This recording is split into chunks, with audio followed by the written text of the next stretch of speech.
Hello, everybody, and welcome back to another episode of Sundazed and Confused with Smart Poker and Gang. And we're very excited. It's going to be a exciting show today. We got a giveaway. We got Doc Coco coming by. We got our regular friends here. So I'll go ahead and turn it over real quick to the panel here. They can do their introductions, and we'll get right into it. How about we can start off down the line, maybe with Puffy D. You want to go first and let everybody know? Yeah, good morning, everybody. I'm Puffy D. You can find me over at Coco for Cannabis and Instagram at PuffyD1974.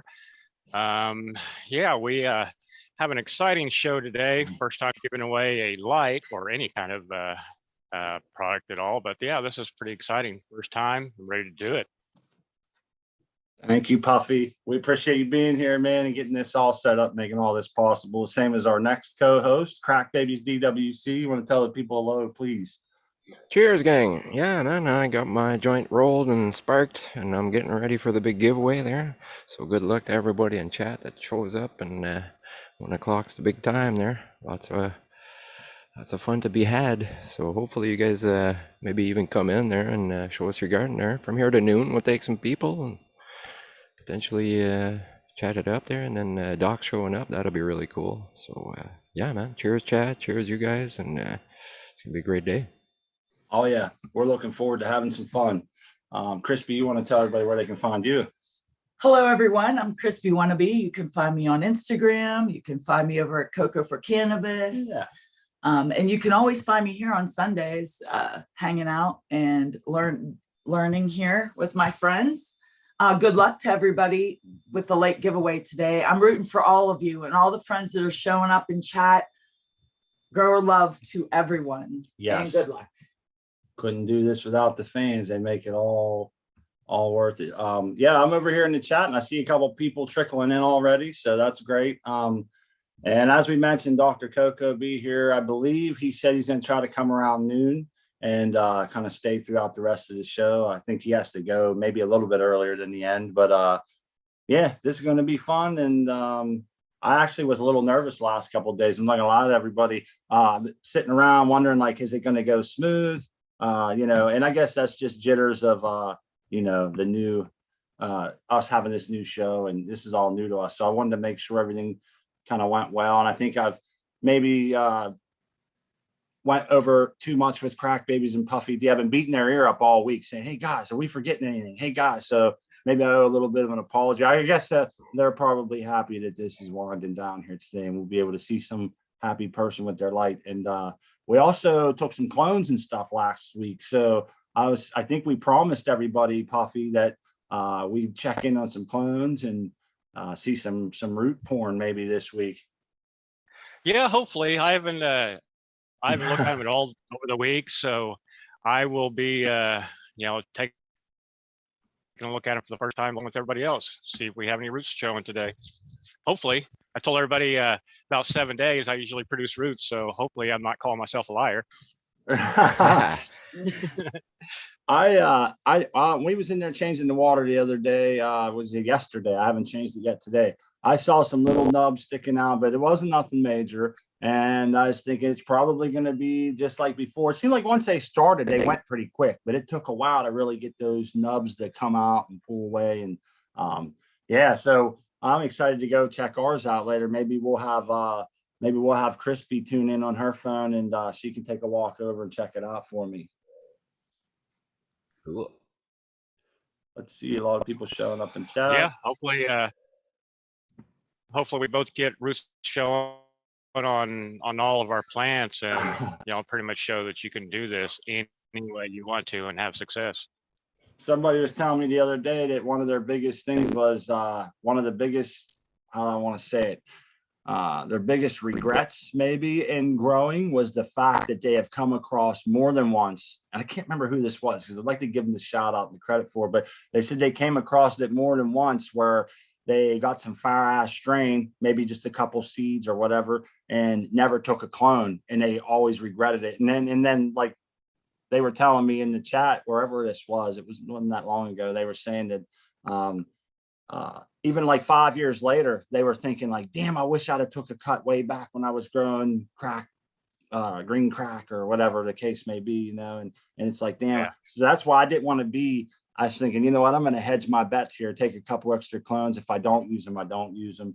But, you know, we want to try to keep them alive until we see how the bud's going to be. And that's the only reason. If I had a whole bunch more seeds or anything else, I probably wouldn't even really be doing that. This is going to be, so I guess if we don't have the best success rate here, it's a learning experience and we won't be upset is kind of what I want to portray. So I think we're going to do all right, though. It seems like I don't know. It seems like it's working for us to take the clones. Like, this will be the second time we've had nubs come out and get some roots.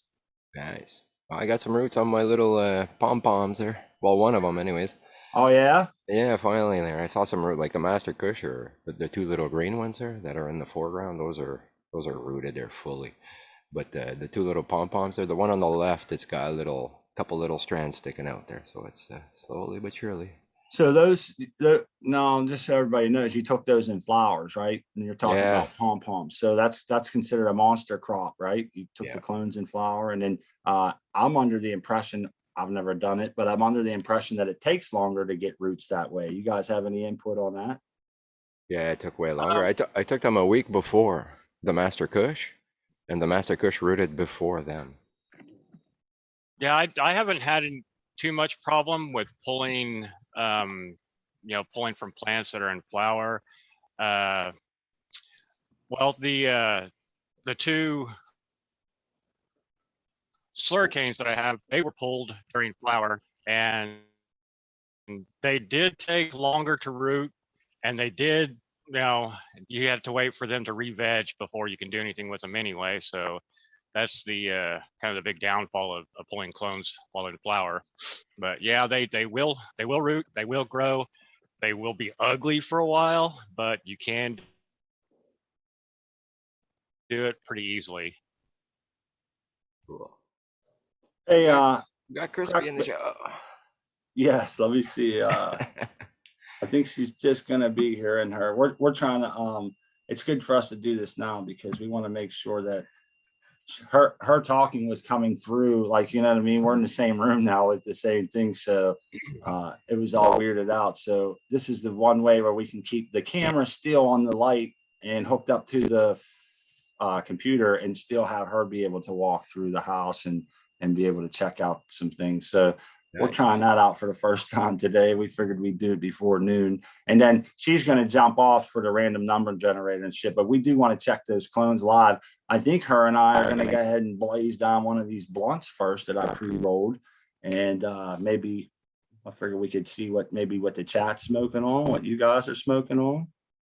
Yeah, and I lit up some Northern Lights and GGG. I like to blend. I grabbed a couple of pre-rolls from the dispensary the other day. These are called Ruby Doobies.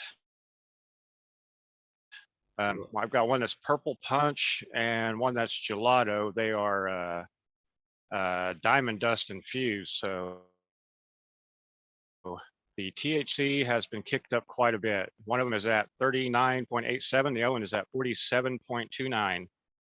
So they're up there for doobies. That's kind of like your snake in the grass, isn't it? Damn straight.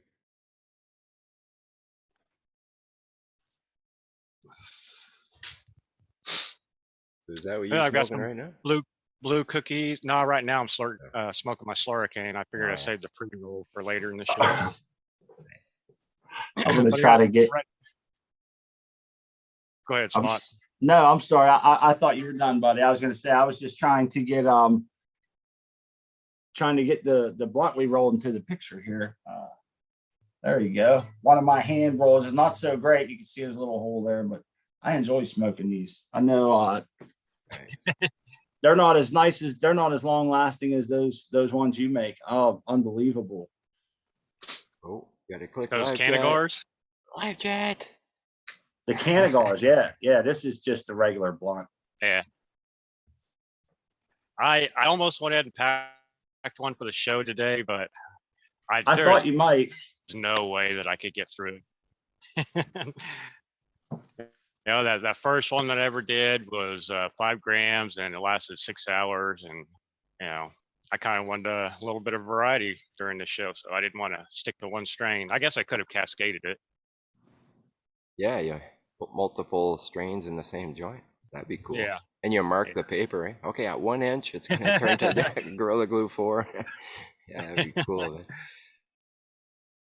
You could, because that's the way it's packed, right? You put one at a time. I do that on my rolling machine. Like I'll put like, instead of mixing it all up, I'll put like the first third, it'll be green cracked, then it'll transition to Northern Lights, then it'll transition to Gorilla Glue at the end. You know what I mean? And get all the flavors. Yeah. Mm. If I buy the cones, the pre-made cones, and just pack them, I'll do that with those. But I've never marked it. I just figured that I could tell whenever it switched from one strain to another, just from the taste. Yeah. Oh, someone in AWD dist or AW dist. He's asking there, do all cultivars monster crop or is it cultivar specific? I think you can do it to any one of them. It's just how long is it going to take, right? Some might root faster than others. Might be more finicky to light and stuff like that. But I think they're all possible. It's just it's gonna re-veg, right? So re-veg, you know, that how long is it gonna take to root and how long is it gonna take for it to re-veg and start vegging again? Those are both great I questions. can't remember what the name of this is, man. I can't remember what the name of it is, but all right, so you have plants like monoecious, dioecious, you have determinates and non-determinate or whatever. There's different things. Well, the cannabis plant is a certain kind of plant that will clone. It doesn't really matter if it's a Gorilla Glue or if it's a freaking whatever. It'll clone. Hell, you can clone an auto flower. It'll get roots and shit, you know, and it'll go and flower. People do. I mean, there's really not a cannabis strain that I know of that you can't clone, you know? Exactly. Some are more finicky than others, like the ones you see in my picture there. They're, you know, some rooted right away, like 6 days, and some took 2 weeks. You know, that's just like a plant physiology thing that you could look up in a book. That's not me having any sort of experience with monster cropping, but you know what I mean? Like just from my research and trying to figure out what those different words mean, I've come across shit and I just don't remember them. And one thing that always escapes me is a lot of the names and people that too, like the people that are putting out these reports or articles or whatever. I always forget their names and I'm thinking, shit, that would really help me if I wouldn't smoke so much and I could remember a little more, right? Yeah. Well, it's the info that's important, right? Not really the reference to it there. But it'd be nice to have a link to go back and that paper. Yeah, Ori, hey, you know what's even worse, crack babies, is when I'll save it, I'll save the actual link, and then I just can't find it after that on my computer. I'm looking down to see a link there. I know. Yeah, I try to sort it there, but it's like, my lord, it's full of stuff there. Like 3-4 years worth. One thing that I was taught, I don't know, I think it was you that told me, is like name it something crazy. Like that you're going to stick right out, you know what I mean, when you're looking through your files, because if you don't rename it, it just comes up as 109 JPEG. Screenshot, yeah, exactly. Yeah. A bunch of numbers there. It's like shit. Yeah, you rename the file so that way you could search for it, like, you know. Yep. Even my memes and stuff, they're like, I want to post stuff in chat, and it's like, man, it takes me 3 hours to find a damn picture there. There's so many things in there. I remember the order, like, okay, it's about halfway down the list, you know. Yeah. Start looking at the images. Oh man, too much stuff there. Let's see here. Let's go down in chat. Cheers, everybody. Autumn man, Cheapy man. What else we got? Aldi, cheers. Staggering Productions, Drevs. There's the link if anybody wants to doing some trimming in. We have to kick you out around noon. So don't take it personal, but it'll be for the giveaway. It's so you could get a light. Yeah, good cost. Yeah, good luck. Everybody's welcome. I just don't want them to feel bad at noon when I say, "Hey, I got to boot you," you know. Hey, get out. We want to possibly give you $500. Yeah, doesn't sound so bad that way. No, I guess I like how you're wording it. Yeah. Like, oh, by the way, get out. I wouldn't mind it at all. Thank you. Thank you for booting me out. Yeah, exactly. Yeah, you know what? Rowdy 420 just mentioned something that I wanted to mention was that All right. tomorrow is a giveaway on Dr. Coco's Coco for Cannabis. They're giving away a Mars TS300, which is a little different than the normal Grower Love giveaway. It's for Valentine's Day and stuff. So I encourage everybody to get over there sometime today. Get your, I'm not sure how many hours it's going to run or when it stops. I think it actually stops 2 days. So you want to get over there and get signed up for that light if you want to win. And part of getting one of the entries is to sign up to this very YouTube channel, as well as our friend Hemp with Gigi's YouTube channel. And I think there might be a couple other ones like Berkshire Buds, but I think that was very nice of Dr. Coco to do that. And we encourage everyone to collaborate and head over there and sign up. Doc is always spreading the grower love, always. So, Exactly. you know, if you're looking for a light and you don't win this one today, just head on over to Coco for Cannabis, because every week you have a chance. Yep. You know, you could be one of the lucky ones to win that light. I would go over and check that out. It's really easy to sign up and get involved in that grow love giveaway. Yep. Yeah, I think that's it's a new thing there, because I think that 1 a week thing was over there with the previous promoter. Oh, okay. And so this is a new giveaway, and he's giving away a nice one there so I don't know what's going to happen after that there. So I thought it was just a 1 week on my impression, and I don't know this for sure, but I guess he said that there last time. Okay. He mentioned that it was the end of that promotion, so he was starting a new one with this, and Cool. we'll see what happens with the next there. Hopefully he got somebody else to donate like a light a week for the giveaway. It's, you know, and it'll be the Mars light, maybe. But that's not the only way you can win a light over there. You get involved with the grow challenges, you keep a journal. Yep. You have many chances to win many different lights. Sign up for Doc's YouTube channel and get those light videos. Premieres, And the premieres, he's always giving away a light at his premieres. What a good guy, spreading that grower love. Yeah. Yes. Pretty cool. I see all Not to mention through all the grow challenges and things like that he puts on, and gives out equipment and everything throughout those as well. So it pays to contribute and be a part of the. It's payback. You know, you get a little payback for helping out your friends. It's grower love all around, right? Exactly. I mean, you can't go wrong.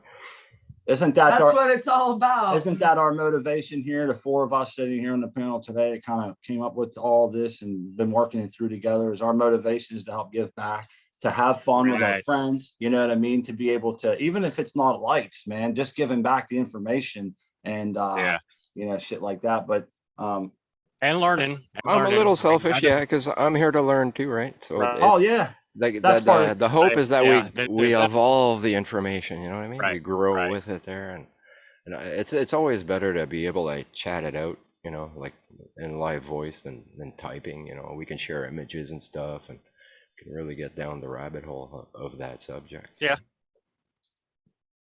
I really like that. Yeah. Plus, actually, seeing videos of people's grows when they have problems, and trying to convey that into words over chat, just that was another big motivation. Is it's a lot easier to say, okay, here's my garden.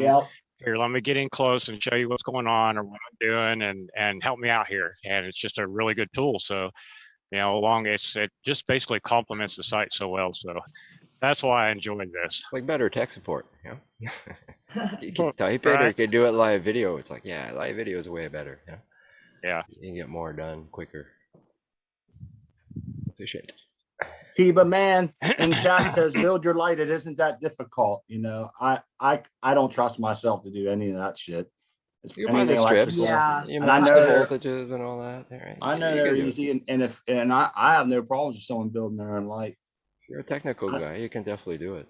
I don't think anyone's going to want a light that I built. They're not going to want to give it away. Yeah. So. I'd rather buy one that comes with a warranty. Yeah, well, that's the thing, because the strip won't have the heatsink, won't have the you know what I mean? There's a bunch of stuff you got to consider. So if you know what you're doing, though, you can save a lot of money potentially. Yeah. And make it the way you want it. Yeah. Right. Design it into whatever shape you want. You spell your name with it. Whatever. Sky's the limit. Yeah. Shout out to everybody showing up today and hanging out with us. We appreciate it. We got some clones here. I see Puffy D. Are we going to get the big reveal? Can I give you the screen? Oh, I was just getting ready for You cut out whenever on you were us. ready. But You yeah, cut I can go ahead and pop off. I think the whole Sundazed and Confused world wants to know 1 week later, what do we have? Let's I know that's maybe it's just me. I love seeing roots, man. Love it, love it, love it. It's one of my favorite things. I don't know why. I have a root what is that? An affinity for roots? Affinity, yeah. Yeah, an affinity for roots. Let's see here. Spotlight. All right. Let's see if we are lucky yet. Let's see. Tell us what these are in case somebody wasn't here last week. Maybe they can tell them what they are. Oh, these are all slurricanes that I pulled last week for a buddy of mine. It looks like we're getting a little bit of you're getting a little bit of tiling. Maybe move a little slow if you can. Wow, those are there nice, we go. I see nice 'em. roots. Nice, yes. That's amazing. He cut out on us, I Oh. think. You still there, Puffy? I'm still Something here. Yeah, I'm still Something wrong. here. Seems Yeah, like it's showing your feed as being weak. Your connection's in red. I think your dome's too high or too low, man. They're all like hugging the edge. You know what I mean? Hey, I just want to say that's amazing that you have roots. I know, like, I'm going to go open up the tent here and get ours out. I don't think that we're going to have that success. And that like goes to show that, you know, you put that, the rooting stuff on there, and that the rooting hormones, may have helped you. And that's going to be awesome to see those differences. Because 2 days ago when we looked, I didn't see any. I didn't see anything. I seen like bumps. that. Bumps, Actually, yeah, I don't want to say it, but I seen them on mine. yeah. I seen them on mine, but I didn't see them on the ones that you took, and I felt bad. No, that's fine because we were doing a little side-by-side experiment. He scraped his and I didn't, and I just wanted to see what difference that would make. Right. So we're definitely gonna. I see that. didn't scrape mine. Yeah, I didn't scrape mine either. I didn't scrape my stems. I did said you nothing. can, but it's not necessary. And I was going to prove that you didn't have to. Like, remember when you did all that stuff with your clone cuttings, or you dipped them and you put them in the root solution and all? Yeah. I did nothing. I cut it with a scissors, 45 degree in the air, dropped it in my little collar there, and 6 days later, let me show you. I got a video there. Hold on. You play it there. Am I highlighted? Can you see me? I can't see the Zoom screen. Is anybody seeing me? Oh yeah. All right. Yeah, switch me Yes. over, bro. I could So see yeah, there was you keep cutting out on us, Puffy. You're really, really tiling on us. Like it'll freeze, come back, freeze, come back. At least I don't know if everybody else is seeing it that way as well. It's the sound, bro. It's the way he's walking away from his mic there, and it's too far, and it cuts him out. The noise reduction.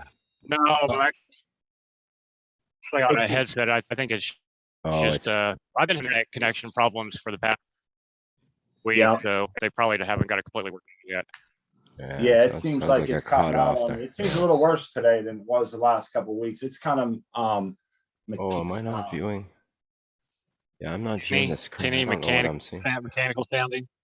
a little bit from time to time, and then a lot of times it just cuts right out on us. Man. There we go. Okay. Well, so I'll just kind of shut up this show and let you guys handle it. How's that? Heck Okay, no, well, man. let me show you my roots there. Let me play my little video there. Pop Let's get that crack up. babies up on the screen here. Spotlight. All right, here we go. So this is just me checking the roots on each one. All right. Oh shit! Boom! It's like Look at that. 6 days there. And it was popping out. This is about 10 days now, I guess. Wow, that's Yeah, crazy. those Master Kush are insane, bro. They just explode with growth. That's the power of DWC. Yeah, and then I'll show you the pom-poms there. So this one's got nothing yet. There you see a little nub of brownness. It's starting to pop out there, little nibs. But this one, you'll see them there. There's little roots shooting out. Yep. It's like, oh yeah. Oh baby, monster crab. Yeah. That's gonna Yeah, be I cool. like That's that. the WG Mac V2 there, the one that's hanging on the left there, with the red on it, or on the right, I should say. And that's the little Hindu that was having a hard time there. The roots are coming back out white. So I think what happened is the roots somehow got cooked with the high EC there, or maybe there's something wrong with the water or something happened there. Because now it's snapping out of it. It did a res change, and I lowered the EC, and she's starting to kind of snap out of it there. The other one's doing good. Let me show you the other video here Yeah. of the roots of the Master Kush, the mom. Oh, sweet. This is a video you Yeah. did earlier. Yeah, I put it in chat there in CFC this morning. Oh, check that out. But this one, they're the whole 5 gallons full there. Like, I'll try to pull it up as much as I can. Damn. It's really like, wow, you know. Yeah. It's nice roots. The other one's even nicer. It's kind of hollow in the middle, eh? It's like a hairdo. You put Yeah. your head in the middle there, it'd be a mop. Ah, It'd be fucking cool. So how much It water? does did you look put like in a there? hairdo. That's pretty cool. Yeah. Stemley's cousin. Yeah, like when I made that. That one there little- is nuts. It's like it's deeper than the bucket. It's like Look the at roots are that. longer That's than the crazy. bucket. That's because they're so packed in there. They kind of like, yeah, it's like an accordion. It's so heavy. It's like slinky. You know, it's like a slinky kind of root. So Nice work there, crack babies. Those things Yeah. look great. they're coming along pretty good. Heck yeah. And the mama as well. They're slowly but surely coming along there. You kind of see Yes. them in the middle there. They're getting nuggy. And the Hindu's right beside it there. The good Hindu on the left of that. You see the Govi there on the left. So yeah, it's coming along there. And then the others, well, you know, they're fattening up. I haven't seen any colors on the leaves yet, so they haven't displayed any fall colors yet. Right. Apparently the Hindu root beer is gonna go brown on me there. So we'll see. Brown. Like the leaves there, they go root beer brown. That's why they call it root beer. It's not because of the taste. It's 'cause Ah, I of the thought look. it was the taste. It's the way that the Yeah, I'm colors like, oh, fade. really? Shit. Ah. Yeah, I wanted the root beer taste, but we'll see. No, that's what I thought it was. Look, it's like, give me Yeah. a cut of that. Yeah, so we'll see. But you know, sassafras or Mine's, sassafras or whatever that might be in there. I don't know. Mine's going all purple Nice. on the Yeah, the WG Really is starting to losing the purple up a green. little and there. turn- Like the Hindu is Yeah. very red haired, but I've been spraying it right because of the PM there, so that may be why the hairs are red. Citric acid and then sodium bicarbonate, so it's been really kind of harsh on them there. But the WG Mac there, that one's still nice and like grayish white there. You know, like they have different colors. Eh? One's reddish, one's grayish. Yes. So that grayish, and it's starting to get a little bit of the perps on the leaf tips there. So it's like that one's going to be interesting there. But it's really like open calyx. It's really funky looking. You know, that trike surface. I like it.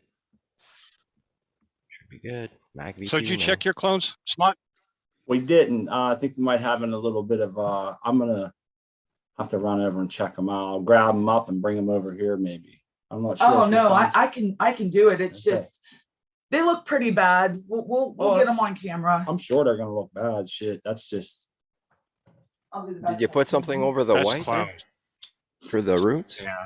Because the water is gonna get bad too.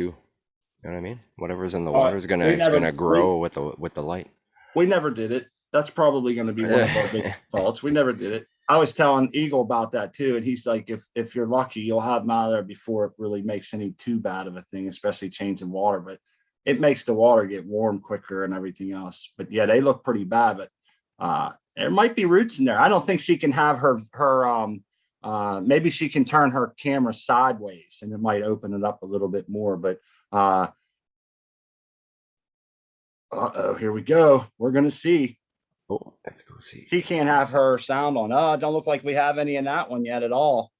Maybe a couple little nubs. That's about what I saw the other day. They're just little tiny white nubs. Yeah, They do it'll look a start with little- a bump there, and then the root will shoot out of that bump. Yeah. Looks like that one. They do look pretty sickly. No, it's good. It'll go yellow. It'll look like it's dying. That's when you Oh, know yeah. it's starting to root. The It's last like, time oh I- yeah. Like I look at cut mine off- there. It's all yellow, and you know what I mean. But it's like, yeah, that means it started sucking out the nutrients out of it because it's somehow everything's starting to work again there. Yeah. But mine aren't yellowing though. No, they're not. Mine already Yours shows haven't- they're not yellowing. Yours Yeah, that haven't means yellowed it's at a all. good strain there. You know what I mean? Like some will use itself to make it through, and some will just make it through. Like that Master Kush there. No, it didn't miss a beat. Its leaves stayed normal, and it just boom root. I'm not sure if I'm seeing any there either. Oh, are those the branch stems? I think so. Those are. I'm not sure where. I'm Well, not that's sure where those- that's where the genes are, right? So some Hey, should pop you know, out all of there. I could say is tune back next week for the next Yeah. installment of. Lumpy.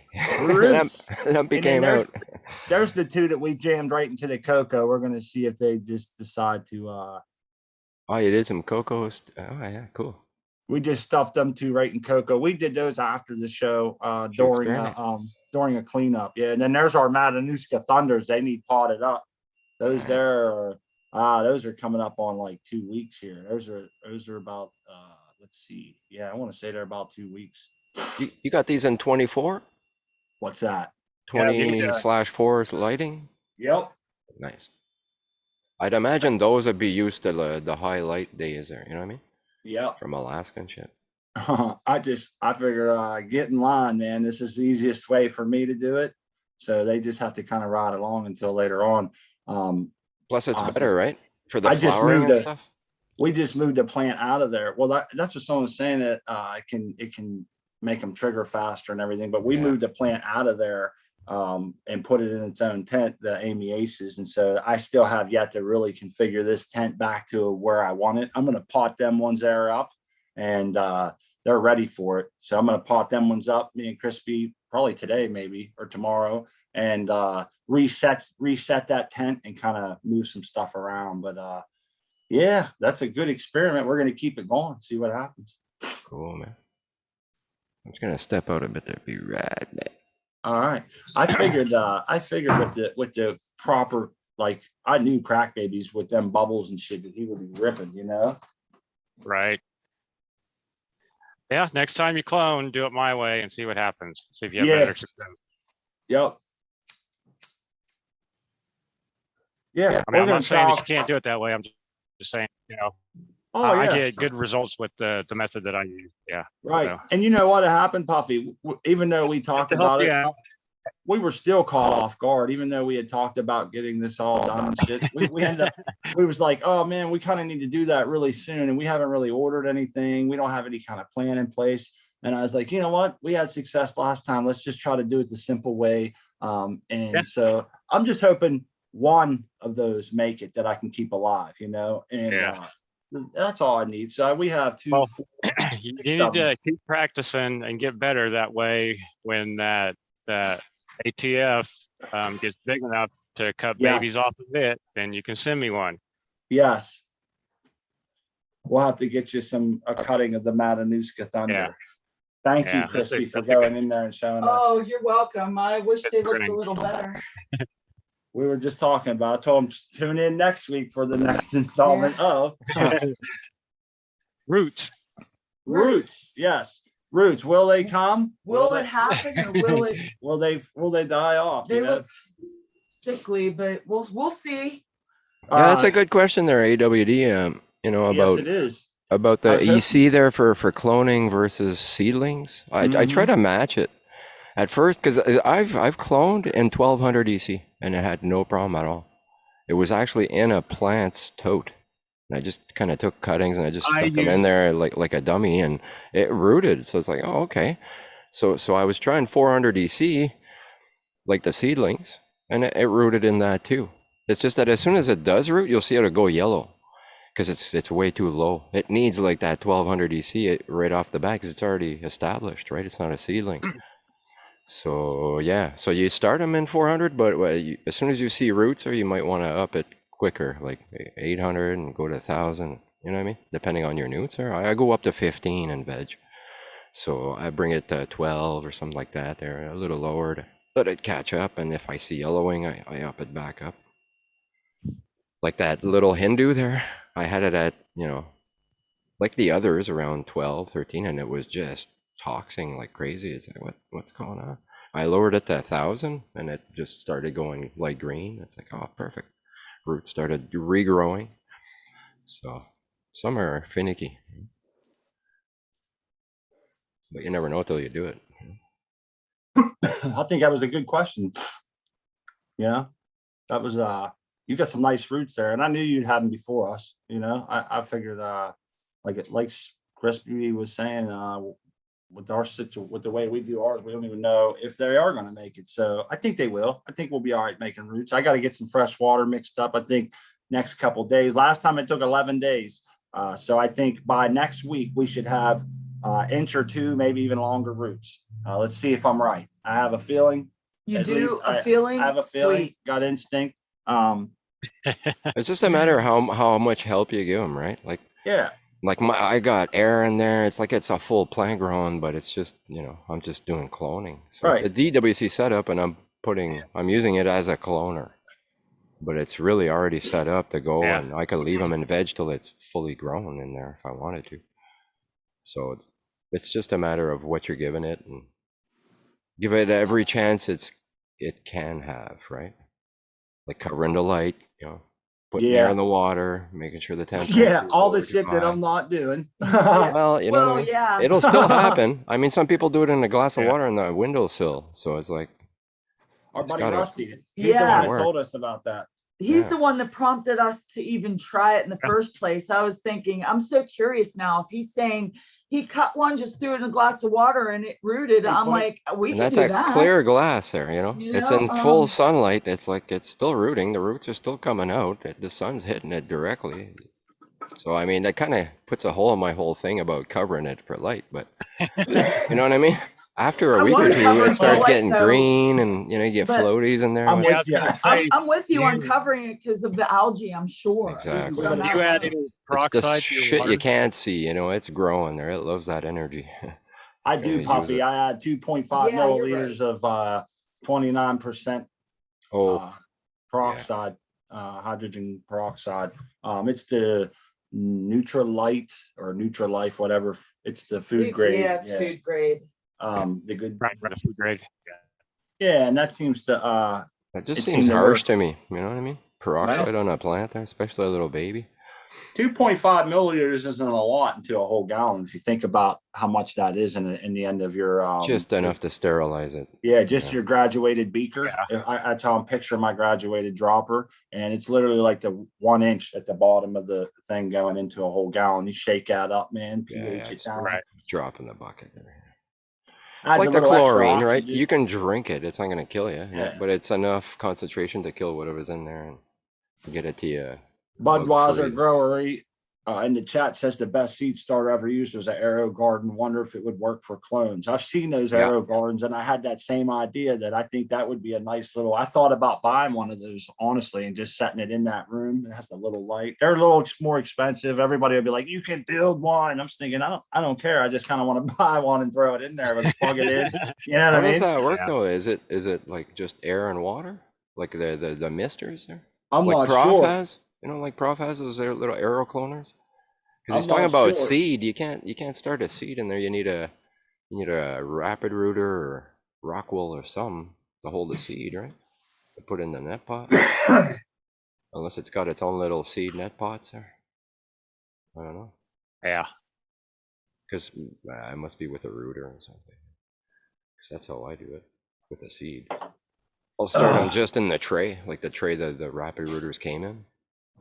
Till I see a root come out of it, then I'll put it in the net pot and boom. The rest is DWC all the way.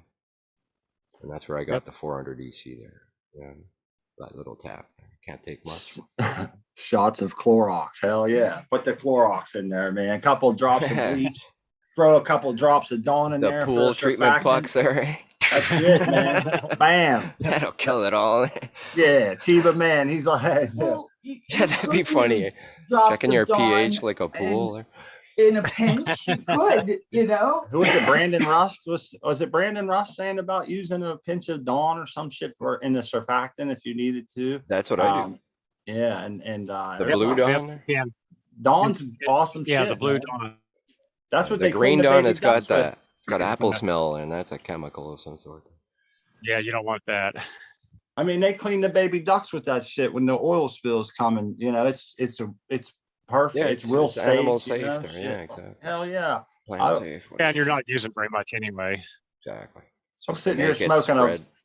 I'm sitting here smoking a blunt that I built from it's probably been sprayed with all kind of nasty shit and everything, you know what I mean? So what do I care about a little Dawn? And I'm not saying that I don't care what's in my It's cleaning smoke, it, man. Yeah, I figure that's I'm a giving little it bit a of Dawn I spray got. wash here. Yeah, I got no beef with the Dawn, you know what I mean? I'm washing all that mist off from my Yeah, you just RH. don't want to use too much of it because you'll strip the waxes off the leaves. So you Yeah. can't use very much of it. Your Oh. bubbler will go off and you'll open your tent to it looked like that episode of the Brady Bunch where they put that shit in Alice's washer and it was coming out through the kitchen. You know? They had suds all through the Stop. kitchen. You remember that Brady Bunch People are episode? gonna Yeah. be like, what? What's Brady Bunch? Oh, Guys are What are you old. ta- what is Brady old. Bunch? What are you talking about? Hey man, I'm not old. Well, I put less than the recommended. They What? said put a teaspoon of soap per gallon. I'm like, Oh. man, that sounds like a lot of soap there. A So drop. I put a 3 drops in 2 gallons. Yeah. And I Dawn- shook a it, and there little was a lot of Dawn goes a foam, so long it's like way. good enough. Yeah. If it cleans the baby ducks, it's got to be good, It Chiba. must be It's good. got to be good, man. That's funny. So Yeah, pretty Dawn goes a thick. long way. You put a We drop sound or like two. we're not sponsored by Dawn here at Sundazed Confused. I just didn't have yucca, product man. I It's like, I'm not use, gonna buy a bag of I yucca like for it. that. Yeah, I I don't do use the soil, man. yucca, but My water's yeah, already and wet cats, enough. I'll use- I don't need a surfactant for my tote. Right. You know what I mean, I just pour the Nah. water in. It's water. Yeah, we Not use if the you just stick yucca. it to the sides. All watery. It's the roots, right? Do the roots. It's like, oh no yucca. The roots can't touch the water. You know, one thing I got to say about that yucca, and I don't know if you have this problem, Puffy, is it got clumped up really bad. I mean, it's a few years old. Yeah. We put it in a jar because someone recommended us doing so, and I'm glad they did because, like, When I first opened it up, Ooh. man, it was powder. I popped the whole, and exactly what they said was happened to me. I was opening it up very carefully, and bam, the whole side of it ripped down, and I got not even much, man, maybe a half a teaspoon come out. It hit the desk, and it went onto the carpet a little bit in our old apartment. And I was thinking, damn, man, I'm glad I saved it. You know, no big deal. I put it in the bag. I went ahead and wiped it off the counter. When I got to the carpet, man, I started wiping it, and it just, like, for some reason, it made suds, and then it got worse and worse. And then I had this big hard, there was this shit. big hard spot there where it dried, and I tried to, like, I put a warm rag on it and was wiping. So it took a while to get that. I was thinking, man, exactly what I was being told to go against. So that's what I was telling people, like, you definitely want to get that shit into a jar. And I've actually, someone told me and Crispy, I don't know, I didn't mean to cut you off. Oh, I think no, you might no, have that's been, fine. she might have been heading here, but somebody had told us to go ahead and get little jars like they put dabs in. Yes. And as soon as you buy a bag, split it up into like a dozen jars, put the lids on and set them away, use one jar at a time. That way you're never, and one of those little jars probably gets you through a couple grows. That way the worst case scenario is one of those gets hard if you leave the lid off or something. That's all it takes is one time leaving the lid off in a humid room, bam. And it turns into I got to, chisel it out. Clump. Yeah, it's a brick. Yeah, what I do is I make a slurry so that way I very rarely open the bag. Yes. Like I've opened it since I've got this bag. I've opened it twice, and that's it. So I It's the keep it. moisture in the air while you open it, right? If it's 80 Yeah. raining Yeah. outside and you open Yeah. your jars, like it just Yeah, it'll scooped up suck it in. 80% air, and now you sealed it Yeah. in there. It's You like feel- those silica little packets that they put in products to keep the Oh, moisture a out of it. Bovita. You Yeah. could buy a 30% Bovita. I got some. I bought them by mistake. It was 32%. It's like, shit. It's not They have 62. like he's saying, they have them anti-moisture packs they put in different products. It says do not eat. Yeah, or you could- whatever. you could Yeah, the drop the silica. Yeah, silica pack. you're right. in there with it. That'll help it. Heck You I yeah. mean, you'll You still don't get care some about the clump, but terps. it won't be so bad. You want to pull the terps off it. Yeah, I mean, whatever terps are. I could do that in my mega No, I'm crop. talking Shit, about that would work. in the yucca. No, I know. I'm talking about the terps of the newts, which is not terps. It's fucking foul smell. Yeah. Oh, it smells like feet, man. Yeah. So if I could put some silica packs in there, that'll keep it dry and pull the smell off it. That'd be nice. I got tons of silica, man. I have 50 pounds of silica packs. I kept 50 pounds? those. Yeah, man. I was thinking about drying my bubble hash with that somehow, keeping the room dry with them, in like a closet style. You know, they drop the RH really low because you need 35 RH, or according to Frenchie, Yeah. it's like in the summer. Forget that. But Uh, yeah, so I collected it all. I dried it all. And then I put it in bags, and I never used it. It's still sitting in my closet. Maybe it's why it's 35% in here all the time. It's slowly pulling it all out. Yeah. It's 50 pounds, man. That's a lot of, it's a lot of silica. Oh yeah. Yeah, it is. I just kept collecting it, collecting it. Where I work. So every product I had one or two of them in there, I had a lot of products. Yeah. So, Right. Yeah. Yeah, it's pretty cool. Especially anything that has any kind of electronics in it. Yeah, it's good for storage bins, or like if you rent a U-Haul storage or whatever, you could put those bags in there and boom, you'll never get a mold problem or moisture issue. Yeah. Right. It'll help. Yep. Good idea. Well, a lot of those storage units, they're not sealed anyway, so Nah, yeah, that would help out a be lot. your own. Especially if you got something in there that's delicate. Like a container that's Yeah. sealed. That'd be awesome. Oh yeah, like the metal containers, shipping containers. Yeah, exactly. A little 20-foot there. You buy an old one there for your backyard or whatever. That makes a nice storage bin. Sealed, and it's strong. A plane can land on your house there and it'll still be there. I thought about buying one of those smaller ones in my backyard and use it as a grow. A friend of mine did that there. It's perfect. All rusted out, but it was still solid. Just didn't look good. I'll talk about burying it. You don't see it. Yeah, I heard of that too. Off the grid to grow out there, You just got like a cellar door there that you open up and you walk down in it. Yeah. Well, I just think of being an easy way to control your environment. Well, it's steel, man. Well, the thing is it's solid steel, right? Like thick gauge steel. So good luck trying to keep that warm in the winter. Like it's a big, massive heat sink or cold sink, right? Well, like either way, you could start a fire in the middle between the walls there, and that would potentially help. But or against one of the walls, and it would spread throughout the whole bin. You know what I mean? As a heat sink, that'd be kind of cool. Put a fireplace on one side, and it heats the whole container, like as far as the metal. But then if you build on it, you can't be touching the container. It's like a room in a room. Right. On fireproof pucks. Because that container wall is going to get rid at one point there at one spot and spread it throughout the whole, you know what I mean? Like a big heat sink. You could do it. Paint it black in the summer, in the winter, would be good. Capture the sun's heat. Right.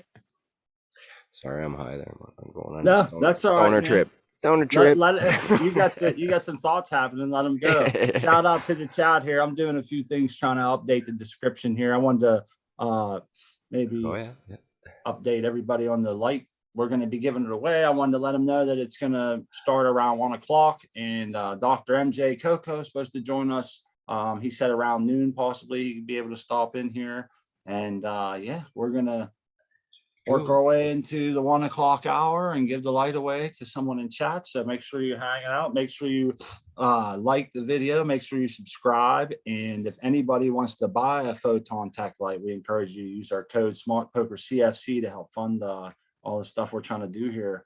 And I want to let everybody know you have to be present to maybe go over to be eligible to win this light. Just be here and pick a number when we start the guessing, and it's that easy. You can win this Photontek light.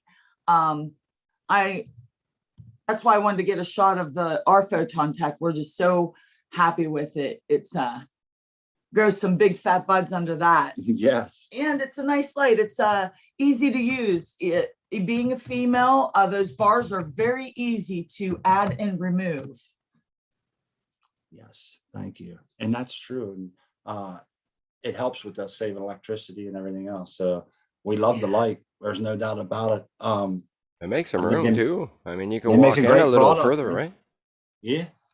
Go check. Everybody can go check out Dr. Coco. He's reviewed these lights. He's done side by side with other lights, and you know, it's always up there in the top, and I know why. You know, and we have grows that are. We have a grow documented underneath of the Photontek light, so we definitely put it through its paces and enjoying it. And right now it's coming in handy again. We, as you guys saw, we have those couple little plants. We're only running a few bars at 50%, and that's all we need. And it really turns that big light into like 100 watts or, you know, 150 watts spread out over a nice area for you, because that's how you need it at the time. So, but then again, you can have big flowering plants under there and crank that thing up with all the bars and really go to town. And it's that very I love versatile. that. I like the versatility. It's not a bullshit statement, man. It's badass light, you know?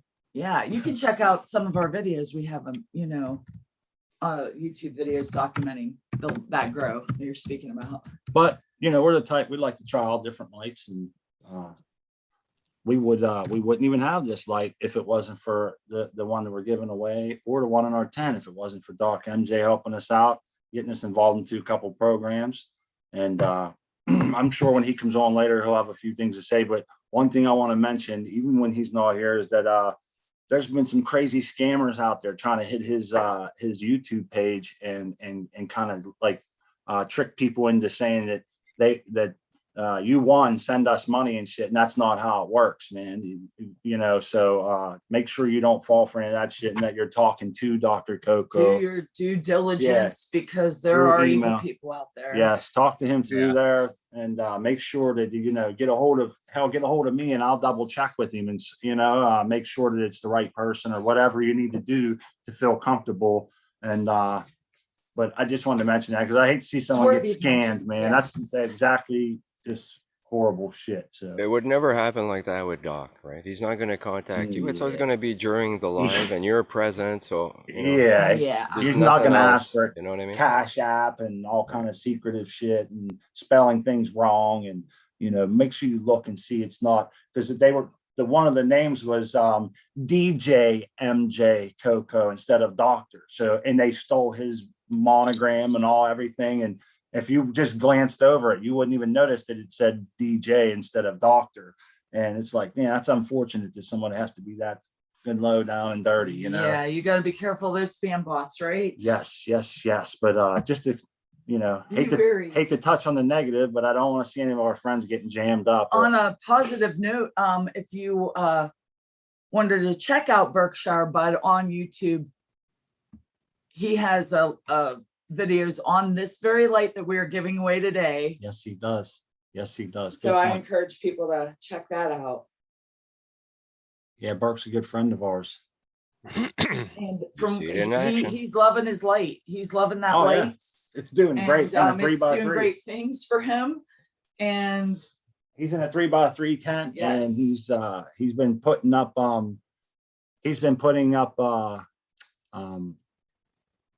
videos on his YouTube about how it's flowering out. And I believe, you know, I'm pretty sure he has a journal over at Coco for Cannabis with it. And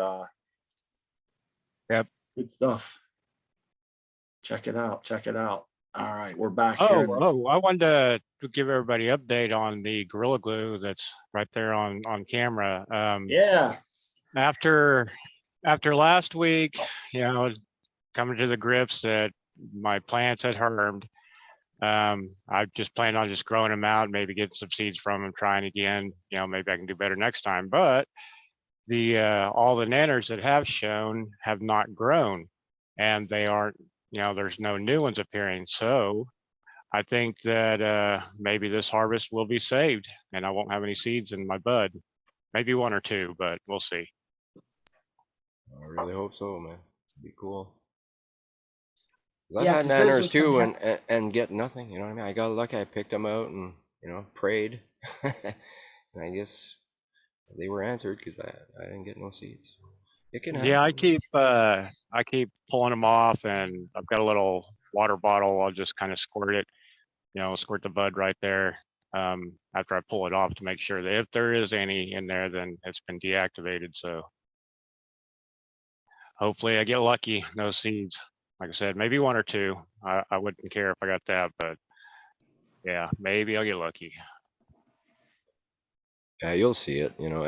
Like you said there, you didn't notice no like shrinking or what I mean. Like it still kept growing, so that's good. That's a good sign because usually it'll slow down, it'll stay small, and it stays working on the seeds kind of thing. You know what I mean? So I don't think you're gonna have that problem. Should be good. Ooh, the bars are touching. and they look awesome. They're I love that you have them on yo-yo strings. You have to have them tied up.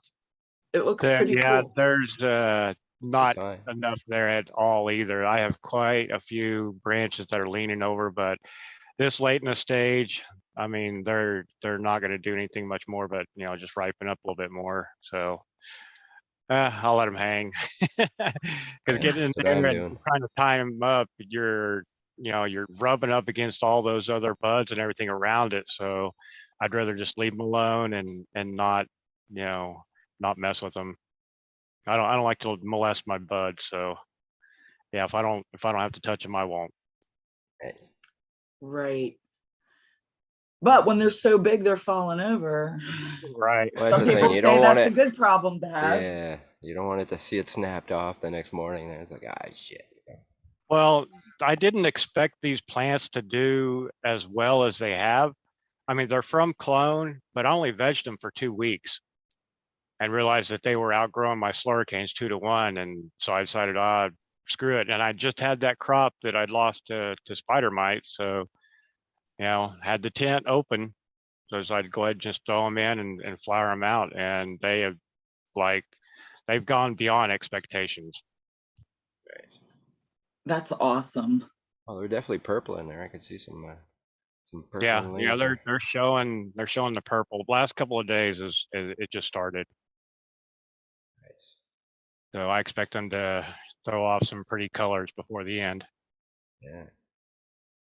I love a plant that does that. Like those ones in your tent crack, I see those pink on my screen. It looks like there's Yeah, I got like a that. red That is blurple in there. beautiful. It's a beautiful color. Yeah, no, On that's the that. computer here. I'm cheating. If you, I don't know. Well, you can't really see it, but it's in the corner.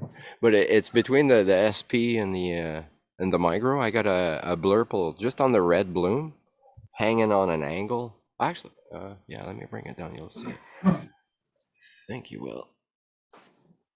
But yeah, just to add some red there with all the talk about Yes, you yeah, see you a were saying little bit that. of the red there.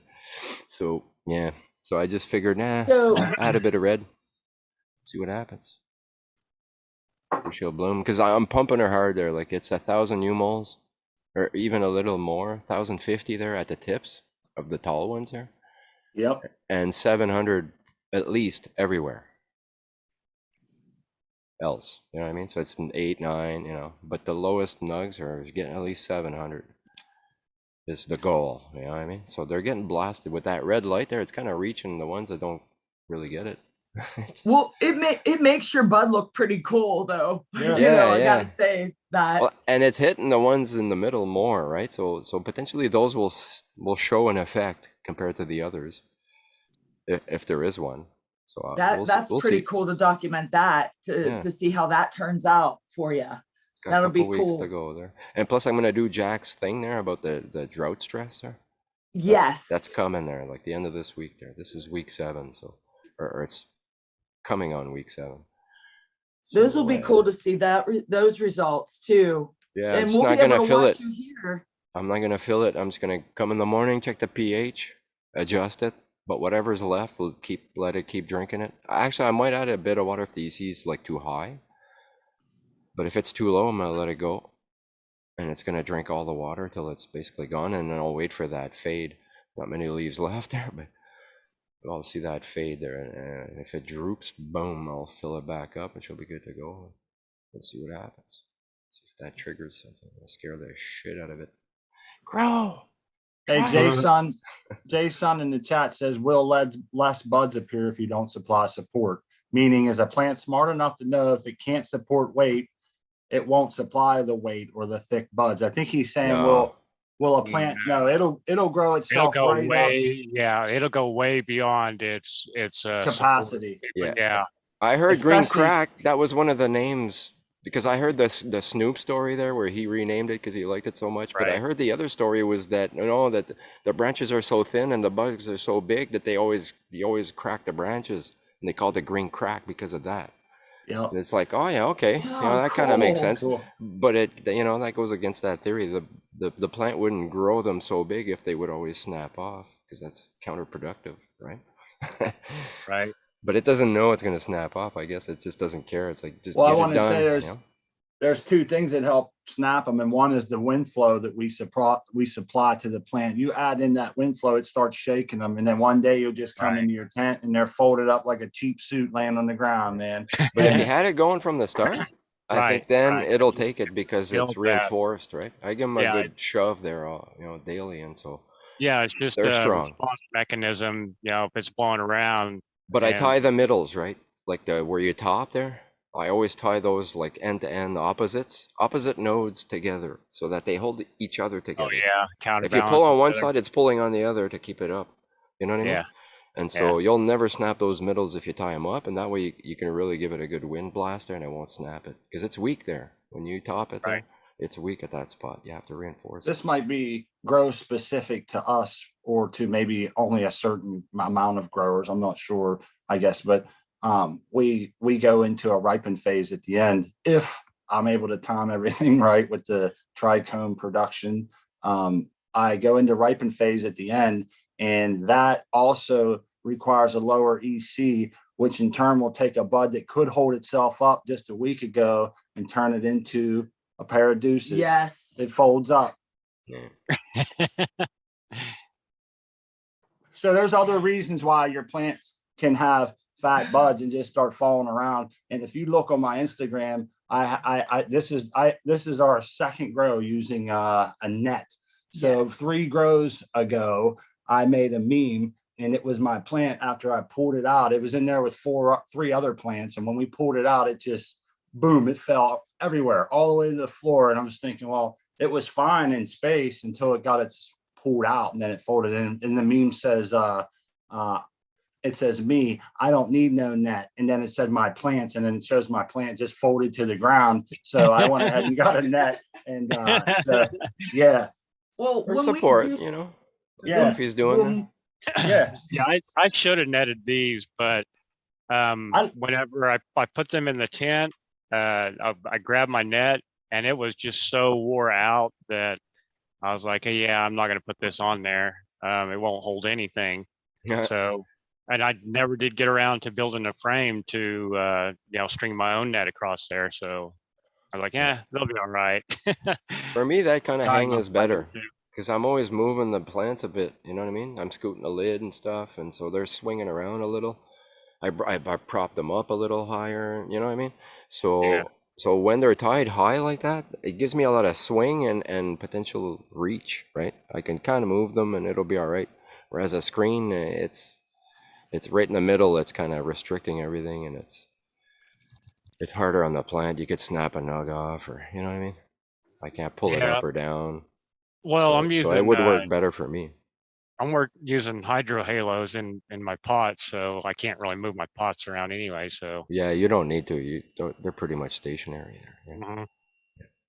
Yeah, I mean, it's the moving. I always got to move them. yeah, So change your buckets out.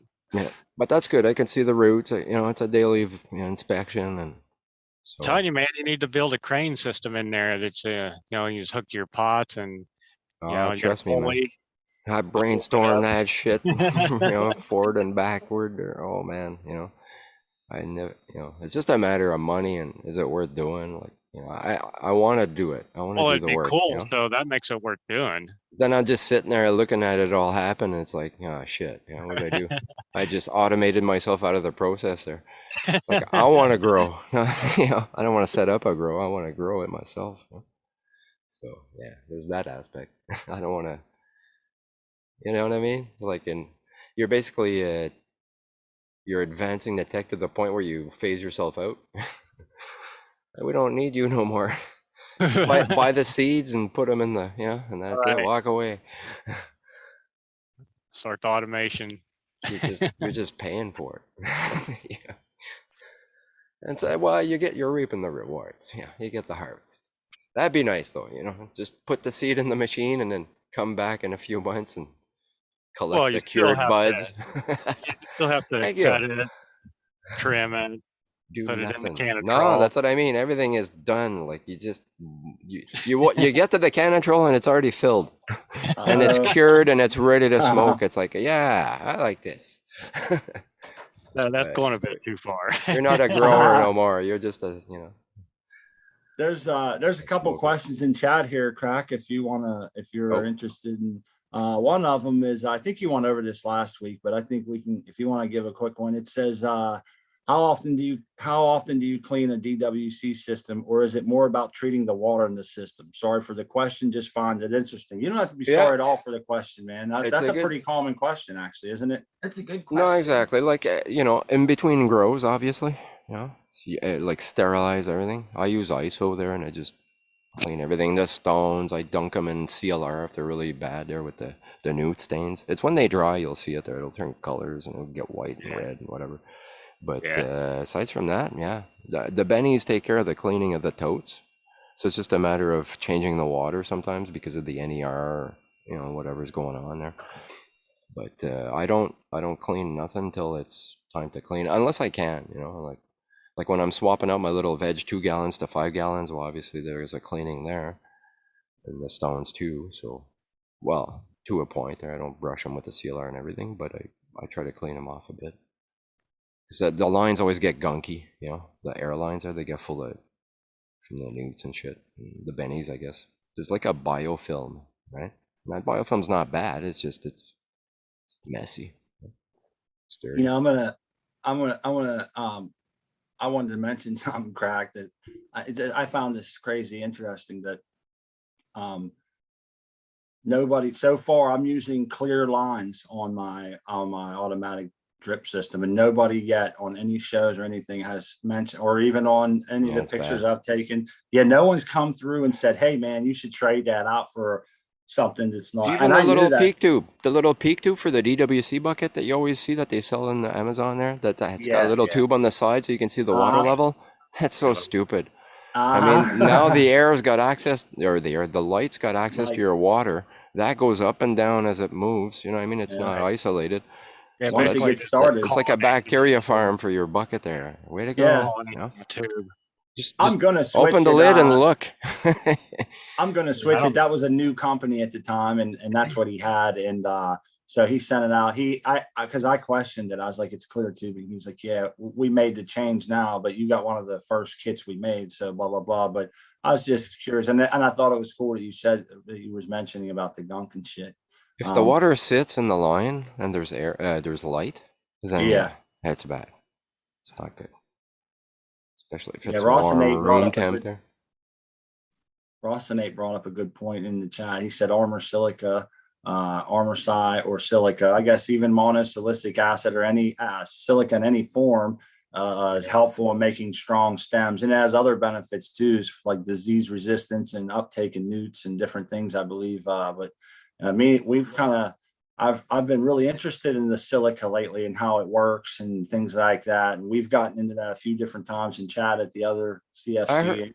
I heard 2 hours for that, for the SI there. Yeah. Oh, really? 2 hours, but it's like, is that a powder that has to dissolve? Because that was always the thing. It's like it needs 2 hours to dissolve in the water. It's like, well, if it's in a bottle, it's liquid, it's already dissolved. So as soon as No, you pour it it's- in, it's ready to go. So that's what I I let it assume. sit. So I let just it sit pH half it. hour per Nice. gallon. Well, there you go. I do it within 5 minutes. Like I Yeah, I drop let it in, mine- I pH it down to 7 because it's 9.3. I'm using Psycho Silica there, so it's the shittiest one, I guess, but it's the best price too. And so I pH it down, and then I add, because my mega crop is powder, so that has to sit and dissolve, and you can see it. Like my water is like milk at first, and then it turns to clear. As soon as it goes clear, I can add my B, and I'm good to go. I had the same question and I asked the doctor myself. I was like, it's kind of odd to me. I'm taking a liquid water and a liquid nutrient and I'm putting it in, but you tell me I got to wait an hour. I'm looking in the bucket. Looks like it's dissolved. What's going on here? Yeah, His answer was, is it's hard to force silica in any form into a solution. So you have to give it time to really on a like a molecular scale. It's already in solution. It's I'm just telling you potassium what the guys- silicate. You know what I I'm mean? just telling you what the guy said. When he comes on, we'll ask him. That was his answer to me. No, but That is a good you might not have question. specified a liquid, already mixed, because that's why it's 9 pH. Well, he Because knows when it's what at I'm 9 using. pH, it's dissolved in water, and it's water soluble, Yes. but it's not degrading. At 9 there, it's perfectly stable, and it'll be good till And then till we you use switch it. it when we lower the Exactly. pH. When you And then bring it's it only down good for to like usable 72 hours. hydro, when you bring it down to hydro pH, which is Yes. 5.5 to 6.5, it's now polymerization that's going on, which is it's going back to silicon dioxide. And then you have sand. apparently 5 days, 72 hours.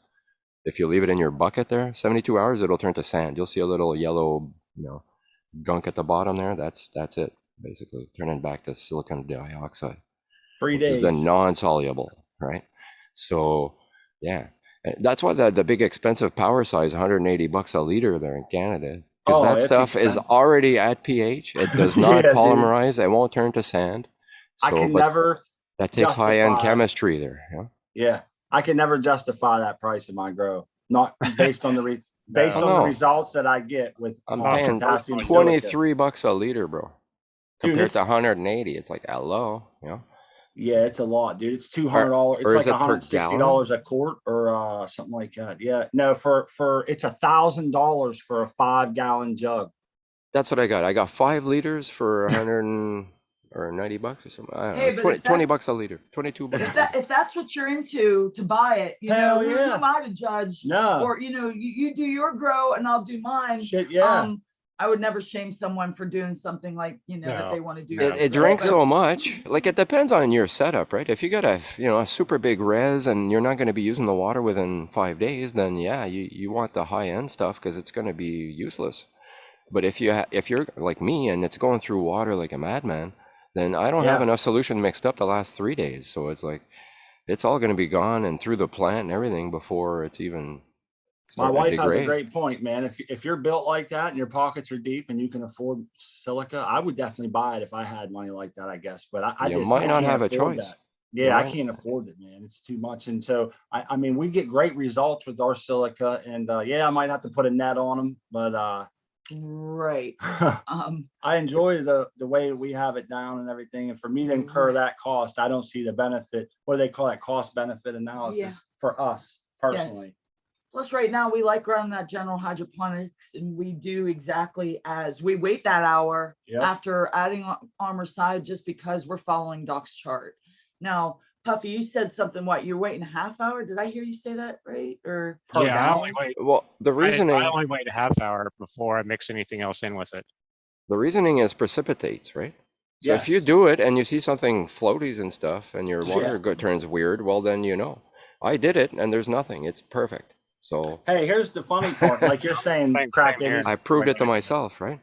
I used to do before I used to just put it in at the same time with everything else. I'd put it in, put everything else in all at the same time. I didn't know any better. And it still worked, it seemed like. But then once I found out, I was thinking, well, this is obviously one thing that I want to take out of the equation if I can, as far as what went wrong if something happens. You know what I mean? So The key though is to pH it. Yeah, You it have is. to pH it, because if you It drop is. your newts into 9 pH water, trust me, you're Solubility gonna is get definitely- precipitates. It will not, go Yeah, well. solubility is definitely the key there. Yeah, it's supposed to Rowley be says- dumped in 7, right? So it's assuming you got tap water at 7. So you add your newts to that. Mine, it's geared. I do no pHing after the silica because it adjusts itself to 6.1. No matter what I do, 6.1. It's like right on. That's perfect. Yeah. I just have to drop a little bit to 5.8 and I'm good to go. It's funny how that works. We're the same way. I'll mix up a certain mix, and I'll tell myself 20 drops of down, and it's going to be dead nuts. And sure enough, I go over 20 drops, and then like I mentioned this before, when I do that, and then I dip the pen in, and it comes back 5.9, just like I wanted. I turn around, look at the old lady, Yeah, it's and like I put my chest out a little bit. victory. Yeah, like look like a peacock walking around for a minute. There. Yeah. Proud Strut is your a game stuff, yeah. rooster for sure. Nailed it. Doing your happy dance. He's got a little dance he does. He does this little Yeah. proud game rooster strut Yeah, the that I strut. wish y'all Yeah, y'all that's could the happy see. dance. I'm the Boom. same, bro. Because man, I made so many mixes where I just had to go bring it to the toilet and flush it. There, it's like you forget that. Nailed it. There's more up and down than newts there. It's like, what am I doing? Right. Start over. Yeah. Start over. Okay, coffee time. I'll be right back. All Yeah, right, when man. I mix my newts, I'm using RO water, mind you, with no tap mixed back in. My pH comes out to, this is for like your in veg, you know. I'm hitting 5.8, 5.7, so I actually have to bring mine up a little bit because I run mine at 6.0, 6.0 to 6.1. Mhm. Okay. If I drop below 6, then I start seeing deficiency. So I just don't ever drop it below, unless it's you know, cuttings or something like that. I'll run at 5.8. But after they've got roots and I've got them, you know, in pots, and 6.0 throughout the rest of the grow, even through flower. I might touch 6.2 in flower, but that's not for very long. Well, it's good to know, man. It seems like everybody has they have it worked out. Just, you know, everybody knows their own Well, system, because everybody's I- water is different too, you know, so you know what Right. you're starting out with. You mix so many Yes. times using the same nutrients, it just becomes more of an issue of, you know, how much am I mixing and how do I scale up and down? That's usually how I do it. My only issue is scaling up and down. I usually get pretty close. And we're lucky to have some great water here Yeah. in Western Pennsylvania. Yes. It's just It's a consistent 200 EC or a 0.2. it doesn't even get that high. no, it's like a actually 185, 1.8. really, yeah. Really, mine Yes. starts out at like, let's see, I think the last time I tested it, it was around 600. Wow. Ours is a 185. It might Yeah. reach 200. I've never seen it get that high, but then our Mhm. pH is a consistent between the 7, 7.5. It seems to fluctuate a little bit between winter and summer, but usually between 7, 7.5. And like Crack Baby was saying, that works out great for us. We have, and the consistency is good for us because we know 20 drops, 30 drops, 10 drops, Yeah. depending on the size and where we're at on the nutrient schedule. And I Yeah, like that's to another do, thing with using the RO water is I don't use hardly any pH either way to get it to change. right. Yeah, We, I'm tap. I'm not RO. I'm tap Thank as God. well. Yeah. My And my EC is way too high on tap to use tap. My yeah, they would my nutrients would be so diluted down that it'd be crazy. Well, fuck's the NER, right? Like if there's too Yeah. much of this or too much of that. So Yeah, I got I 140 EC. That's the average here. I wish that mine was That's 140 perfect. out tap. And then we 7.2. like to go ahead and do ours. When we first mix our res, we'll pH it wherever we're at. In, like, you know, if it's seedling stage, our low point is like a 6 or something at the worst. So, but anyhow, and if we're in flower, our low point's like 5, 7 at the worst. So what we'll do is we'll get down towards the lower end of where we can be, and we'll stop there, and then we just kind of let it rise as the res gets older. And that just seems to be how it works in our system. I've had other people say there's drops. I've even had people say their EC changes. That doesn't happen here. We never have an EC change, just pH. As the bad bacteria starts to take over a little bit, you know, boom, boom, temperature and shit changes. Your pH slowly rises here at our house. And if I nail it right, usually we get to run that res out and I don't have to readjust. but sometimes I do. Again, that depends. Like in the summer, it seems to go a little quicker. So I try to make smaller batches and shit without adding a bunch of chillers or bubblers or anything really. So, but that's just how I like to do it. I don't mind the little extra laborious task of mixing newts every other day or every third day or whatever. And, but I do like to go to the low end of the pH and let it rise just based on solubility. As crack babies and everybody, all of us have been mentioning, that's very important in the way that we grow, you know, and how Right. you make shit available just through the solubility, the pH and other Right. factors. So that's, I like to let it run the gamut there, you know, and that's another Dr. Coco recommendation. I can't take credit for Well, that. fluctuation is actually a good thing. The crawl, that, yeah. Yeah. Fluctuate too far, too fast. But this is the one exception to the rule, because this flies in the face of something that we often say here, and it's something that I often, when I'm talking to someone about a grow or maybe whatever, we'll end up saying, you know, plants love consistency. They love consistency. Well, this is the one time where that kind of is the exception to the rule. You can let the pH swing a little bit. And when I say a little bit, you know, there's a range, and I don't go out of it. Like I might swing from like 5.8 to 6.2. And then once I hit 6.2, I'm like, nope, that's too high. I got to go back. I don't need the CalMag to be that soluble this late in the game. So I'm going to go back down towards the lower end and get some of the bloom newts and shit where they need to be in solubility. That's how I see it, you know? Yeah. No, that makes sense. Because me for DWC, I used to do that. I think the crawl was a good thing, and then, but it's a little different, right? Because in cocoa, there's still a little variability with the cocoa and the cash insights and all that stuff. There's an external force there, right? Whereas in DWC, it's always available. It's always perfect. So it's 5.8. You know, like I've switched back to the original thought of, because I used to think 5.8 just no matter what. And then I thought, maybe a little more like 6.2 in seedling and more 5.7 towards, you know, the end of flower, which makes sense for cocoa. But in DWC, I was starting to see issues and stuff, and it's like, it's not always available, and it does drop. So I was trying to get the crawls. I would pH it up high, like 6.2, let it drop, but I'd get to it, it was 5.2. So it's like, that's too low. And so the best is to just keep it in range, and the plant loves it best at that point, and it'll literally stay there. Like I'm at that point with those nice ones there, the Master Cushes there, where I got there this morning and it was still 5.8, and it was still at the right EC range, maybe a little lower, meaning they're feeding. So I can give them a little more. It'll adjust. It'll adjust. It's perfect, you know what I mean? So if you got it perfect, it'll be perfect. You know what I mean? Yeah. So trial and error. Some plants aren't the same. You know, some will be real finicky and they'll like it higher, lower. You try everything and see what happens. It's so fast in DWC that you see your results fairly quickly, like next day. Yeah, it's about the same with cocoa too. So it's fun to play around. I mean, don't that's play why too much. I love cocoa is you see, you know, any results really quick. Like if you want to try something, you're gonna see the results really quick, good or bad. It's almost the same thing. You know? Yeah. Almost the same. But at the same time, you can correct it if it's bad, you know, really fast. Exactly. That was always the thing. Oh, well, DWC, you know, it's true. Like you can't leave 2 days. Like I would never not check my pH or EC one morning, you know, because I know the next morning it's going to be hell to pay. And by then it's too late. The plant's already been for 24 hours in the bad state there. So things happen fast. So if you're there, shit. Yeah, even though I'm running, you know, the high frequency fertigation, and I've got a 15-gallon res, and I'm not filling it up, you know. You're but good for a while, you know. Yeah, I still check it just to, you know, just a little peace of mind. Yeah, exactly. Better safe than sorry. Okay, I'm good. Yeah. I don't expect to have to do anything to it, but I still like to check it just for that peace of mind. Say, okay. Some fly got in there and pooped all over, and it's all, you know, you got a bunch of maggots floating on top there. Like, what the hell is going on here?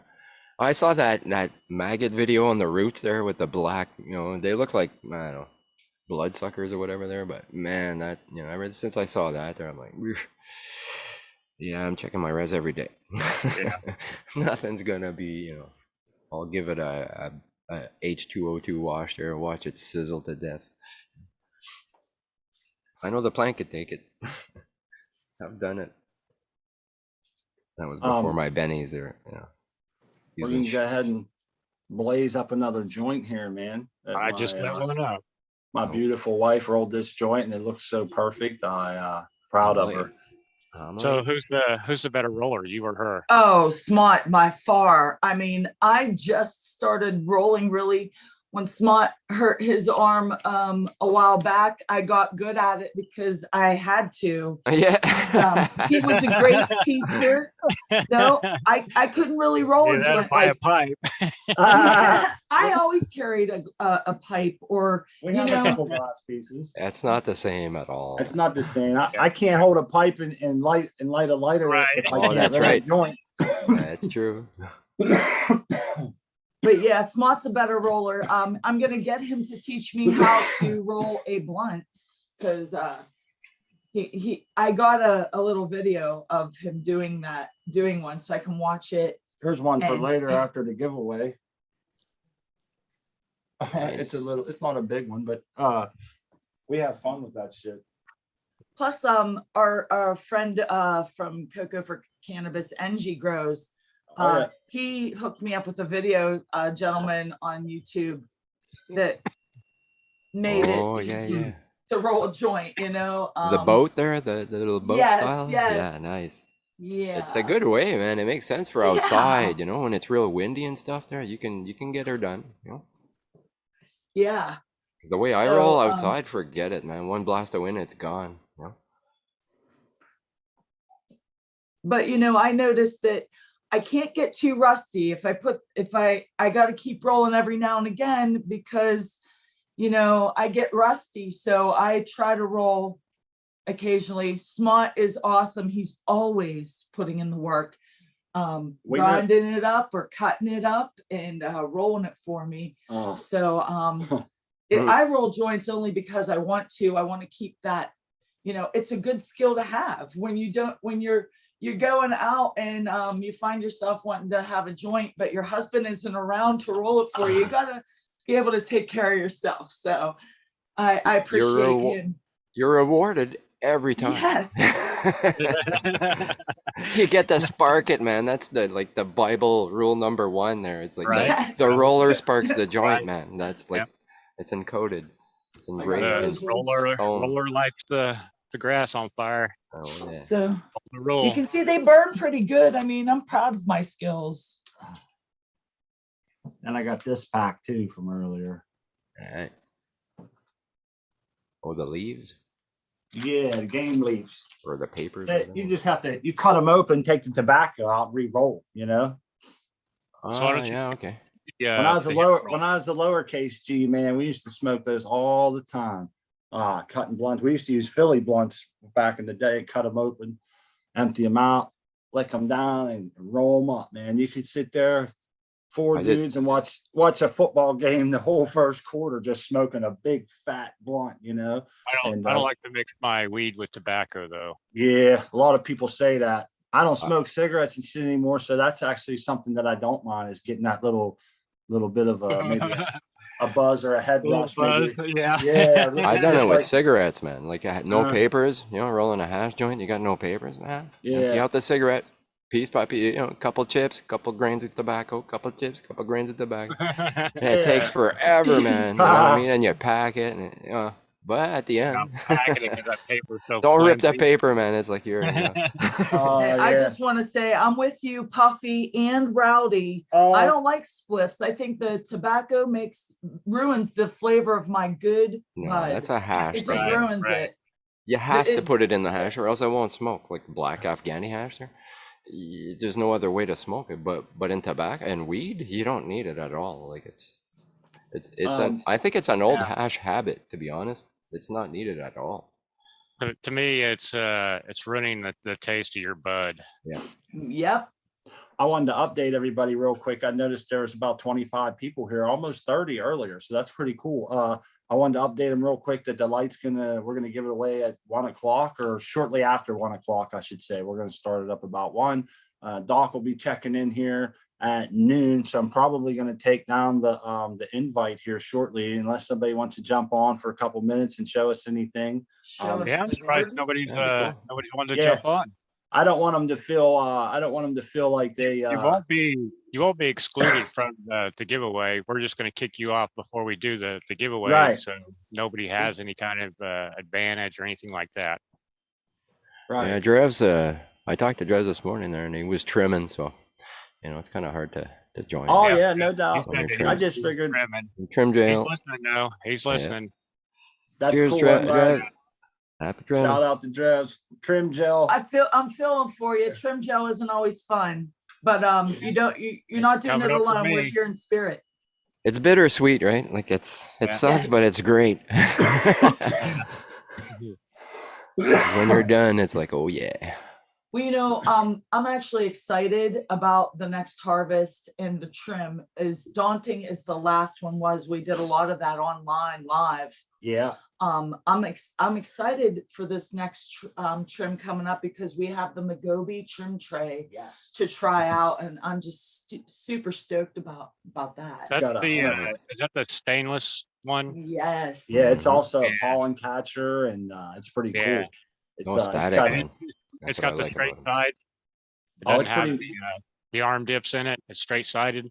Yeah, it's just a straight Yeah. square sided pan with the secondary pan that goes in the top, and then pretty much the whole Right. bottom of that one is a I think it's 160 micron or whatever, and then you just go to town and that thing load up, and then I think you can even use that. I guess part of its appeal is that you could kind of use it for small batches of dry sift, or maybe like catching some pollen or different things. It comes with a screwdriver. You can swap out, I believe, like some shit in like the micron size and do different Oh, things with nice. it. Can't Yeah, you Does see he so- that? sell other screens, like different micron I gotta, sizes? well, I'm not sure. I gotta do, you know what? I just assumed that based on some of the parts that it comes with. Just but to replace I'm- it, like if you pierce This- it or whatever, I'm you not- don't have to buy a whole yeah. other tray there. That makes sense. FYI, we're gonna have a video, an unboxing video. Yep. So be looking for that on the Smart Poker's YouTube channel. If you could Nice. subscribe, you can set an alarm and catch that video that'll be coming out soon. Yeah. on You could, the you gonna do a live unboxing. on that, or are you just gonna? No, do, it'll just be a video that we post, but We're gonna post a video, but we'll definitely next Sunday, our Sundazed and Confused show, we'll show everybody, you know, Right on, what's yeah. going on. what she's saying is if you go to our channel and click on the subscribe button, you can click the bell and it'll tell you anytime that we post anything. You know what I mean? Hopefully. Yeah. Well, it's supposed Yes, to. it's Anyhow. supposed to, That's how but it's yeah. supposed to work. And It'll we're- be we're late, gonna but it'll drop- do it, you know. Right. Yeah, we're gonna drop that video soon. So No doubt. Yeah, I'm very interested in that one because every trim tray that I've ever seen, even though they claim that they're anti-static, you go to trimming on it and everything sticks. On what? Which ones? The plastic ones? Yeah, on the Oh, they're- plastic. They I haven't are found- not anti-static. There's no way to make it Yeah. anti-static. Well, they say they've got a coating on them that's supposed to be anti-static, and they say if that doesn't work, It's not Thank you. conductive. use the dryer sheet and go over. I'm like, I am not smearing a dryer sheet all over the inside of my trim tray. No, God, no. Are you retarded?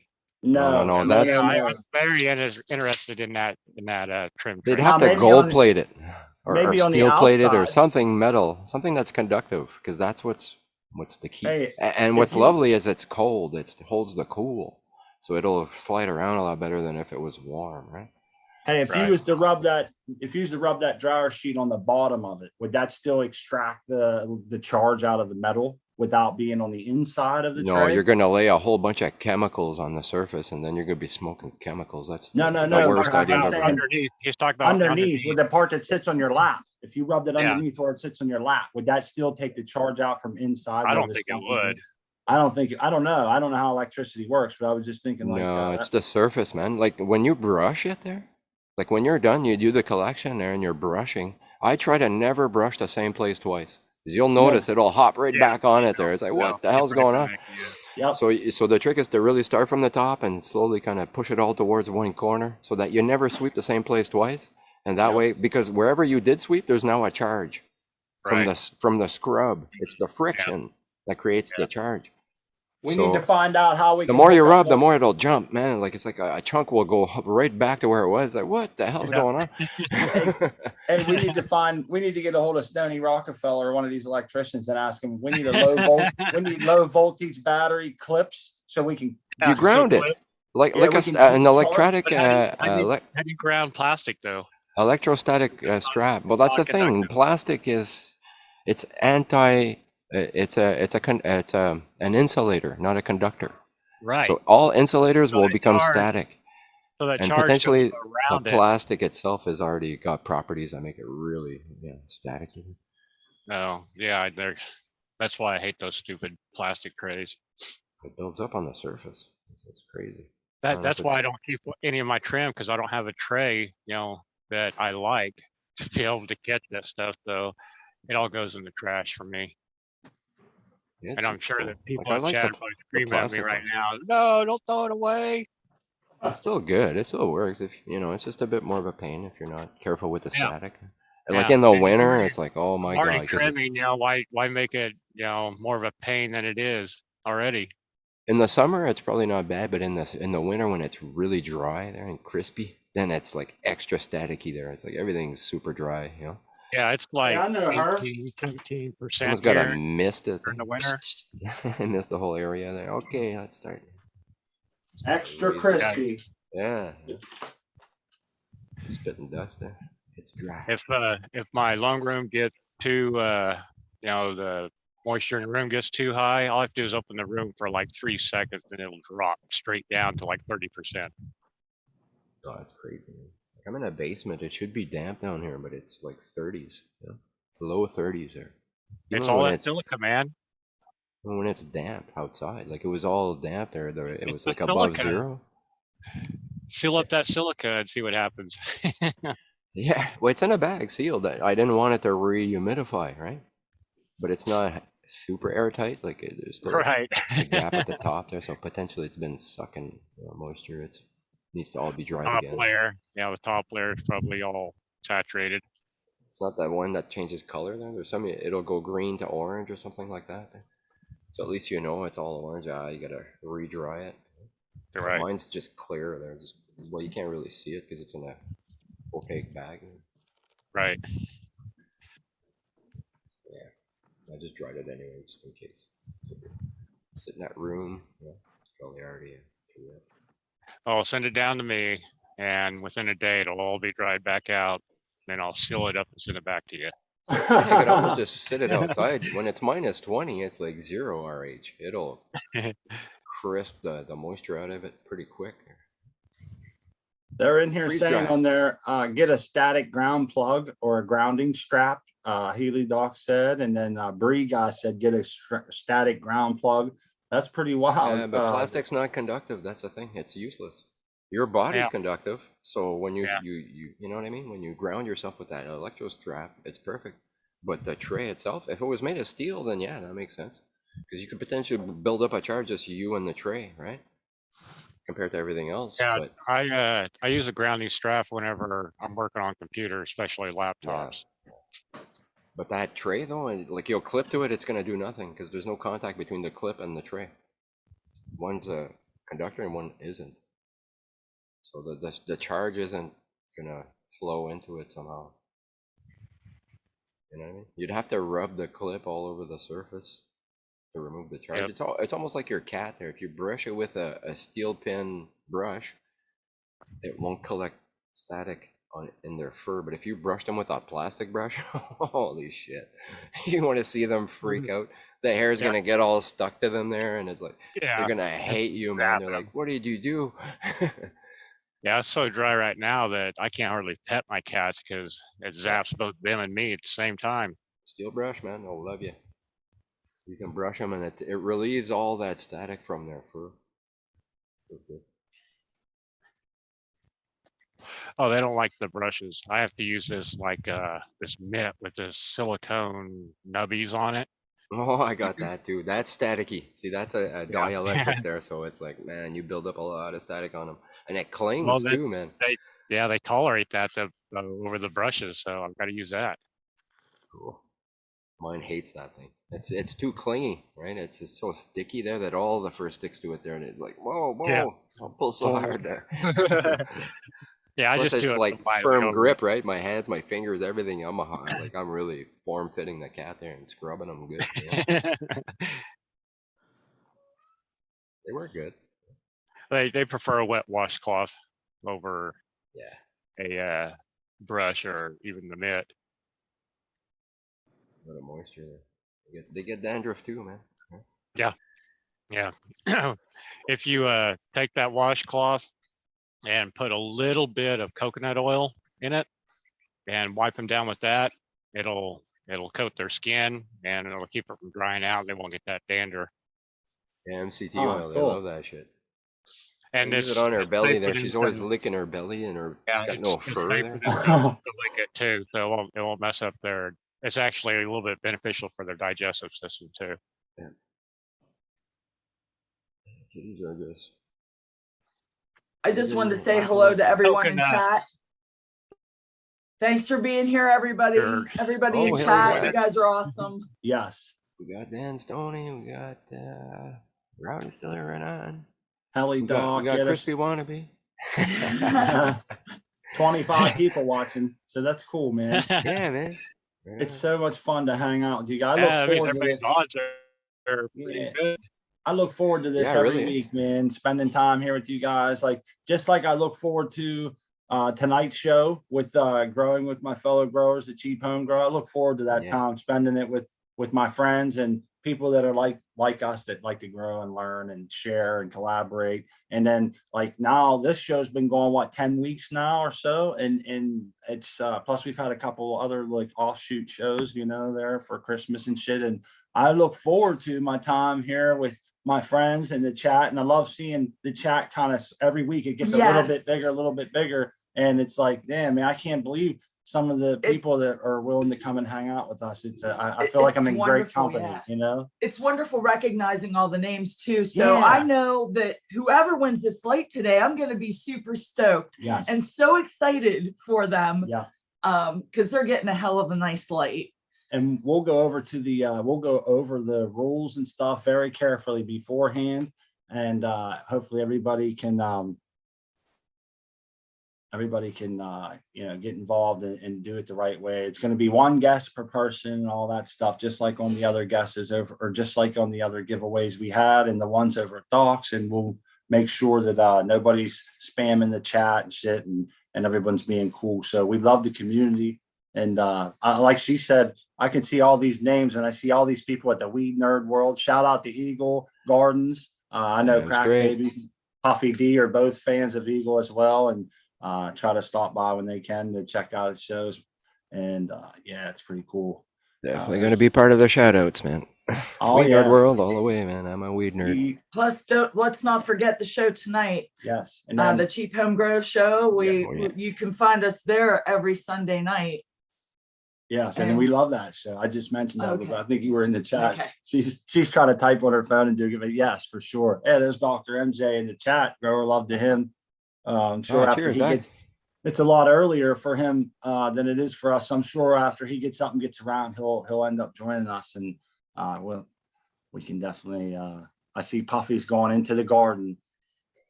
Yeah, Puffy's man. in the Coco garden. for Cannabis is the mothership, right? Jungle. And then we met everybody else through the Growing with My Fellow Growers show, through the comments and stuff, and then start following them around. And it's like, oh, there we go. There's another show. There's another show. Yeah. So shout out to all you guys, man. Caribou Heart TV. Here we go. So I'll check out these slurricanes that Nice. pulled clones off last week. They are, Wow. let's see, we try to judge them. They're probably about 4.5 feet tall now. Yeah, they look like it. They're getting up there. Yeah, I need to chop them down again. They're gonna look Wow. sad for a while, but yeah, I'm not gonna have the room to even flower them out because we got the six down here for the New Year's Grow Challenge that are gonna go in as soon as the GG4 is done. So I am not going to have any room at all. I thought about just giving them away. Getting tight there. I was going to say, it's like, oh, man. And then all the Give them plants some up here blues, man. too. Like the tall ones there. Give them some blues so it'll slow them down a little. You know what I mean?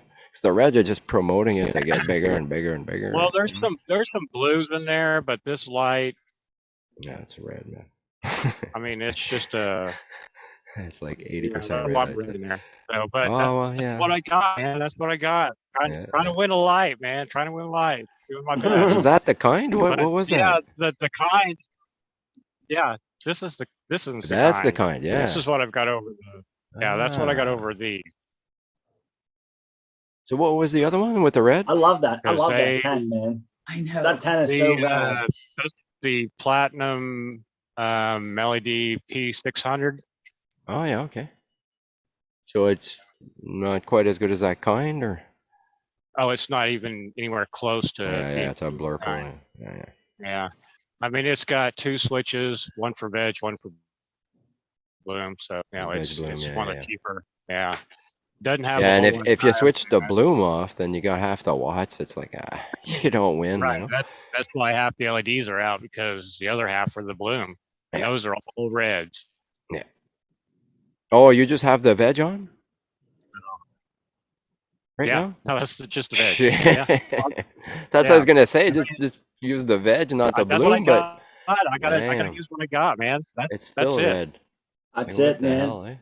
Hey, they Yeah, look good, man. Whatever you're mean- doing there, them plants all look happy and they look good. And I want one of them tents with that 1 foot set offset right there, because I like how you got it. You Yeah, got your that's clones, you got a fan holder, you got handy. that's That's handy. I just have a.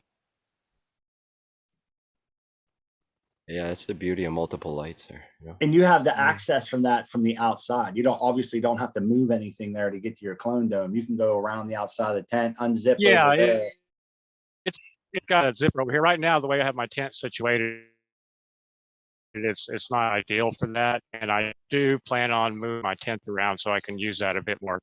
No doubt. Especially like now, I've got this thing completely packed, so yeah, I want to have access to that side, and it'll completely unzip to where you have full access to that whole side. So it will end up getting switched around, so I have access to it. Right now, it's a big pain to reach across there and check those clones. That's why I haven't checked them all week, because I couldn't get to them. Okay. So I was right. That is a headache for you then. Yeah, right now, it's a big headache, I especially see. with I see. that kind light hanging that low.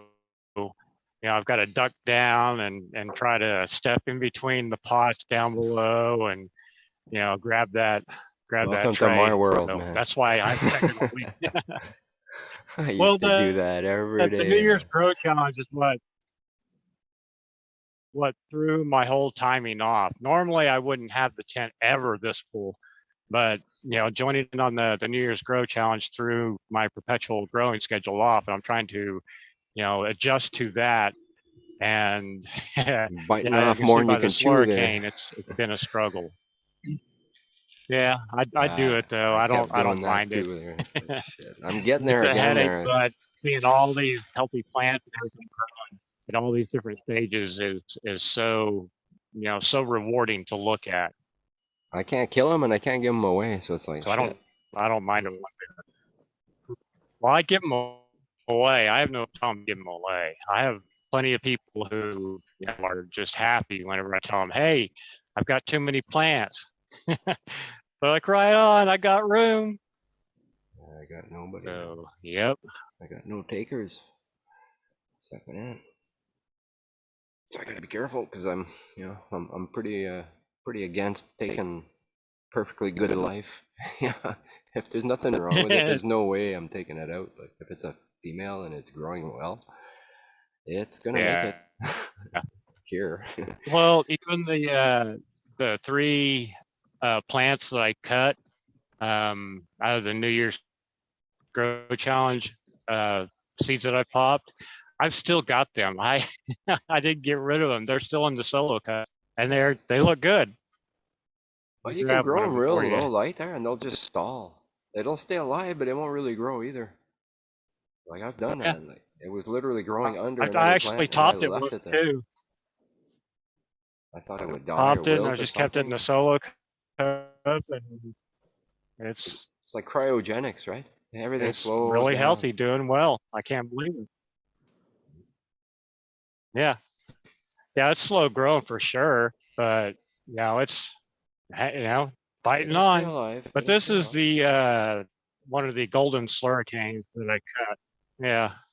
Oh, and they'll adjust their color too, it. right? Like if it's in the shade I'm sure more, it's pretty root bound. It'll darken their leaves there. to be able to capture more light. And once it gets more light, it'll brighten them up a bit, so it doesn't Right. capture as much. So the plants. Seems like your camera is giving you a hard time there, Puffy, with a little bit of I don't know what they call it. It's just dragging, it's glitching and freezing. So audio. Pixelation. little, There's a so lot of whatever lag, the yeah. trying to Yeah, give it's my internet. same Yeah, way I with your apologize for microphone. that. I've been trying to get it. Yeah, Your microphone. I Same way, apologize. man. It's my internet. That's all right. Are you in the building across from your place, or are you at your home? Might just be the distance and the weather and stuff. But yeah, I just wanted to let him know that he was breaking up, and it was kind of maybe hard for the people to hear him. He was Yeah. We're talking over you, or we're really not. Okay, let me know when that happens. Yeah, My internet, sometimes. like I said, it's been bad lately, and I've been trying to get it fixed. And I was on their butts all week to try to get them, to get it fixed, going good before this weekend show. So It's all good, that. brother. We're glad you're here, man. We're glad you're here. Hey, when you poke your head in there, it's like a Faraday cage, man. It blocks you out or something, I think. But it seems like it just seems like there's a little bit of a glitch on your like, just like you're saying, it's your video feed as well as your Right. thing. I just wanted to my whole connection. Yeah, and let the people at home know that I feel bad for you, Pop, but we're glad you're here, man. And we don't want you to don't be bummed out about it. I just wanted you to know, man. Well, I mean, this is our show that we're giving something away finally, and I just wanted everything to go well.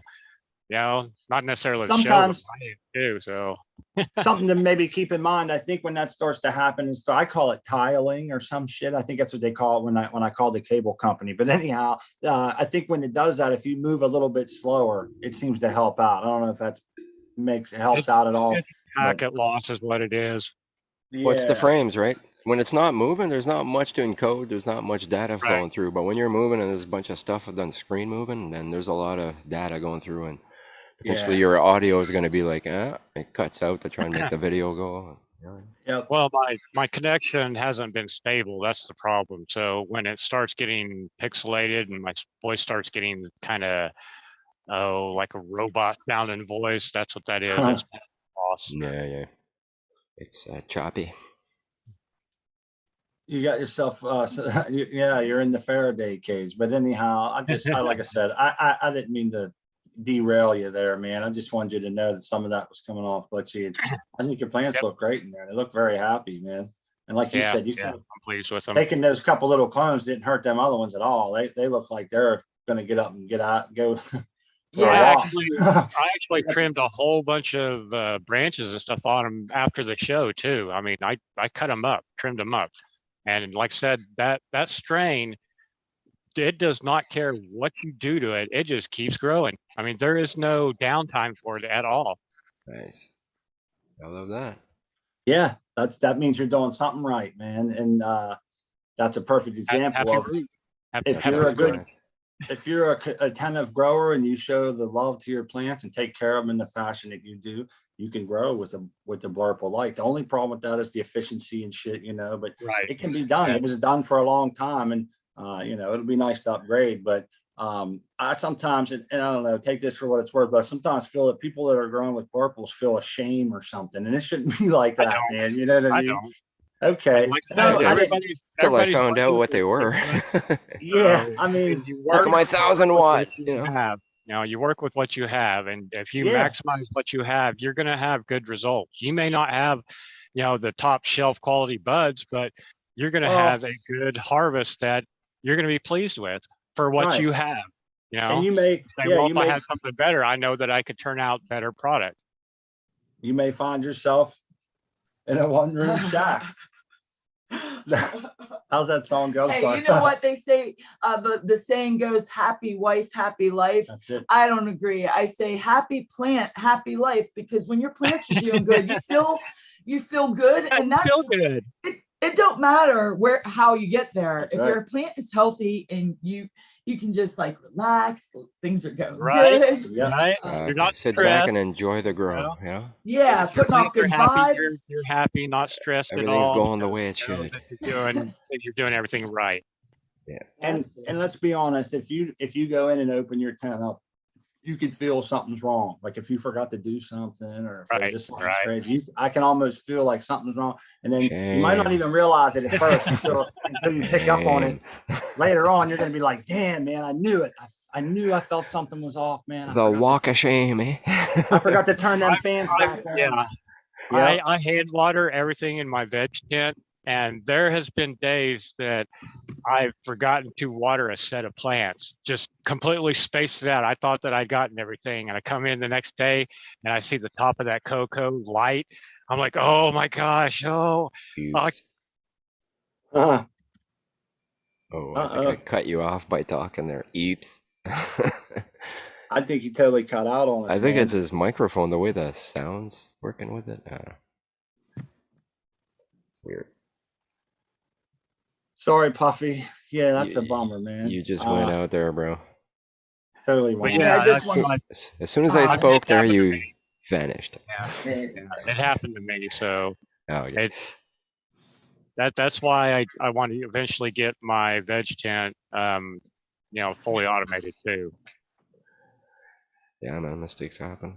But then automation fails too, right? So I'm like that. You know what I mean? I'll never be able to sleep at night because I'll be like, I'll have to still check to make sure that it's working.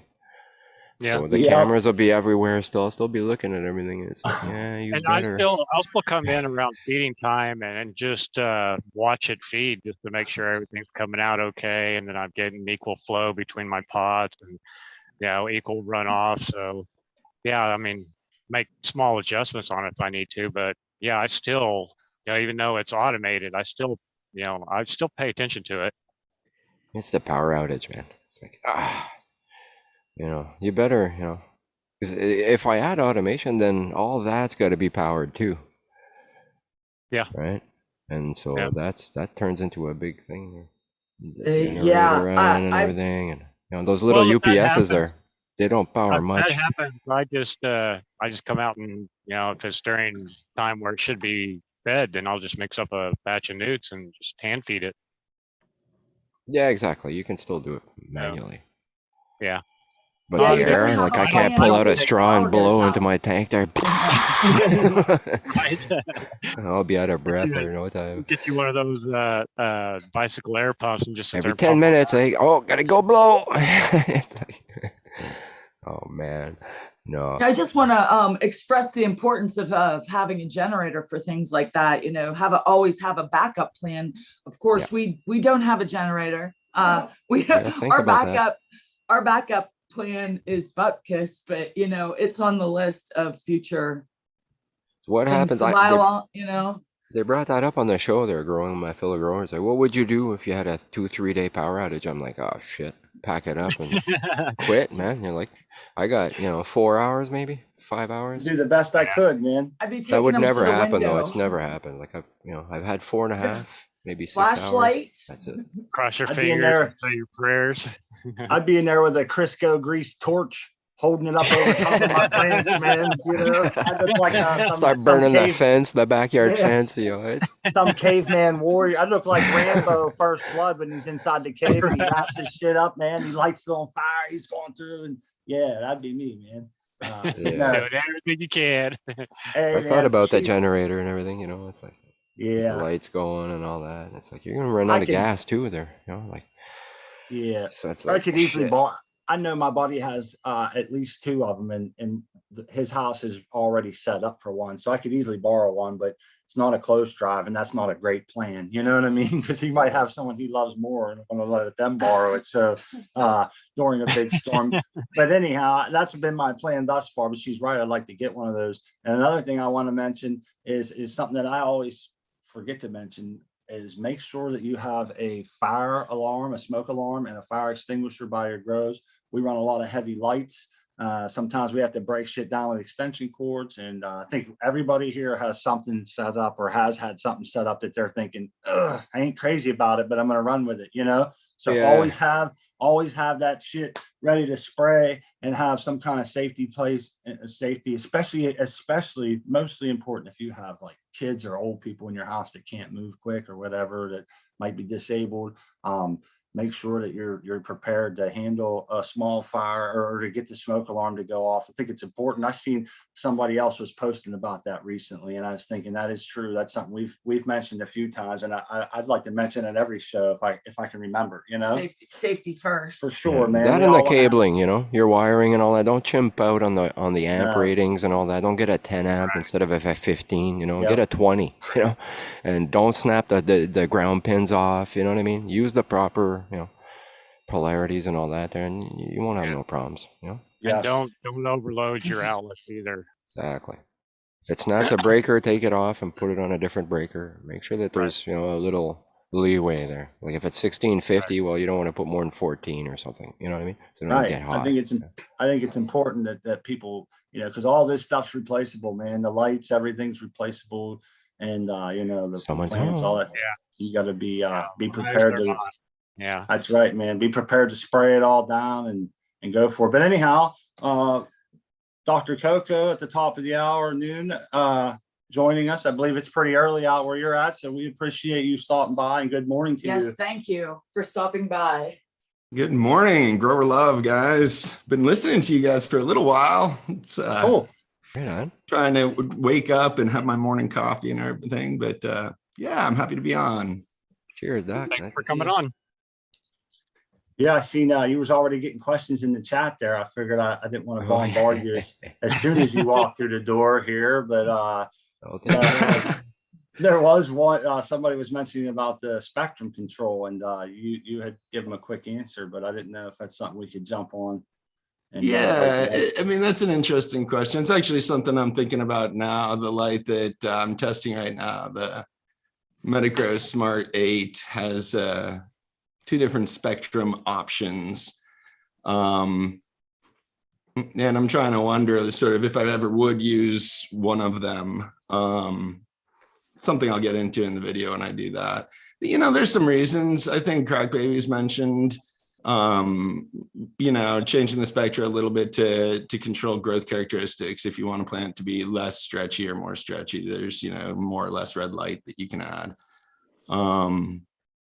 But the spectra, I think, is always going to be second to flux. We're primarily concerned about sort of the quantity of photons, and adjustments within the spectra can do some little things, but and you know, there's some interesting things you could potentially do spectrum related that really aren't related to PAR and photosynthesis. But yeah, for the most part, we're using our lights to power photosynthesis, and that's like the primary objective of them. Yeah, I I agree. wouldn't add blue to fix a stretch problem. Like, do better training, right? It'll get there. Yeah, you know, I mean, a stretch problem. I mean, I like big plants, so Yeah, exactly. I mean, I don't. It's a tent you know, problem. there's this stretch problem when you're like not giving enough light to seedlings.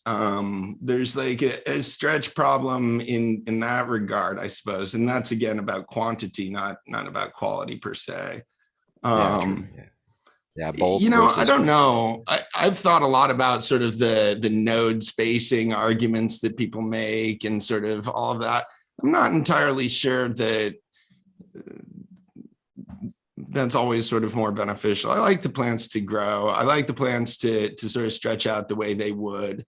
You know, oftentimes in grows, if you get the node spacing too tight or the flowers too tight, you'll end up with other kinds of problems. Yeah. I think Yeah, a lot I've of us are seen trying that. to grow in confined spaces, and that creates such a sort of context for all of these discussions as well. If we weren't sort of growing in a closet or a tent, I don't think we'd have the same concern. So yeah, training. I mean, it comes down to training, right? That's how you keep the plants to sort of be the right size for your grow, and a little bit of timing. It's that timing issue is why I always struggle with auto flowers, is because there's like, I don't get to control much about their timing. Yeah, they decide they don't care what you want to do. Unless you ran it before, then you kind of have an idea, but even then, you know. Yeah. different. Yeah. You know, I've been thinking about potentially I always try to grow different strains together, right? So that's where I really sort of run into issues with autos, is trying to grow 4 different autos, like, you know, side by side in the same tent. And they all are on their own sort of schedule, doing their own thing. And it's weird when you have plants enter flowering at different stages. You know, I talk to a lot of growers that do that, run like one grow with autos at different stages of grow, so that, you know, all in one tent, so that you can have a perpetual harvest. I just feel like you got to be a little bit less dense when you do that. Otherwise, things are going to get shaded out and crowded out and everything. I mean, my grows are usually pretty, like, you know, full by the end of that. And again, I like big plants, but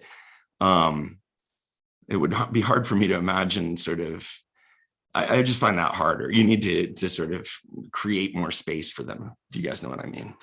Oh yeah, I just squeezed a Hindu into my setup there, and there's not really room for it. So I kind of squeezed all the more mature ones together, since they're less, you know, I guess they're getting thinner. Well, I did defol them like a madman now, so that made a little room.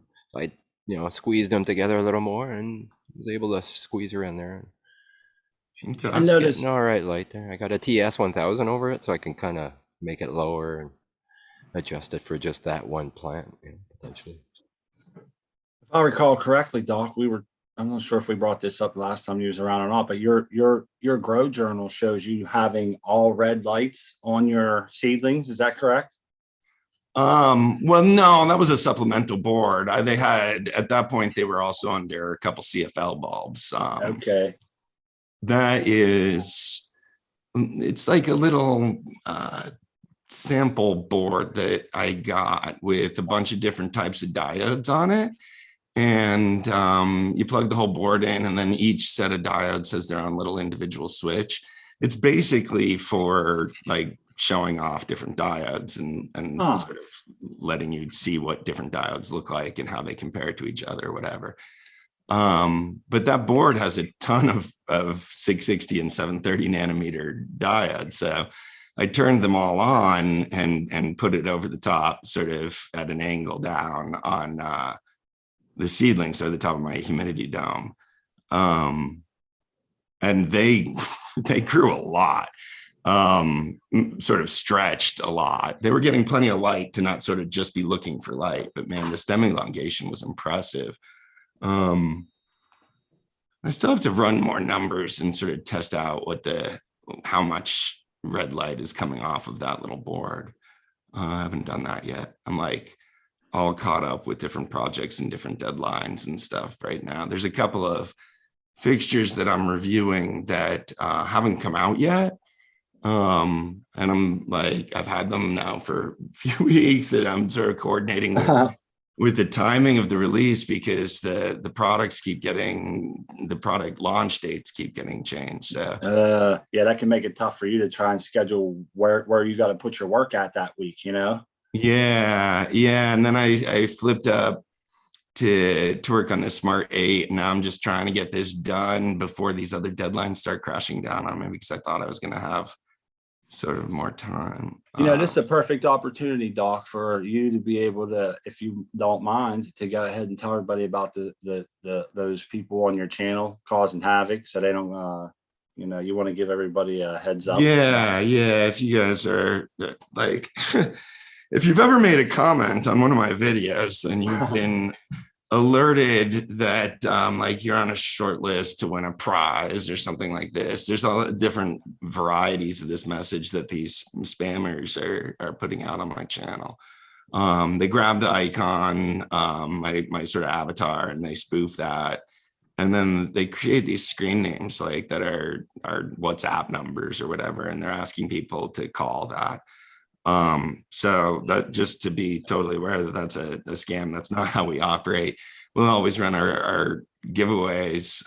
We always make the winner contact us at our official email address, which is at cocoforcannabis.com email address. And we own that domain. And so if you're sending something to that email address, it's usually admin Jordan's email address. She helps coordinate the giveaways.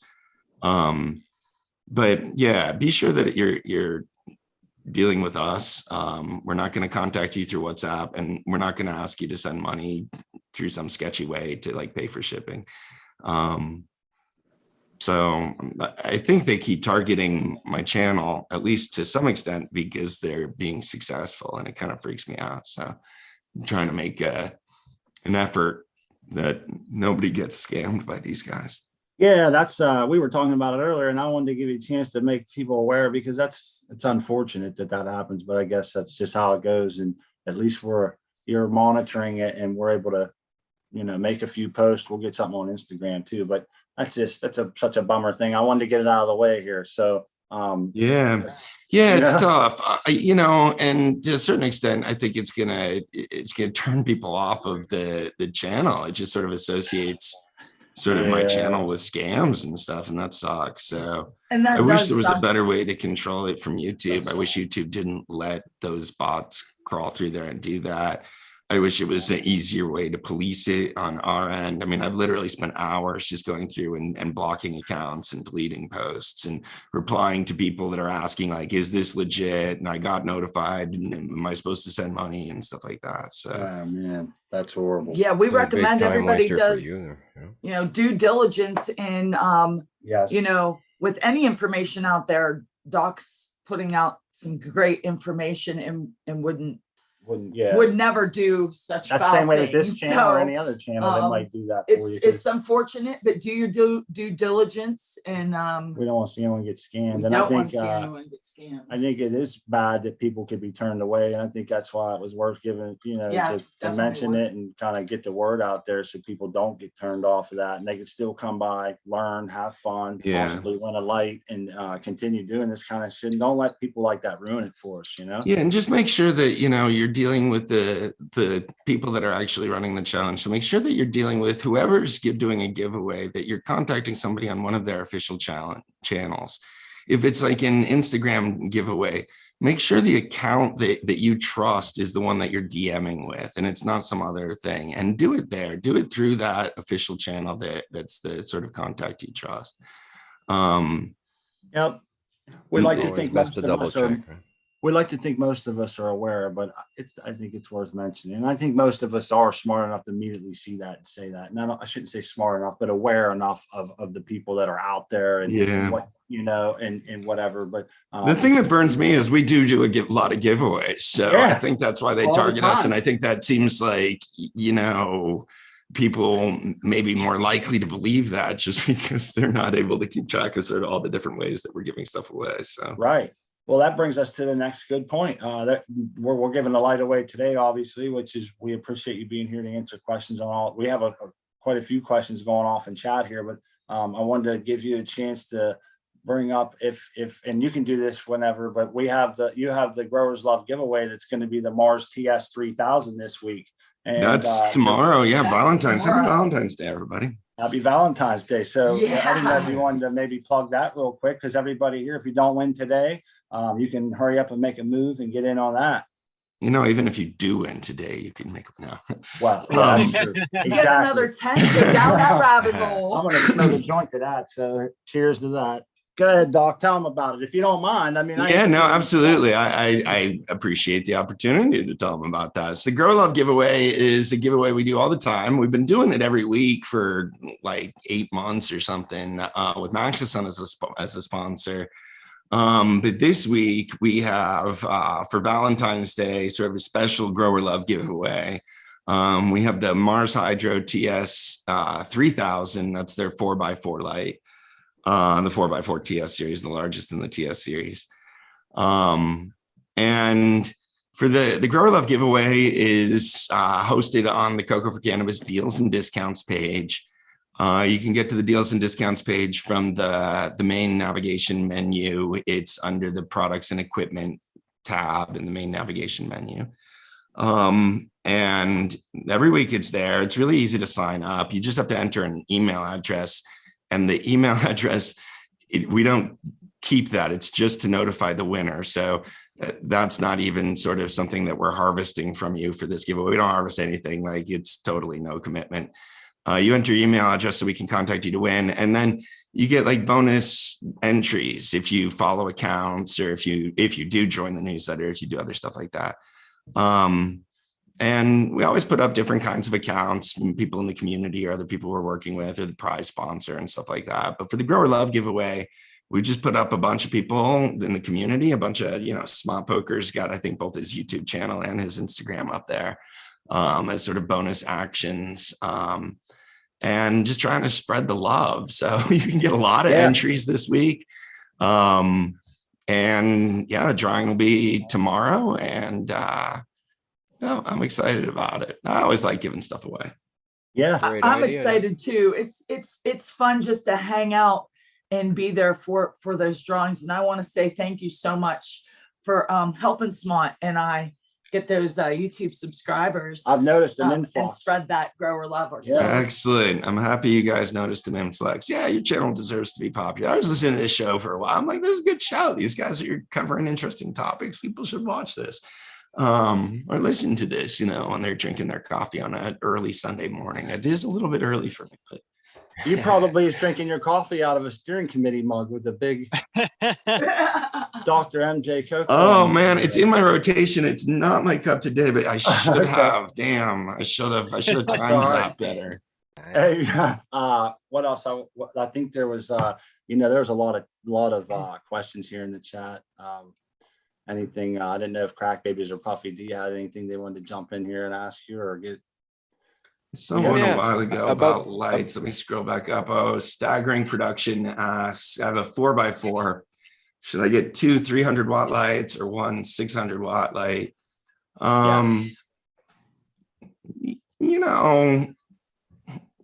Either of those seem like they would be plenty of light for a 4x4 tent. If you're packing 600 watts in, it's generally a lot. At least with sort of today's efficiencies. If you got a fixture that's pulling, 2.2, somewhere in that neighborhood, you can fit 600 watts worth of light into a 4x4 tent. It's either got to be really it has to be really well distributed. So it's either got to be a fixture that distributes the light really well, or the couple of fixtures that distribute the light really well or hung pretty high. So just be aware, 600 watts is about sort of the limit of sort of what you can effectively squeeze into a 4x4 tent right now. So you're thinking about distribution, the LED bar arrays that are designed for 5x5s, a lot of them are about 600 watts, are about 4x4, and they produce phenomenal 4x4 power maps. Like every time I run one of those larger fixtures in a 4x4 power test, I just did a whole bunch of them with the Smart 8 that I'm testing now. They do like sort of phenomenally well. But I made a map with the Smart 8 that I was really happy with in a 4x4 at only 60% power, which was only drawing 458 watts. So just be aware, 600 is a lot. That was 60% power. And, at 80% power, I was able to fit the light into a 4x4 space, but at a much higher hanging height. So those are some issues to sort of be aware about with any fixture, but you want to put a premium on distribution if you're trying to put that much light into a space, and especially if you're limited in vertical height. Thoughts or questions about that, guys? My Fold 8, I can only run it at 80% in my 4x4. And what does it draw at 80%?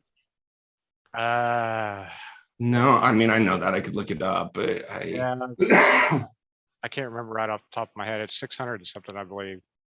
It's probably this. Is it the 680 version? 720. What am I thinking? Grower's choice. Yeah, it's a 720. So I think it's in the 500s, isn't it? At 80%. I should go look this up. I've tested that. I have it actually. I think it the is. Fold 8? Yeah, I think it is in the 500s. Yeah, it's 589 or no, that was the price. Yeah, that's different. But it's There you go. almost that there, yeah. Well, it was 30 cents a UMO, right? I had it at 544 in my test. The power draw was 544. Okay. 80% at 12 inches. Wow. I mean, that's looking at this. This is a great par map.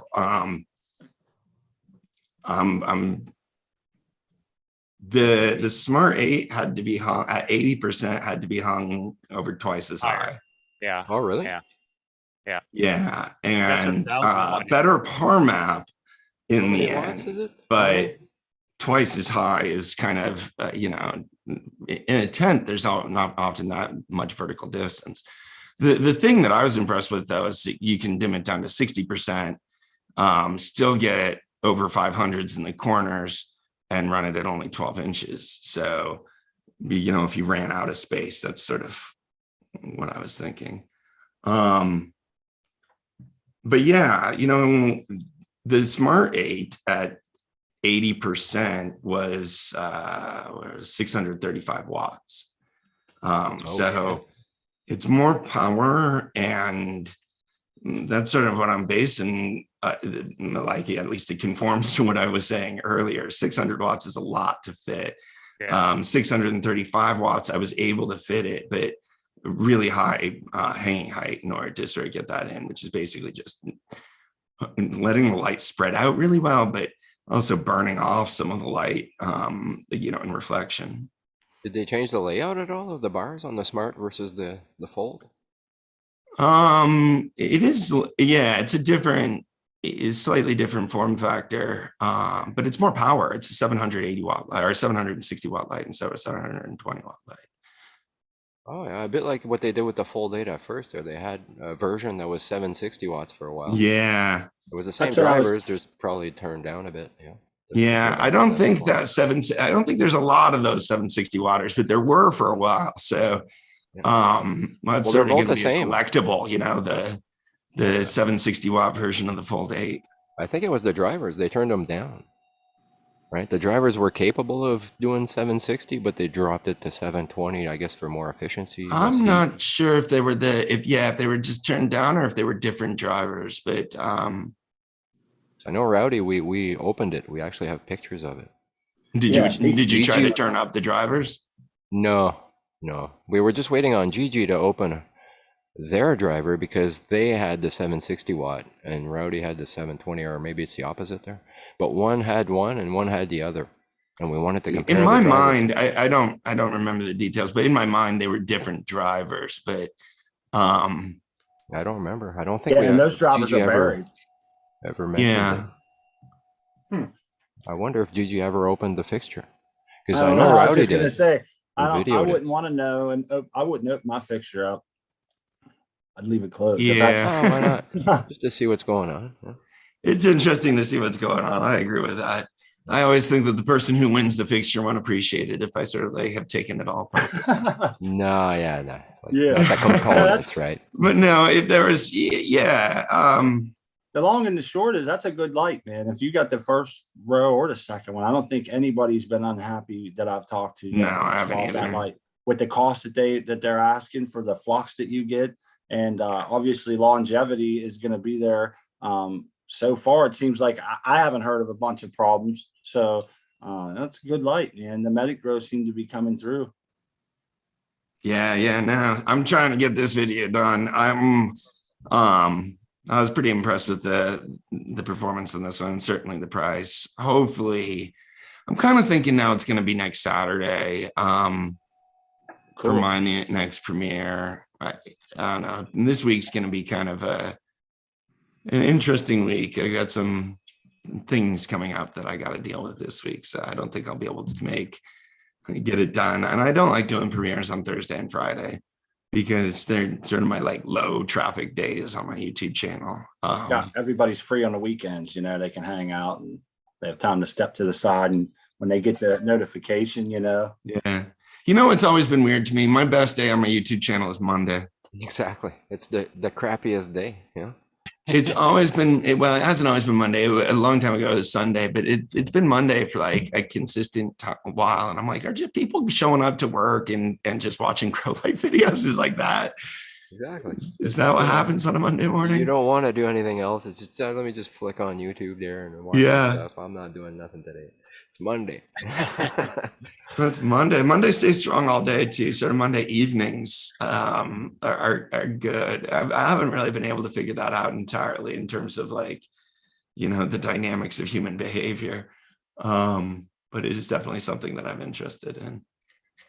So I definitely wanted to ask, how is your grow going right now, Doc? I think we all kind of been sharing our horses. Yeah, it is. Yeah, we're curious, definitely. I don't think I'm the only one that's curious about.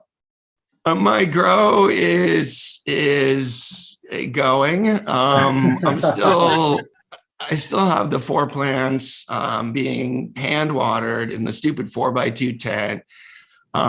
So this is my plan. I'm hoping that I'm going to keep this Smart 8 that I'm testing and put it in my 4x4 and put these 4 plants under it. That's been my plan. I asked Metagrow if I did that, if they would be willing to provide another one so we could still do the Partest Premier giveaway. And I'm actually still waiting to hear back from them on that. But the whole 4x4 tent's been in a little bit of limbo. I've got a couple other lights that I was thinking about putting in there, but I don't know. I've actually pretty much based on that 60% par test that I ran, I decided that I wanted to do the Smart 8 would be the sort of best fit for me at this point among the choices that I had. So I still haven't set up the stupid 4x4 tent is sort of the long and short of this. I haven't set up the automatic watering system. And now my plants are starting to get pretty crowded in the 4x2. I've gone pretty sort of slow with training them. I actually still have to do the final topping on them, although they're ready for it. And yeah, so that's where I am. They're reasonably healthy. They'd be bigger if they were being watered more frequently. So no flip day tomorrow. I'm still probably gonna flip them tomorrow. Look at me putting you on the spot. I don't mean to do that, man. I don't want to. I feel like I'm grilling you here. Let me. They're big enough to get flipped tomorrow, and I gotta keep. I mean, I should top them today. Then maybe just go a couple days late on your flip, huh? Do you think? Is that too stressful to stack them up like that? What do you think? Well, to be perfectly honest with you, I can't actually get them 12 hours of darkness tomorrow. But I could start working in that direction. That's right. You're a walker. You walk them in 2 hours a day, right? Yeah, I'm a little bit out of position on everything, aren't I? Shit. And I luckily, started walking them a few days ago. I should have done the last topping a few days ago too. I'm just keep thinking that I'm going to set up the 4x4 tent and the automatic watering, and everything else just keeps coming up, and I keep not doing it. So, like, I would update my journal, but I haven't even taken a picture. I got to take, and I keep wanting to set up the stupid 4x4 tent and the GrowTech system and all that. The GrowTech system, I'm trying to set it up with the scales, and that alone has delayed this project, I would say. Yeah, no doubt. Is it that tricky? Yeah. Well, it's not that it's that. To a certain extent, it's kind of tricky. You got to kind of calibrate the scales, and it's got to be all set up before you calibrate the system. So you can't like do it in the bathroom or something and then move the system. Right. But the tricky part is with the scales, the way he's designed this system is the scales are only supposed to measure the runoff.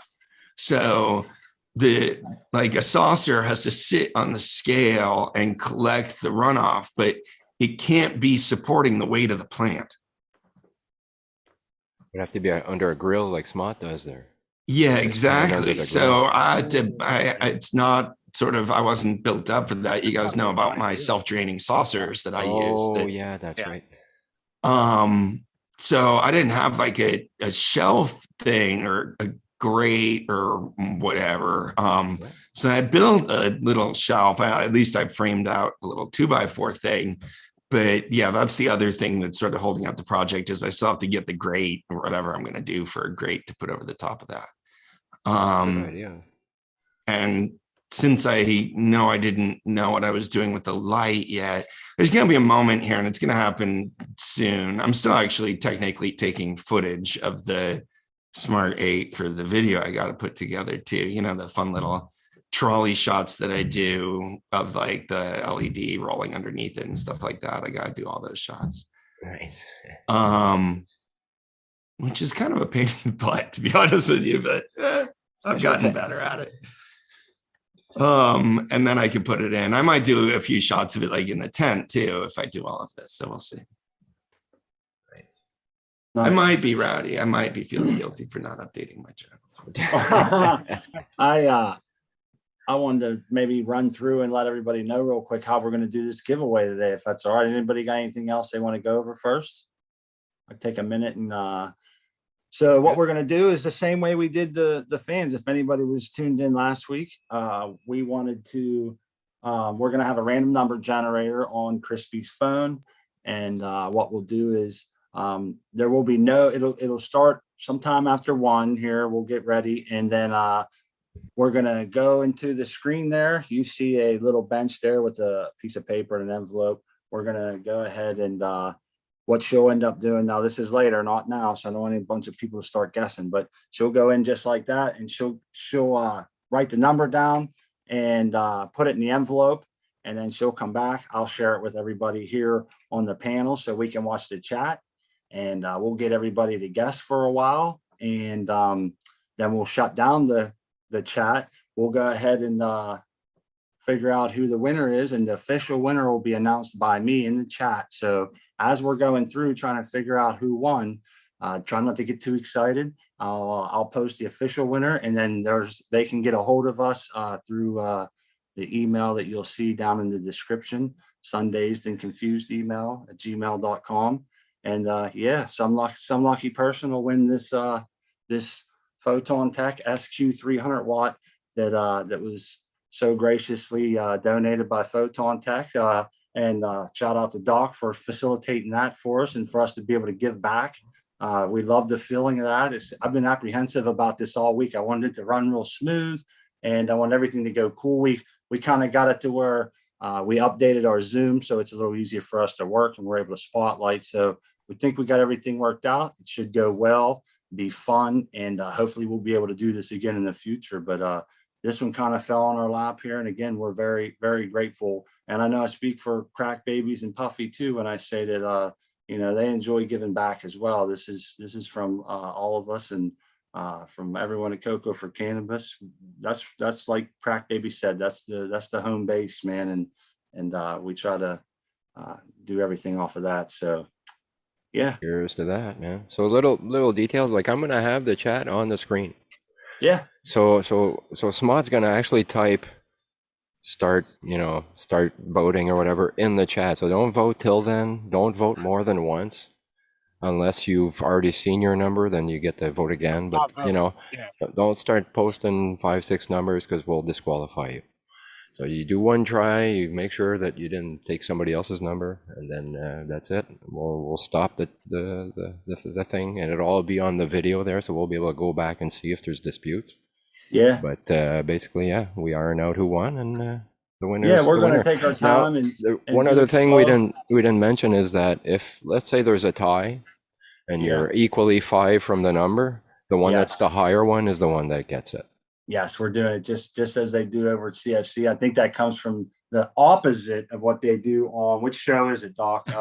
The Price is Right. The Price is I Right. mean, I don't know that we tried to do it the opposite. Somebody just pointed out, so this is the Ended up opposite that of The way. Price is Right. And I'm like, yeah, it is. Well, Price is that Right. stuck with me. I was like, let's do it this way because it's easy to remember, and then it's kind of, you know, it's the same. Price is other way. Right was without going over. The closest to the correct price without going over. Exactly. Yes. Exactly. And we went opposite of that. We went. Yeah, if You there's can a go over if tie, you want. then it is the one that's over that wins.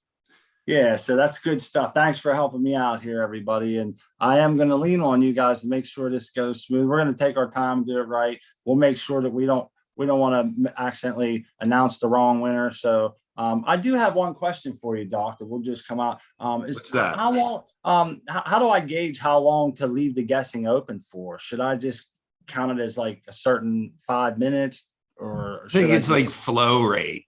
Okay. Yeah. Like When the once numbers the start to flow slow down peters there. out, you Yeah. say, Okay. okay, you know, 15 seconds left to get your guesses in, and then you cut it off. Exactly. Okay. Cool. Okay. That's just But something if I there's wanted like a to- torrent of guessing at that point, although, you know, it's based on the number of audience, Yeah. almost 40 people here, there'll probably be a few more by the time the giveaway actually happens. So Right. Yeah, it, that's how it 1 probably o'clock only is, needs so to be open for a couple of lots of minutes, time. but I think we'll determine that based on, you know, how long people keep guessing.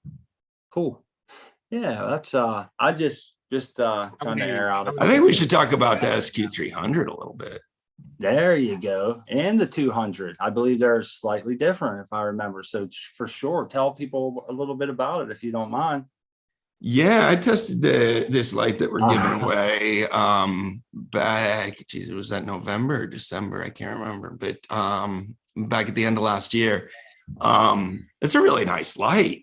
It's a really nice light for 3x3 grows. Sort of excellent density all throughout that space. And they devote sort of the distinct thing we were talking about spectrum here. They devote was like 11 or 12% of the power draw to far red diodes, 730 nanometer chips, and it produces sort of a much higher EPAR test results than the PAR test results compared to other fixtures that I've tested where they get most of their far red light just from the full spectrum diodes. Most full spectrum diodes, by the way, put out, it seems, all the ones that I've tested so far, put out about 2.5 to 3.5% of their energy in the far red wavelengths. But the Photontek SQ, much higher. Oh, I need to pull up my test results now. To see what the actual percentage of far red was. It was really getting into and testing this light, the Photontek SQ300, that led me to start doing the EPAR testing. I had another interesting conversation with an engineer over at Apogee about the new SQ610 sensor, and got pretty deep into the literature on EPAR and other things. You know, the new research that's coming out about sort of the light that drives photosynthesis. Let me scroll down. I'm trying to figure out the percentage of far red light. Yeah, I think that's Yeah, I added red light to my grow there. I don't know if you could see my nugs there. They're all red there. I just put a red blurple with the bloom on. I figure I add a little red, see what happens. Can't hurt. Yeah, so the blurple, you know, blurples often did have a couple 730 nanometer chips, but most of their red is in the closer to 660, that in those range, so the deep red light. And that's sort of the distinction between PAR and EPAR. Well, photosynthetically active radiation has been for decades defined as 400 to 700 nanometers.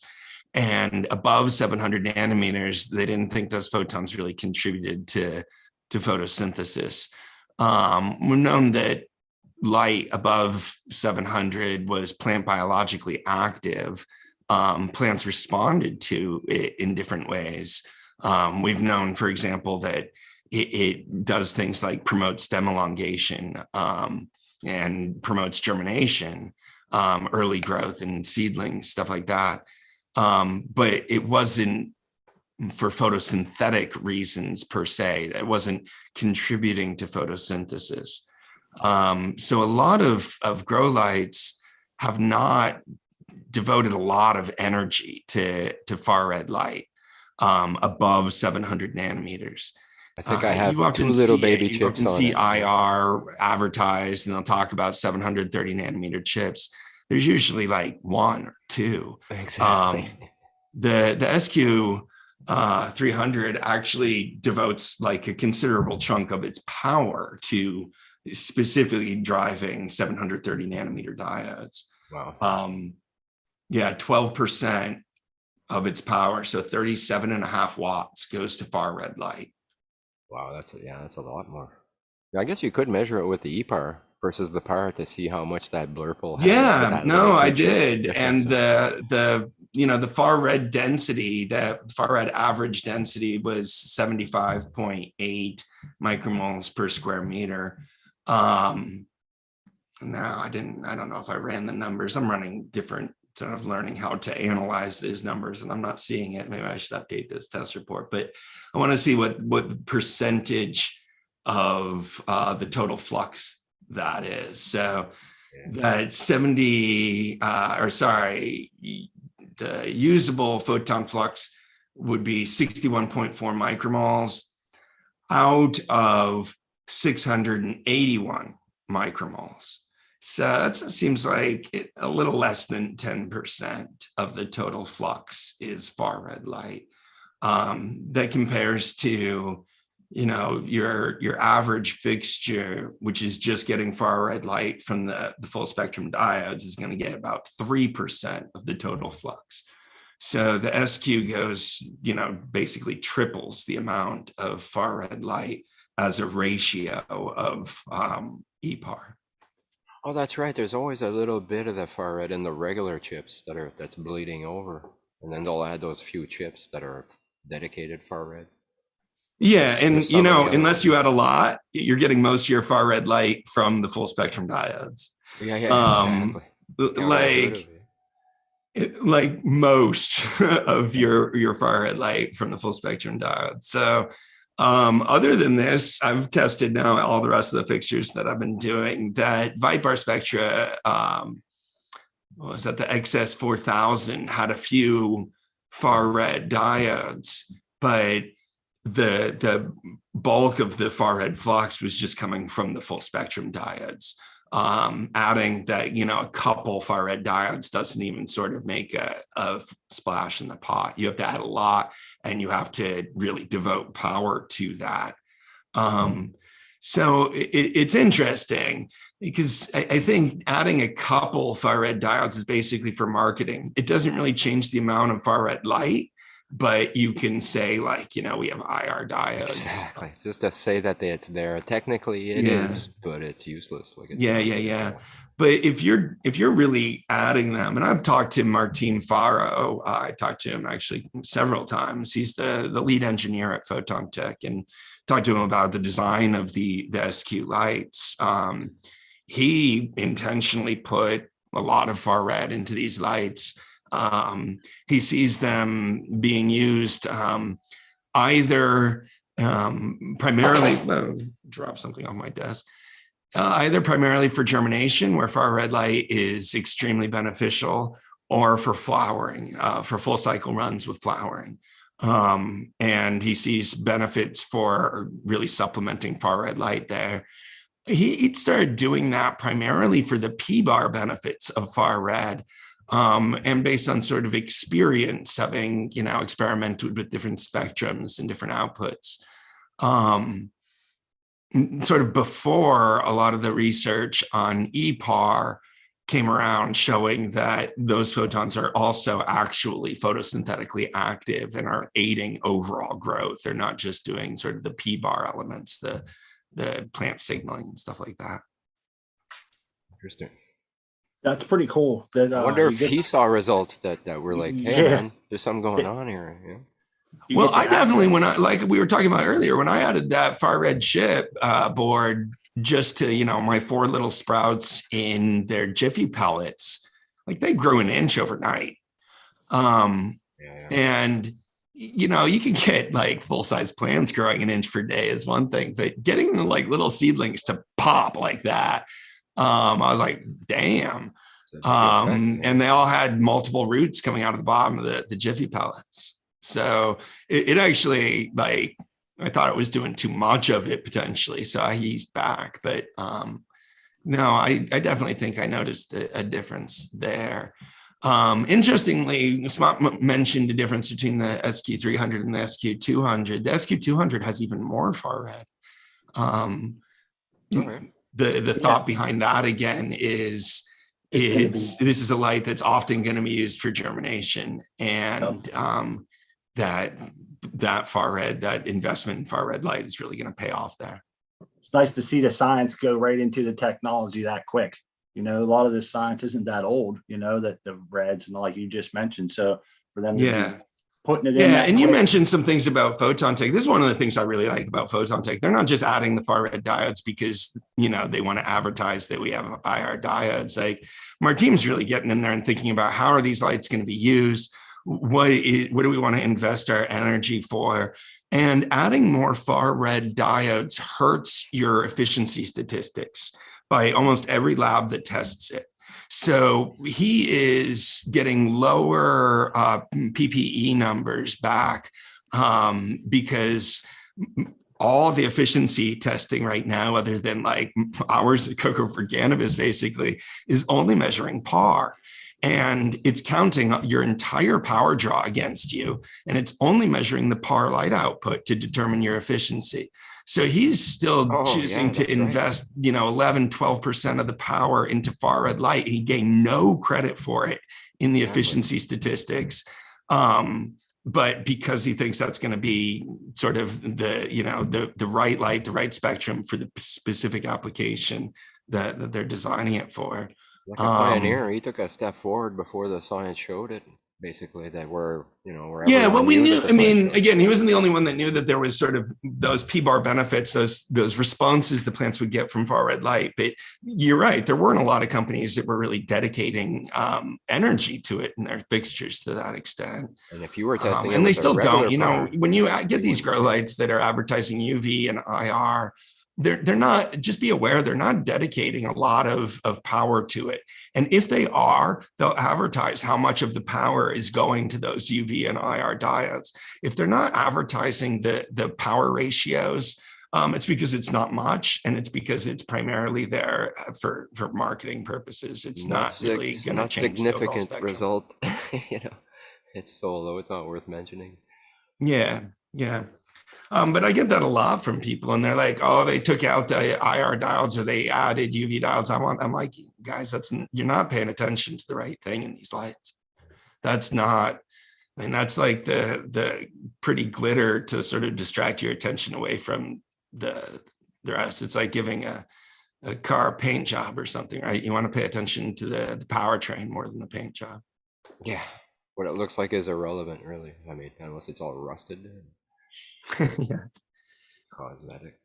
So what about the Emerson effect? Because I heard like, okay, because this far red stuff and all that's tied in. Yes, it's all related to the Emerson effect. Is that just the far red, or does that involve the 660 reds too? It involves the 680s and 690 reds and higher. Again, prior to EPAR, the Emerson effect was really thought to be a relationship between light at about 660 and lower, and light in the 670 to 690 range, and that they worked better together. The later research is now just showing that light in higher spectrums also triggers that same effect between photosystems 1 and 2. So that if given alone, far red light is not photosynthetic. If you only hit your plants with like 730 nanometer light, they'll starve for energy. But when you hit them with 730 nanometer light in conjunction with PAR light, there's a synergistic effect that makes those 730 nanometer photons as sort of productive as the PAR photons. Interesting. Yeah, that's where all the research is going now. Is all of that sort of EPAR research and all of that is coming out of really studying the Emerson effect and hitting different plants with specific different wavelengths in a way that they never were able to do before. And it's really advanced LEDs and lasers that are allowing them to target and really micro target ranges of wavelengths and be able to measure the impacts of different wavelengths operating together, to be able to show now that, and the EPAR, when we say those, the 700 to 750, and they're not actually confident in the upper end of that range. They're confident up to about 738 nanometers, when you sort of really press them on this and see what data they're relying on, that will work in conjunction with PAR light to activate photosystems 1 and 2 when it's up to 30% of the total flux. If it exceeds 30% of the total flux, you're not going to get a return from those far red photons. But again, we were just talking about the SQ is about 9 to 10% of total flux, and it's devoting a lot of energy to the far red diodes.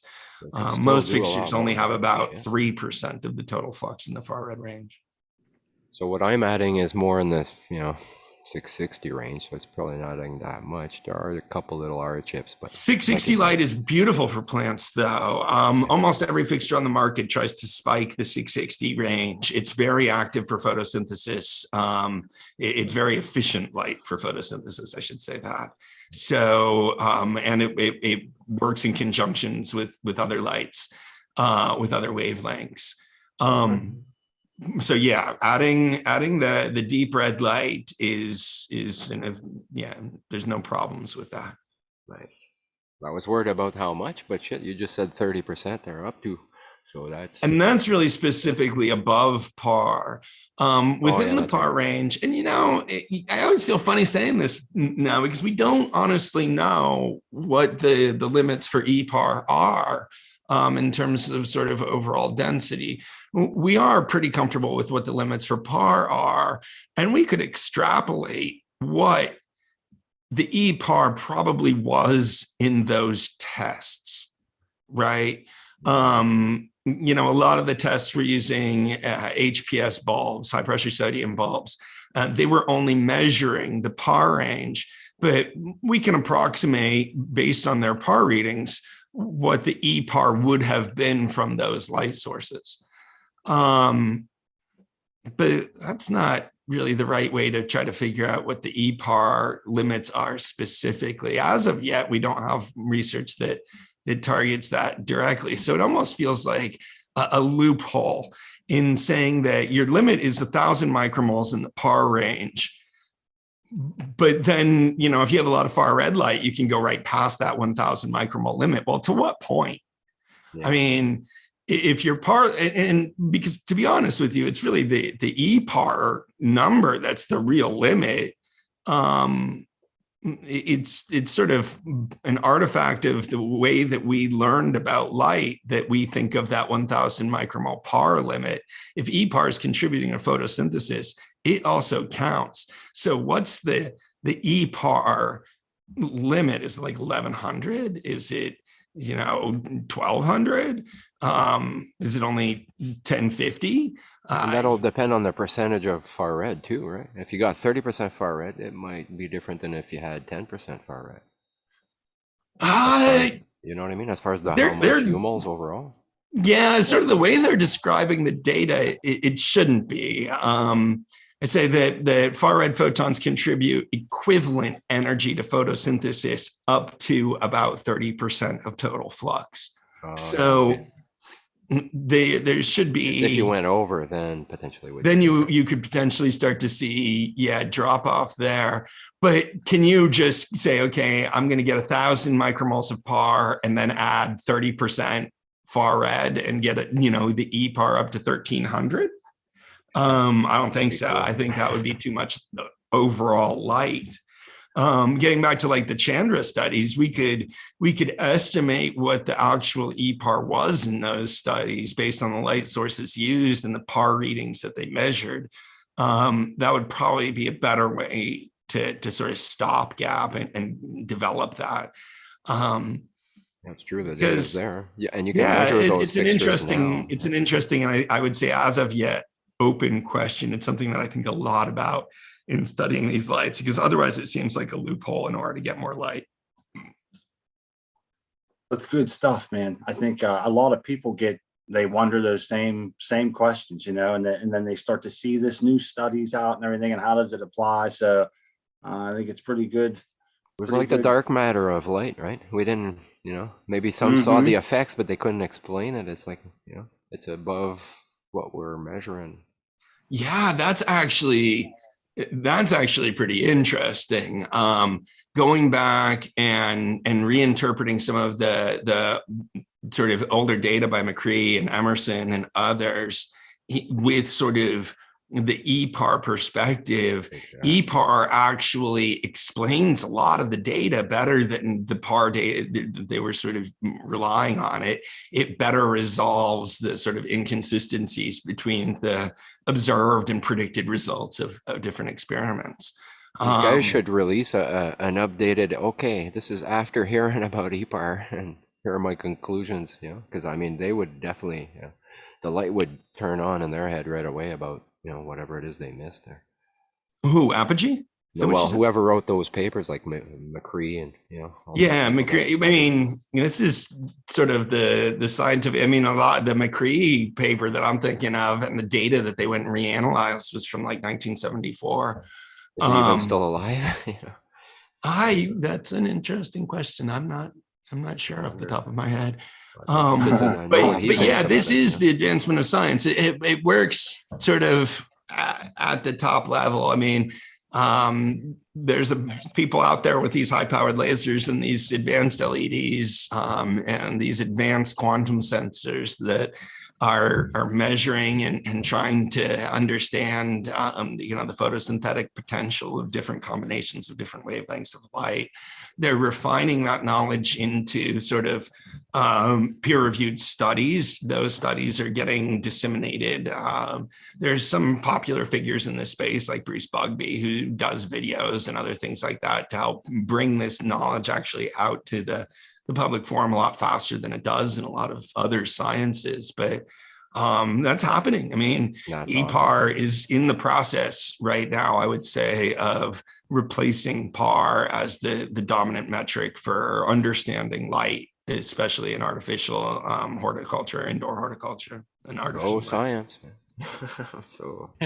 I'm so for it, man. We got to test everything, man. All that bro science there. We got to, you know, really iron out the processes and see what's really going on there. Yeah. And then companies like Apogee are making the sensors to conform to this new understanding. I mean, that's the whole idea behind pulling the SQ300 sensor, the extended range sensor that people used to pester me that I should use. And I was like, no, that's those numbers are not going to sort of, they shouldn't all be added together. They discontinued and pulled that model once they started to really refine the understanding of where the limits of the EPAR range were. Yeah. And they launched the SQ610. I saw those meters. They vanished. they disappeared from existence, but I'm telling you, I saw them. It had the 380 to 760 nanometer range. And it was the EPAR at that time. And then for some reason some new paper came out. The extended range sensor was like 300 to 1600 or something. I mean, 1100. It was 330 or 300 or something to all the way to 1100. But right to 1100, right? It was like every single photon that you could count, right? You can't just add those all up as though they're the same thing. You need to know what photons you're counting and why you're counting them. So that's evolution. It's actually, I'm enjoying this, and I'm enjoying sort of doing all the PAR and EPAR tests with all these fixtures, and learning about this transition as we're experiencing. Remember you were talking about doing a diode video and how it all works, the science behind it? Yes. You mentioned that you were talking to a company. Yes. What was that company? I can't remember. Letostar. They make the diodes that are in the Magobi fixture, the octopus. Oh, yeah. Okay. Yeah. I couldn't remember. I thought it was Illumi something for some reason. No, LEDESTAR.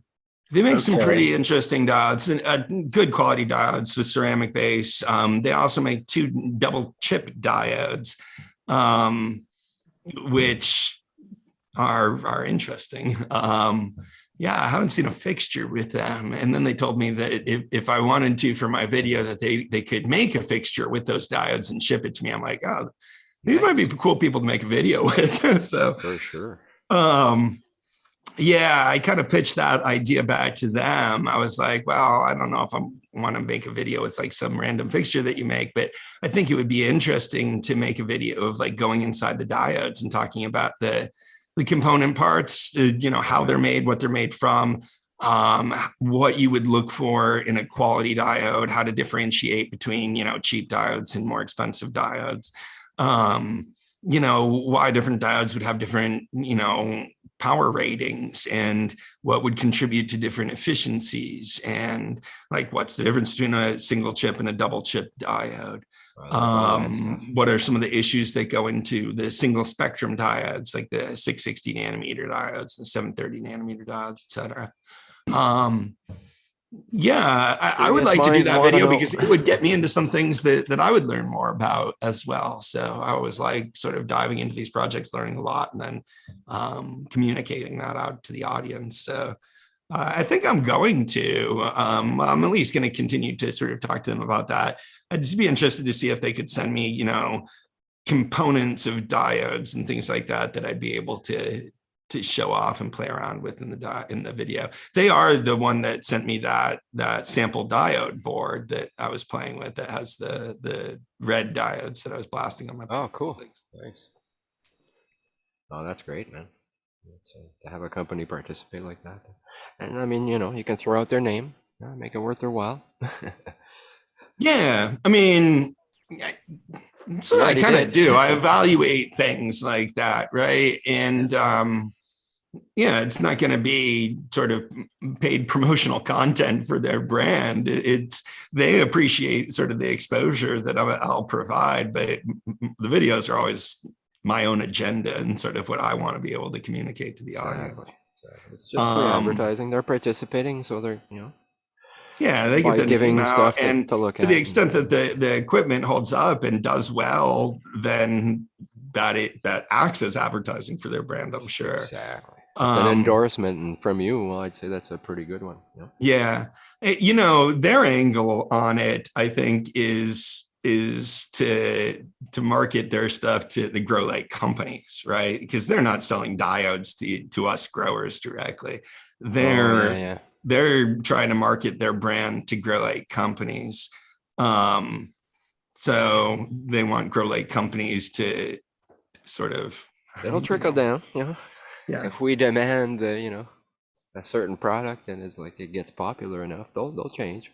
Well, look at the way they're designing. Yeah, there needs to be consumer reception to it. I agree. So I understand their angle. I mean, I'm always sensitive about sort of what's the manufacturer's angle and why they'd be willing to cooperate with me. But that doesn't always mean that you can't go forward with something. I mean, I really hold to my guns in terms of maintaining editorial control over everything that I do. I'm not going to just go out there and start, you know. Exactly. And the other side of this is I'm not really lured by getting the free equipment, like even a little bit. I turn down people offering me free equipment almost every day. So it's, I think that's a good point, and I think that's something that should be noted, that, you know, there's a lot of stuff that doesn't make the cut, right? Yeah, there's a lot of stuff that doesn't make the cut. There's a lot of stuff that like I've never heard of before, and they want me to. I mean, and not just things like the elephant light, although the elephant light was one of my favorite examples of this. Oh, I got pitched. I remember the elephant light. Yeah, the elephant light was awesome. It was so fun. But no, like I'm pitched to do like influencer things for like fashion brands and stuff periodically too. So I've always thought that would be interesting. I don't know how these people do their sort of vetting for potentially offering people, but I think a lot of it is just if you have enough followers on YouTube and if you're sort of ranking in certain types of videos or something. But yeah, I get lots of grow light offers. For fashion? Is that what you said? Yeah. It was like women's activewear or something. No way. Yeah. They don't really care, you know. Oh man. No, I was gonna do my big reveal, you know, go on screen, and I was gonna be wearing some little cute outfit. Now you're showing yourself too. That's funny. Get this Oh, bikini now. It's Oh, like, man. what? Use code CCFC. Going on? That's funny. Oh, I can see the memes now, man, popping up soon. Shit, I should Yeah. have kept that private. Yeah, Oh, yeah, is it yeah. I giveaway can see that. time? Very good. But it's about giveaway time. Yeah, it's 103. I went ahead and spotlight. Oh wow, we're getting back to the Photontek light. Yeah, somebody's gonna be stoked. This is really a cool light. If I had a 3x3 E10, I would probably want to put the SQ300 in it. I'll just say that. That's nice. We got about 50 people here, so your chances are good. A 1 in 50 chance is pretty good, you know? Yeah, right. Yes, most definitely. So the way we're going to move forward here is you guys can help us out, make sure, because I've smoked a few joints. We've been on the air for a little while now. You guys can make sure I don't mess up. So we're going to go ahead and Crispy Wannabe's going to get her random number generator fired up here. She's about ready to walk into the screen here, and she will get a number from 0 to 999. And it'll be in, she'll write it down on the piece of paper there on the screen. She will put it in that envelope. She'll seal it up, and she'll come back here. Once I share that with the panel here so we can watch the chat, I will go ahead and then announce in the chat that the guessing is open. And then people will be able to guess, and then I'll close it. And then we'll go ahead and figure out who the winner here is. And I'll announce the official winner in the chat. So don't get your hopes up if you hear your name until you see it officially announced in chat. And don't spam the chat. If you guys, if anyone tries to spam, I hope not. This seems like everybody here is very, very, we know pretty much everyone here. So I don't think we have that problem, but if you do, it will disqualify you. If you guess more than once and no one has guessed your number, that's immediate disqualification. So without further ado, Crispy Wannabe is up there. And I know they're everybody to flip on live chat too. You might miss some things if you're in the top chat still. I know there's a little bit of a lag between our Zoom meeting and what we're seeing and what's going on over there. I think it's like 30 seconds. So she'll be coming in. There she is now. She's going to go ahead and write the number down. And when she's done, she'll come back and type it in the chat here for the panel to see. And boy, this is so much fun. I've been, like I said, I was excited all week, Doc. And I was thinking, your anticipation, I know you said there's a big anticipation for your videos and your giveaway, and then it's like a big whew, you know? Yeah. So I get that because I'm really excited to see who's going to win this and everything. Yeah, there's an empty envelope. She's going to go ahead and put the number she wrote down inside there, seal it up. Now, nobody in the chat could ever know what's up. She's going to come back here and we'll be able to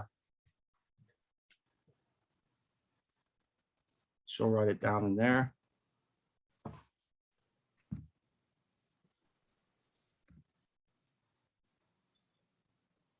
All right, she's sealing it up.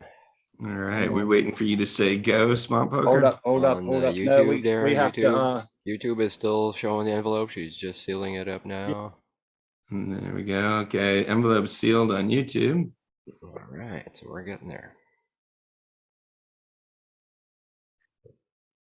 Okay, I think we're ready to go. Yes, if you already guessed, you should guess again once we open the numbers, which are still not open. Hold your guess. Just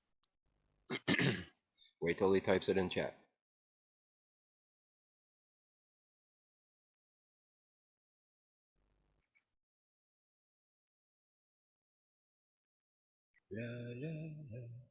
Yeah, it's like Jeopardy theme music or something. We'll get Bottom copyright line stricken. says- No Jeopardy song. God. What are we waiting for? We're just waiting for. Oh, there you go. I see There we it. go. I see it. So in 7 seconds, it's going to say, here we go. But it was open 7 seconds ago. Now, Crispy better be looking at these because she knows what the number is. She'll see right away if somebody Yeah, wants. go to chat, Doc. It's there in the Zoom. Oh. I'm slow. You have to take me by the hand places sometimes. So I won't play with the chat so we can see it on video. I'll let you guys go through it. I'll just look at it live.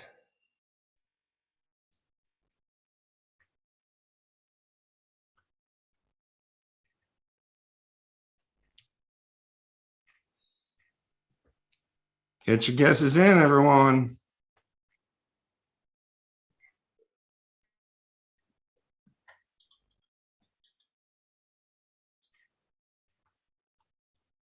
About to win Photontek. I like seeing it there on the screen too. I really like that light. I think in a smaller square space that's the right sort of design for a light.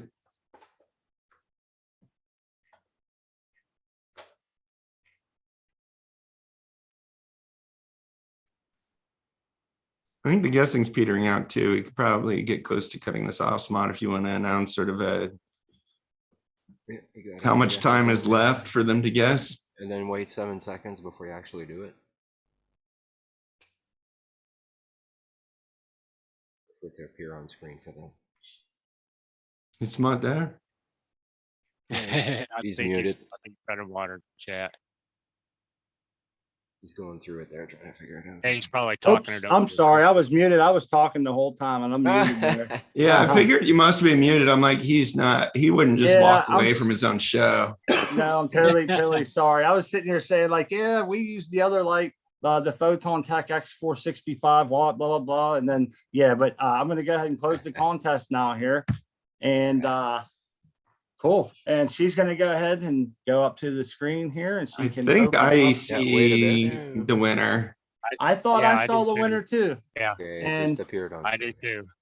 Well, let's announce the winning number. I don't see anybody closer. We're going to announce the winning number first here before we say anything. Go ahead, Crispy Wannabe. The winning, the number is number 74. 74 is the winning number. 074 would be the winning number. Right. And I see saw it Paula closer. Blothwell was Number 75, right? Hold it down a One little number bit. off. There don't it see is, anybody number closer than that. 74. Everybody, I seen Paula Bothwell had a 75. 75. Does anybody see 74 right on? Because that would be the only thing that would beat it. Did not. Or I see 70. it. Congratulations, Paula. Are you, Or is 73. Paula in the chat still? Yeah, Paula, are you still 73. here? You have Yeah. to Just claim it saying in good chat. luck. There, Yeah. she's. But Paula, you're the one with the good luck. Yes, Paula, you are the good, you're the Awesome. winner, Paula. Paula, that is so Paula awesome. Bothwell. So I'd like to mention, go ahead and you can see in the description, you can get a hold of us through the email. Because That's they can't located. hear us yet. That's why they're. So she typed it in. She doesn't know yet. Yeah. She's gonna hear it in 3 minutes or 3 seconds. Yeah, it's Yeah. 30 seconds You away. won, Paula, That's pretty Paula, awesome. You Paula. won, Paula. Congratulations. So excited for you. Well, someone had you can go- 73 or 74, Yeah, but I don't yeah. think so. Nope. Nobody. here. Good. Congratulations, Paula. You got a cool light. I hope you got a good space to set it up in, and I'm sure you're going to grow some great plants with it. Yes. Congratulations. And Yes. again, you I'm can get a hold of us through the email down there in the description, sundazedandconfused@gmail.com. And the Sundays, it's an N in between, as you see there, not the word and, but the letter N. And if you happen to be on my Instagram or on Coco for Cannabis or anywhere else under a different name or anything, feel free to message me and we could do it any other way. But congratulations, and I look forward to hearing from you. Good stuff. We'll make sure we wrap it up so it's very, very stealth, and we'll exchange information and get it out to you. And Dazed is with a Z. Congratulations, Paula.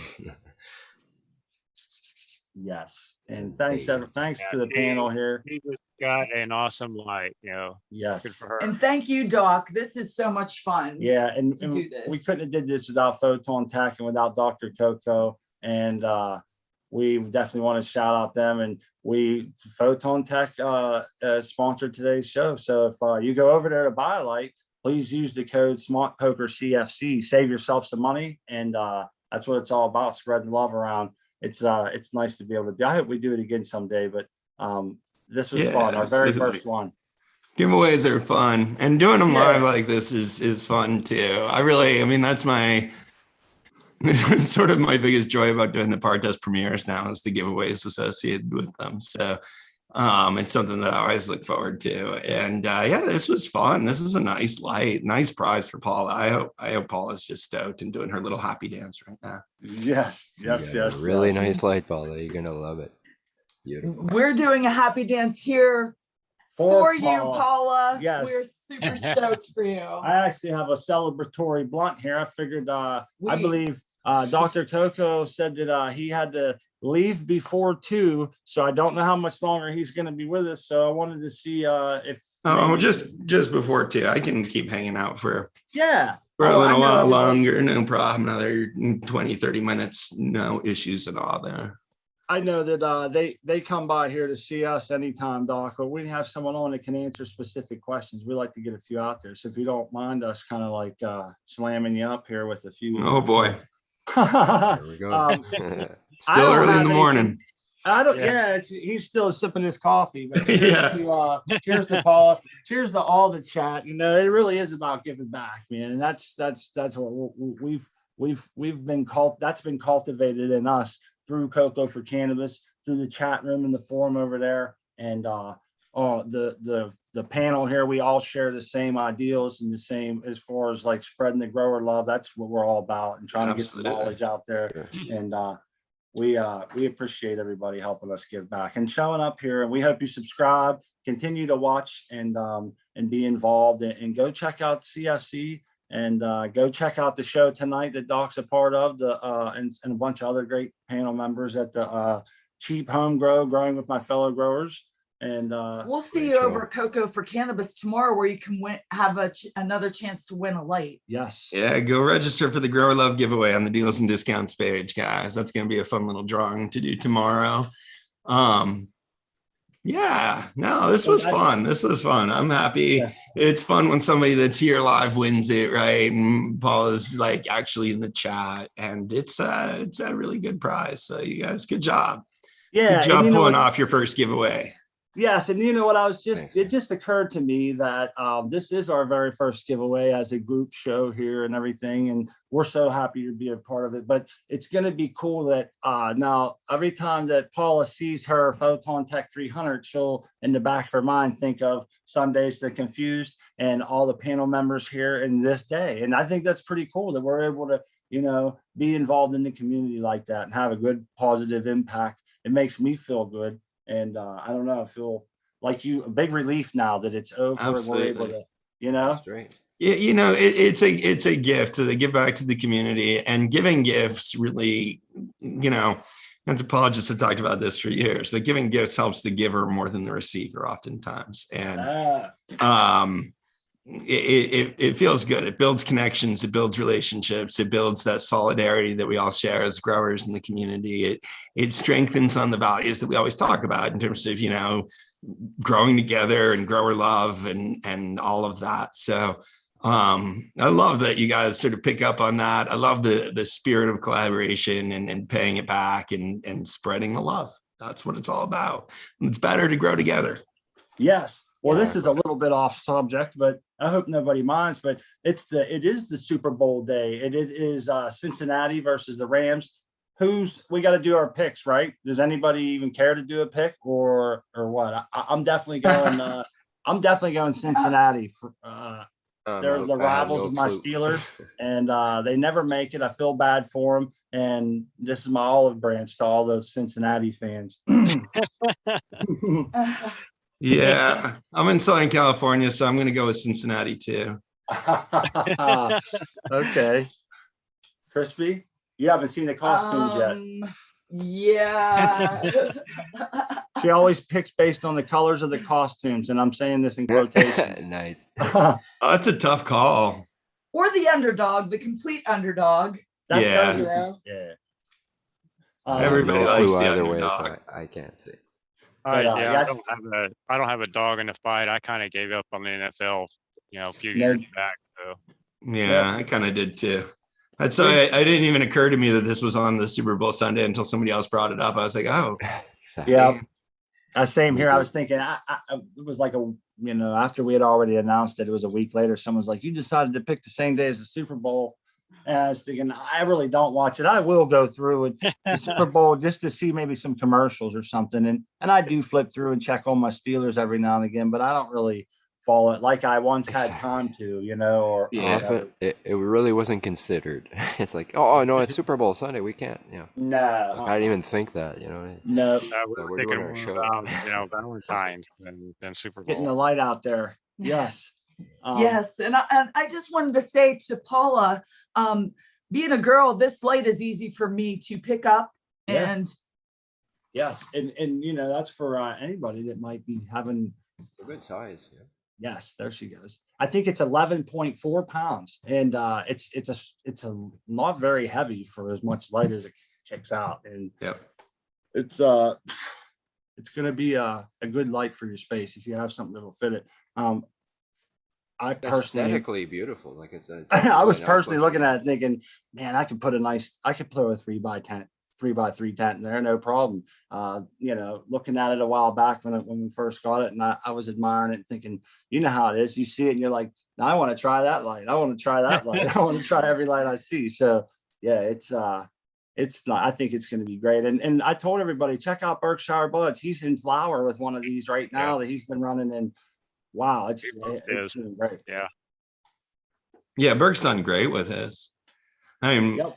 And he's had it set up, I think, in 100 by 100, right? I'm not sure. 100. Talk to me. 3x3. What are we at? 100 by 100? Is that 3x3? 3 by 3 is really like 90 by 90. I think that's why I think it's a little bit bigger than a 3 by 3. Oh, Yeah, okay. 3.3, I think. 3.3. Yeah. It says 3.3. That's because it's 100 centimeters. Gotcha. These are all just sort of conversion things, right? Off of metric to standard or whatever. So You're welcome. there's I guess the when Canadians are looking for something. a pretty Not standard tent size at a meter by meter. I mean, it's just a 1 by 1 meter tent. And that's what I think Burke is growing in, which is a little bit sort of larger of a space. And that difference makes a difference in terms of sort of, the testing values. Whenever you expand the size of the test area, it's going to change the PPFD values everywhere. But there's plenty of light for it. It puts out a lot of light. So he's done really well with it in that 100 by 100. Might have to hang it a little higher, I guess. Yeah, it's interesting. You would hang a little bit higher to make sure you get good Would it be? distribution out into the edges. That just sort of spreads the light everywhere, but you can still keep your max values. I bet his max value in the center is still up in the 900s. Yeah, it shouldn't be too spotlightish. Yeah. Like a QB would or something. But that's the interesting thing when you have when you're slightly underlit, and I don't even think he really is, but when you're at sort of that edge, it's better to aim to raise the lights a little bit higher to make sure that you're getting the best sort of distribution of light everywhere. Oh yeah, it's about not the until you have difference. really enough light that you need to start worrying about hitting the density, the sort of maximum density in the middle. And you never really want to hit the maximum density in the middle. We were talking about this on the last show we did after the last premiere, Smart.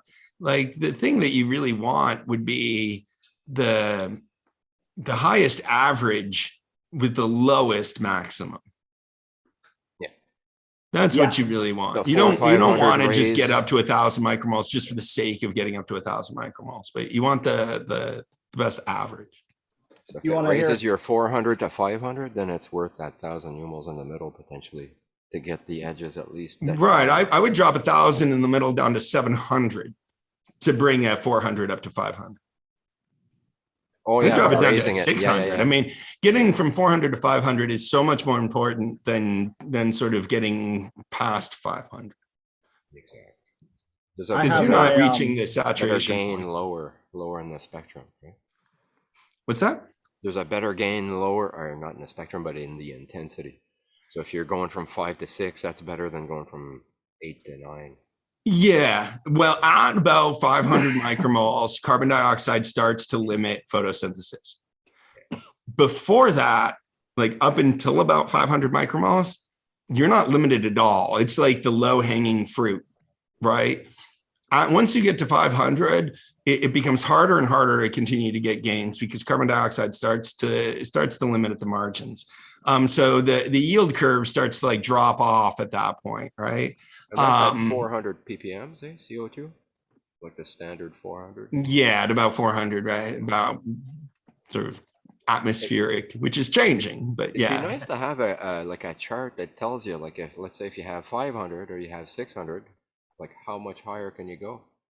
Is there a temperature? Well, you also don't, I mean, you can go rating? beyond that point. So what sort of point of the yield curve do you want to be investing in terms of sort of any of the inputs? You invest past the point where you start to get limited by something. You don't always have to. It's because I I can mean, measure my to be CO2, most right? efficient, you got to sort of balance those number of things. Adding a bunch of carbon dioxide so that carbon dioxide never limited any aspect of photosynthesis is also not going to be sort of the most efficient way to grow. Exactly. It's because I measure my CO2 and it's always at least 500. Right. So it's like, but sometimes it'll peak in the 680s, 700s, 800s even if I keep the windows closed and stuff and it's real cold. Right. So it'll I would build think up. of that as just making it easier for you to grow, or making it more effective for you to grow if you're hitting an average PPFD of 700 or 800, somewhere in there, which is where, most of the PAR tests that I do would sort of plot you if you were getting a good light and a good space, a good sun without CO2, That's the without thing, right? supplemental CO2. If you're set up for, let's say you set it up for 750 ppms, but it drops down to 5 sometimes, then it's going to be hurting there during those times. So I would set it to the Right. lowest, setting that is, so it never drops below 560. Well, then potentially set up Right. But for I that wouldn't CO2. really go beyond the maximum PPFDs or try to push the average too high until you really got your PPMs up. And I think, to push past, the reality is we can get like an average PPFD of about 900 in a 4x4 space and keep the maximum below 1,000. At that point, you're probably going to be better off with 600 ppm or 700 ppm of carbon dioxide than you would at 400 ppm of carbon dioxide. Would you increase the light though, or would you just leave it like that and it would still do better? That's a hell of a lot of light. That's really, if you're only at sort of 400 atmospheric carbon dioxide at that point, you're probably going to be struggling, even though your maximum is technically safe. If you get your average so high, you're sort of putting that pressure on all parts of the plant, not just sort of one cola that's sticking up into the denser light. Yeah. One thing I wanted to mention is like I have a light right now, Doc, the Fluent Spider. It's 330 watts and Yep. it covers, it's on 6 bars spread out, it fills up the whole tent. There's not a spot that I can put my Apogee MQ500 and read over like 960 or some shit. I can never, Right. the plant At will what, literally- 12 inches? No, at like 5 or 6 inches. Oh, 5 or And- 6 inches. Yeah, that's Yep. like at the hottest spot right in the middle. You'll get to like 960, 980. And then you can come actually right up between the bars and it'll start to dim before it reaches 1,000. So I never have to worry. And again, it's 330 watts and it's amazing what that light will Yep. do. If you fill out a canopy in there, I put 4 auto flowers in there and it's packed that tent so tight with big fat colas. You know what I mean? That's And, the model that Fluence is really going after there. It's just the average PPFD everywhere. everywhere, man. And not having the hotspot, having a high average at about 700 PPFD with, a max at like 800 and a minimum at like 650 or something, right? So Doc, yeah, a bit like my grow, eh? My grow is kind of like that. I can't get it really over 800. I'd have to touch the plant almost the way it's well, yeah, designed. then that's the thing. It'll grow right up between the bars. It happened to us once, but we had to throw our New Year's grow challenge into flower a couple days ago because it's just getting too big. So what I did was to show that light off a little bit. I kind of right now I'm doing the cardinal. I'm breaking the cardinal rule. I have one semi-decent plant right in the middle with that whole light burning, but it will, now that it's been flipped, give it about 2 to 3 weeks. It'll fill pretty much that whole space. And we'll be able to show that that light is capable of fueling massive growth. It doesn't have to be a 700-800 watt light or anything like that. You know, you can get away as long, it's more about the PPFD being at a good, there's a nice, I find a photosynthetic sweet spot is right there. Like for me, it seems to be like 800 to 900, maybe somewhere around there. And, that's what I call the maximum production zone, between 700 and 900, or in the 700s to 900s. And if you can spread that out to corner, that's where the window and is. you know, in terms of the yield differential between, like, you know, an area that was perfectly covered in 750 micromole per square meter light versus an area that was perfectly covered in 900 micromole per square meter light, the yield difference is going to be so small between those two. So you're at really a flat part of the yield curve, assuming that your ppm of carbon dioxide is, you know, and then if we 500 somewhere in there. If we play this tape all the way through, it also equates to 330 watts is all the heat you're going to create no matter what. And so now it's, when you get into an air conditioning load, if you get into, like, you know, heating up your tent and having to move a lot of air and just different things that can come with heat, and summertime grows, you know, these are all things that helps me out with. And I'm a big proponent of low watts, good PPFD that's in the sweet range and great distribution. I think those are the three things that I try to line up in my grows. Then I don't have to pay a lot for electricity, and you're still getting killer yields, and you don't have to battle the heat waves. And sometimes the heat's good, but I like this setup. If I need to add a little bit of heat here and there, it works out good for us.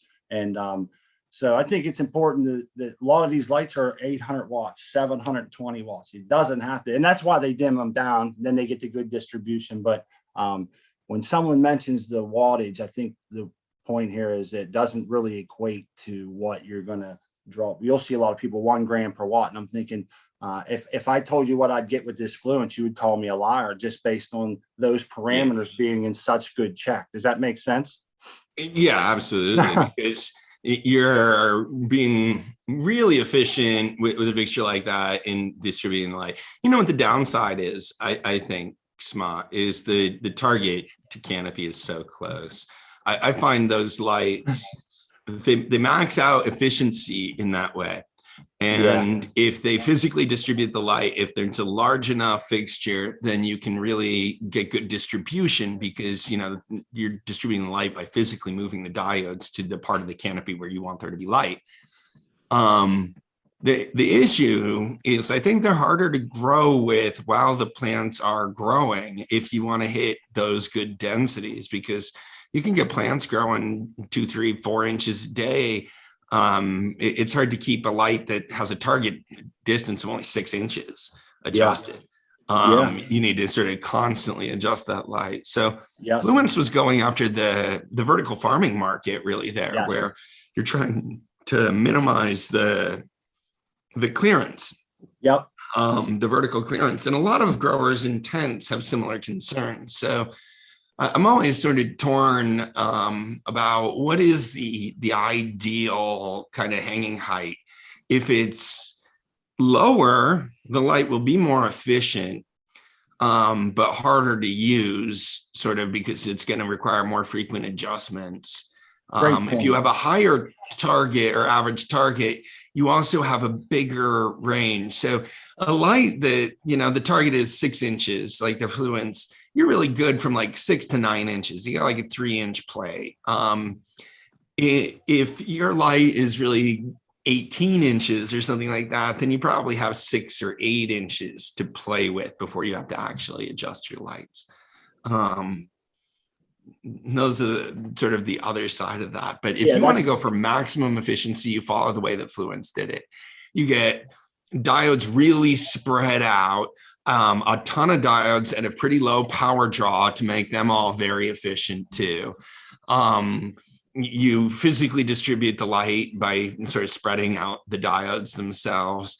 and you're aiming to hit at about 800 micromoles per square meter, which is a point of really good photosynthetic efficiency. You're not going to be burning a bunch of energy trying to get up to 1,000, which Smart says, you can't even get up there. That all makes a lot of sense for a fixture that's designed to maximize efficiency. I just think sometimes you can go too far with that and make it hard to sort of grow with the light. This is one of the concerns that I had with my grow array. Right. Was that like, okay, it's going to be super efficient because you're running it super close to the light, but it's going to require sort of more frequent adjustment of that light. So, Exactly. different growers will choose sort of different sides of that. It's so And close that 6-inch, right? I mean, some plants in bolt phase there, almost Yeah. overnight there. It's touching it. He's It's like, right. whoa. Right. He's right. And you have to be in there at least. That's exactly the issue. So you're always sort of setting them up higher than they need to be. And then maybe even encouraging the plants to stretch a little bit more because they want more light. It's I think 6 inches is a little bit tight for my needs. Now, once the plants stop growing, once they're in like sort of the proper flower maturation period, it should be no problem to get them that close and run them efficiently. It's just while the plants are growing, I think it puts a lot of sort of pressure on growers. But I'm in there every day with DWC anyway, so it's just a matter of That's the paying same with me. attention and make the little extra adjustments. And I'm in there every day taking the runoff. I was always a hand water. So I knew that kind of trade-off going in too, that would be, one of the things you'd have to worry about. And one of the good You also things had that set up when you first got that, you had that set up in an open space without reflection. And if you're going to do that, it's absolutely the right light to use because it's depending almost nothing on reflection to bounce photons back. It's delivering photons directly to the plant. The gap for there to be sort of light escaping or for the reflective walls is only going to be like 6 inches. It's, these are all things to think about in terms of setting up to your space in particular. One of the things that I worry about with my videos and talking to people about hanging heights and stuff like that is just to make damn sure that your walls are in the same position that my walls are in, like the same size. I was talking to somebody the other day that was going to use a light for 4x4 coverage, but they were basing off of my 4x4 par mouse. But it turns out this is just 4 feet by 4 feet in a room with walkways around it. And I'm like, okay, well, that's a totally different ball game. I mean, I'm bouncing all those photons back. So you're either going to have to run at a higher power setting or get closer to get the same densities or whatever it is. If you don't have reflection around the edges, though, you would want to be as close as possible and have a light that fluence that allows you to run close. I'm glad that you remembered that about that light and that we did change our where we grow at. I missed that open room. I'd much rather have that than the tent. You can't get to the back of these AC Infinity tents. You can't walk all the way around your plants like we could before, It seems the like you could before when you didn't have a tent. I do know. We just had it right in the middle of the room. Well, we started out with that HPS in the middle. We started them on T5s and then we're looking metal halide HPS. Yeah, we're looking forward to Prohibition being over so that we can change our whole setup and go to something similar. Yeah. Have grow space bays where we can get in, walk around, modify a room that has a lot of space, higher ceilings, drain in the floor. Listen to her. You see, I love her to death. It's a rabbit hole, but I have big dreams. Yeah. For a better growth space for us. That's a fun sort of thought experiment. Design your ideal growth space. Like, what would you really set up, and how would you set it up? How much room would you have? What kind of equipment? What kind of features would you have? I'm consulting with somebody that's setting up a grow like that. It's fun to get in when you really have a blank slate and to think about designing something. It'd be high tech, man. It's fun to dream about that stuff. Even Smart and I will go back and forth with that very question. If money wasn't an object, if we could have whatever we wanted. It's fun sometimes just to spitball that. I had a Yeah. whole Think it whole out, room then full. As we build all it out. wistfully sort of dream. Yeah, Then dream you on. wake That's up. what Sundays is for, man. Yeah, it's for dreaming and having a good time and good vibes. That's right. That's great. Uh, Yeah, what's dream. the ideal fixture? Is efficiency not a big priority, rather convenience? People asking about in the chat there. Efficiency is not a big For convenience. Well, let's say this. If you have enough light in a reflective space, you just put the light up at the top of the tent, and the densities of light really shouldn't change that much, you know, throughout the grow. You can adjust things a little bit with the dimmer if you really need to. But if you want to be sort of take the easy route to the lighting side of it, that's it. Get enough light that you don't have to worry about ideal hanging height. Yeah, it'll saturate after a certain point, right? Like let's say you get a 1200 watt and a 4x4. Well, if you put it all the way to the top, you're gonna have to dim it. You can't no even matter fit what. it. You Yeah, can't it even won't- it fit won't squeeze in. 1200 watts in a 4x4. If you got a 600 watt in a 4x4, That would fit, yeah. you can, you know, a 600 watt bar array in a 4x4 tent, you can pretty much set that thing at the top of the tent. Blast it there. It's not going to make a considerable difference hanging height in terms of density. It will be a little bit lower at the very bottom of the tent than it will be sort of only 18 inches from the fixture, but you would be surprised at how little that is. And sort of how high you have to raise a fixture to make the PPFD go down in a fully saturated space. Yeah. Normally, we're so used to sort of raising the fixture, and that lowers the intensity. It just lowers the intensity off of that one hotspot. And the only reason it does that is because it allows the light to spread out more into the other areas of the space.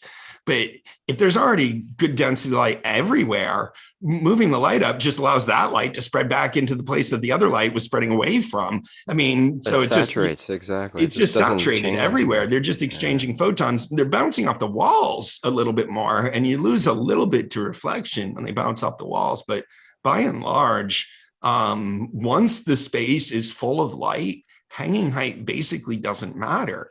You need to pay attention to minimum hanging height so you don't get too close to the diodes and burn the plants, but or get too much light for the plants. So but overdo it.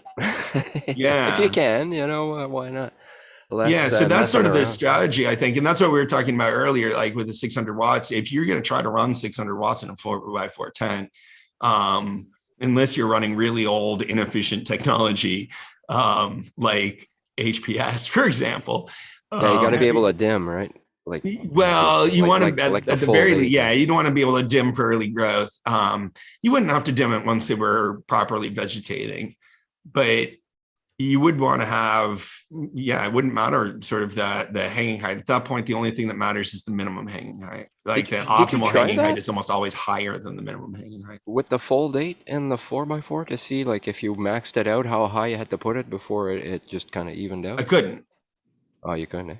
It's just too much light. Yeah. It is literally too much light. The Smart 8 at 80%. So the Smart 8 at 80% at 12 inches was 1300 something micromoles, or just about 1300. Wow. I had to raise it up from 30 to 66 micromoles in order to get that to get down to 1,000, and it was damn near the top of my test rig when that happened. So I think some light was actually leaking sort of out the top in a way that it wouldn't have in another test. What if we smart pokered that light and put it on 60%? Run it low, slow and low. That's what I'm gonna do. That's because that's why I'm keeping it, because I was at 12 inches to run the CO2 test at 100% power, right? And it was damn near 1500 there at 100% power, the maximum. And so I set it down to 80%, and I assumed I was going to have to raise it. But when I saw that it was still 1300, I was like, damn, I'm going to have to raise it a lot. So I set it down to 60% without changing anything on the fixture. And the maximum EPAR was like 990 something. And I'm like, oh man, this is like perfect. The minimum corners were like 600 and all that. So I did that whole test, which seemed great at 12 inches. Putting it back to 80%, I ended up fitting more light into this space, but I had to raise the fixture all the way up to 66 centimeters from 30. Wow. Yeah, I've been eyeballing that, So that's that double Smart the 8. height there, yeah. Sure. I like the, I don't know, the timer. We mentioned that before with the timer, but Yeah. digging Yeah, the it's got a bolt. built-in timer Yeah. with a little countdown thing on the display then when you set it, so you know how much time is left on your light cycle. I don't know if I'm going to use that though. I'm pretty sure I'm going to plug into a timer that controls the lights along with some other things, but or at least the lights. I don't know about the GrowTech, man. I don't know if I'm going to do that on 24 full or if I'm going to have that going off the lights yet. Yeah, watering Yeah. at night. You can select how much, right? For each fertigation, basically, I think is the way it works. Huh? It's one for all fertigations. Oh, is it? Yeah, but he originally, so I'm talking to him about how we can refine the system and how we can adjust some of these things to get it more in line with sort of what I would do if I was adjusting my watering, right? Yeah. But he originally designed the system to turn off with the lights. And then if it does turn off, when it turns back on, like the first watering is heavy, is a larger quantity than the subsequent waterings, because it assumes that it's got to make up for a deficit since it wasn't running during the lights off period or whatever. But I don't think that that's the right way to do this. I think what we need to do is just reduce the frequency when the lights are off. That's what I would do. That's what's in my guide. You don't have to give that big one there in the morning. And then you wouldn't know. I want to give the same amount. I want to water at the same degree of saturation each time. I don't want it to be more or less saturated when I go to water again. That's the whole point of having a system like this, right? So every time the container reaches 95% capacity, I want to fertigate again, bring it back up to 100, basically. I don't want it to sometimes, reach 80% or something like that because it hasn't been going for a while. What about in order to do that, you need to water. You need to be aware of when the lights are on and off, because the plants do use less water when the lights are off, but they still use water. So you can't just entirely stop. We need to make a different kind of adjustment. In the meantime, the way the system is set up now, you could either just leave it on all the time and then it will water like every 6 hours, for example. Or you could have it come on and off with the lights, which it would like water every 6 hours when the lights are on, and it would turn off when the lights go off. And then when it came back on, it would give like a heavier water, that initial run. Could you do it by weight, by the bucket weight, instead of the measuring the the outflow? You could measure the actual pot itself, the medium. No, you can't through time. You know what I mean? All the systems that try to do that try to make estimates about this if they try to adjust for it at all. But like your plant weighs something. So that's what I mean, like the weight with water and the weight when it needs water. It's I know, but as the plant grows, the plant changes it gets its bigger. weight. That's right.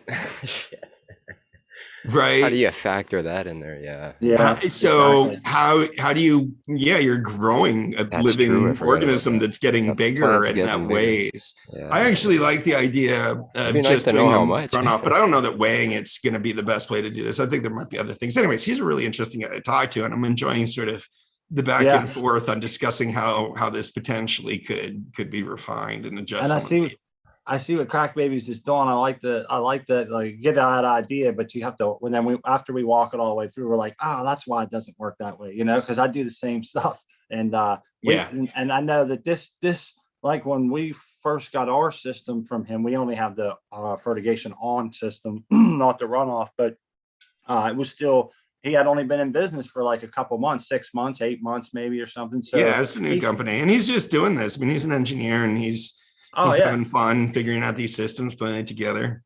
Yeah, and that's GrowTech USA. I think everybody. I don't want to lose the people in chat. What are they talking about? That's a fertigation system from GrowTech USA. And you got a code for them, right, Smart? DJ, I do have a code for them, and it's Smart. You can go to check him out, and he's a good guy. He has different drip rings, different sizes for that. He has other pole clamps and things for sale on his site, and everything on there is really affordable. His 6-inch drip rings are like $7 or $8, I think. Yeah. And that's a very affordable price, you know? So definitely. Yeah, and I like them. They're multi-ring drip rings.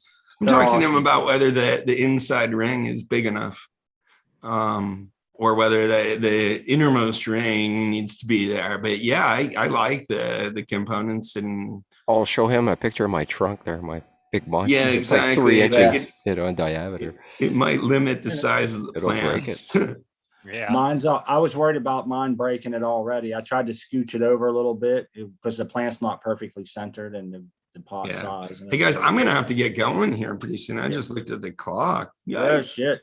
But yeah, It's fun when you're hanging out with your buddies, just shooting the breeze, talking about growing, talking about all sorts of plants and lights and giving stuff away. This was a lot of fun, Smart. Yes. Thank you so much, Doc, for stopping by. We really do. Thank you, Crispy Wannabe. Yeah, we definitely appreciate the Doc. visit. Man. It's always great to pick your brain, Doc. Yeah, no, I'll have to plan on getting up early on Sundays more frequently and coming on and chatting with you guys. This was a lot of fun. I love supporting your channel, supporting everything that all you guys are doing. So Well, we appreciate it again, Doc, and I definitely we Yeah. look forward to seeing you come back next time, and we'll try to get some questions built up for you, and we'll look for the giveaway tomorrow. If you want to tell everybody about that real quick, I don't know how much time you got. If you got a minute. yeah, to check start. out the deals and discounts page on cocoforcannabis.com. Scroll down, you'll find the Grower Love giveaway. We're doing Mars Hydro TS300 tomorrow. And, you get a lot of chances to enter just for following, people on this show and other people in our community. Subscribe to some new YouTube channels if you want to, do some of the new Instagram accounts and stuff like that. We're just trying to spread the love around to a bunch of people that have been working with us and, growers that we do things with, like these shows and the Growing with My Fellow Growers show, stuff with Grow Sponsor, all of that. So this has been a lot of fun, guys. I'm stoked to see shows like this coming into existence out of sort of, I consider you guys like alumni, as a professor, I sort of take that attitude towards everybody that comes through Coco for Cannabis. And I love seeing you guys go on to do your own things and to be successful, develop your own audiences and stuff like that. So everybody make sure that you're subscribed to Smart Poker's YouTube channel here. And yeah, I'd be interested in coming back on and doing another one of these. Sure thing, Doc. Well, we won't keep you any longer, and enjoy the rest of your day. All right, Grower guys. Love, Doc. Thank you. Grower love, everyone. And Grower I'll love. be on the Growing with My Fellow Grower show later today. So if you haven't gotten your full of sort of the live YouTube experience, we'll be doing more of this 7 p.m. Eastern, 4 p.m. Pacific. You guys have a wonderful rest of your show. And thanks for having me on again, Smart, Crispy, Crack Babies, Puffy D. Yeah, guys. Always a We'll see pleasure, you. Doc. We'll see you tonight. Grower love. Yes, we will see Grower you love. later. Doc. Grower Grower love. Love. Hey, Crack Babies, I was wondering if we could take a second here. I'm not sure if I can get to that. I want to say that Paula Bothwell sent an email. Oh, yeah. You want me to go check there? Make sure. Yeah, because and maybe even while we still have some time left here, we can go ahead and if somebody could be so if she hasn't already messaged, maybe we can post that for her because she was just in the chat a couple minutes ago here. Yeah, she's still here. Cool. Let me go check here. Cool. Yeah, I don't want to rush you or anything. Take your time. We can there's no rush. If we go over a little bit, it's all good. It's been an exciting day, man. I'm like riding this high, we gave away a light. We had all this good talk. My friends Yeah, we're good. to be having a good grow, starting the New Year's with some good grows. And it just seems like it's been a very good day, and I'm riding a high, man. And that's not just this butt I'm smoking. No, it's the great community and the so freely shared the knowledge of Dr. MJ Coco is so wonderful, always doing that. And it is the grower love that's spread around that makes it Shout out to the chat, man. Been here the whole time hanging out. There's the same names I see everywhere. Yes. Everywhere we go to all these different channels. And these guys, you're all awesome. Everybody treats me so good when we go poking around on other channels and stuff. And it's just a lot of fun to see, to see the new people and to see the old people, especially when like, you go for one show in the morning and you'll see the same person at a show at night. And it's like, they're like-minded individuals and they really take this shit to heart and they love it. So yeah, it's fun, man. A lot of fun. Any luck there, crack babies at all? Yeah, I got it. I can. Oh, they're cool. We got it. We're good to go. So alrighty. Light information should be on the way soon. Thank you, crack babies, for helping out with all that. Same with you, Puffy and Crispy Wannabe. This show might be labeled underneath of the Smart Poker YouTube channel, but that's just a vehicle for all of us. And this definitely is, the part of my channel that is just about everybody. And you guys couldn't do without you. I say it all the time. They're saying subscribe to Smart Poker's YouTube channel, but you're subscribing to the four of us here every Sunday, collaborating, trying to help give stuff away, to bring codes, man, save the community some money, and just have a good time. And like I said earlier, I look forward to my time here. I look forward to my time at the Weed Nerd World and hanging out with you guys every week. And there's sometimes I don't even want to wait the whole way to a Sunday. So you're probably going to start catching us here and there for an hour or two in the evenings on we'll just call it a Tuesdays or a Wednesdays. I think we agreed on. You betcha. Yeah. So, I mean, that's just how much we love this shit, talking about it and getting in there. And, you get whatever, you get excited about a certain thing, you want to share about it quickly. So we seem to always carve out some time every day, this crew here, at least, or every other couple days, and get together. And yeah, we have some fun. I look forward to the future with you guys, man. And it's like the moon in the skies. I love it. It's been moving fast. I mean, and you know what? Today was really special. Yes. It's just the energy. Yep. I'm still dancing with you, Paula. This is pretty awesome that we got to give a light away, and that energy is still going here. Yes, it went way better than like we were anticipating all sorts of brawl loves and all that. It's like, man, it's gonna be simple, and it was. You guys are awesome. Yes. Yeah. I told you to go better than what you were. Chat and you guys, the panel. The worst. I was expecting the best. Yeah. So cheers to you, Smart. I want to reflect that thought there. I couldn't, think of a better couple to do it with there. And Puffy D too. We appreciate that. Yeah, I definitely look forward to these days and the Weed Nerd World gang and all that there. It's that's my new life, man. It's fun. I definitely hope that we can keep doing this too. Hopefully we'll get more opportunities to give equipment away and help people out. Yeah. Who knows what the future brings, man? It could be seeds, it could be a fan, it could be different things, but we'll try to reach out and get things, man, to give away and just sort of like build one way or another. You're getting something from here. Yes, because it's life experiences or the knowledge that we have, we like to share, and you're right about that. Yeah, we're trying to get other people to come on and share, their particular specific set of skills, like say an IPM or an aquaponics guy, or somebody that has a specific set of skills. Any subject, man. Come on and talk about it. We want to hear. Yeah. Yes. And it's awesome to see your gardens grow right along with ours. It's it's so freaking cool. Yeah. But shout out to the chat, man. I gotta say, without this chat, and I'm a chatter myself. That's just how I started out.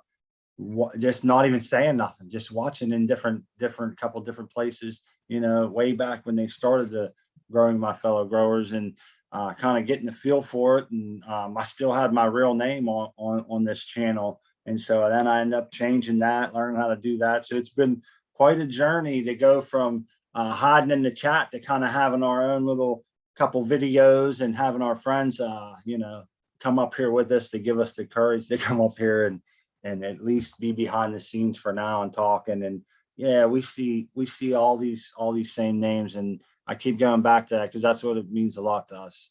Cheers to that, man. Yeah. Yep. And Well, we're getting down to the two. You guys, what do you want to do? You want to wrap it up? Do you guys want to go a little extra today, or do you? It's up to you guys. Whatever the panel thinks. I'm kind of pumped up here. If there's anything you want to talk about, you know. I don't know, Well, man. I got a joint yeah. going there, so whatever. Yeah, for me, I'm probably gonna bow out. My internet's not getting any better, and Yeah, I don't. I feel bad, Puffy. I can't really say a whole lot because every time I think about saying something, the audio goes all funky and everything. So you wouldn't understand what I'd be saying anyway. So I can kind of just keep a little bit quieter this show. Yeah, I Well, miss you, bro.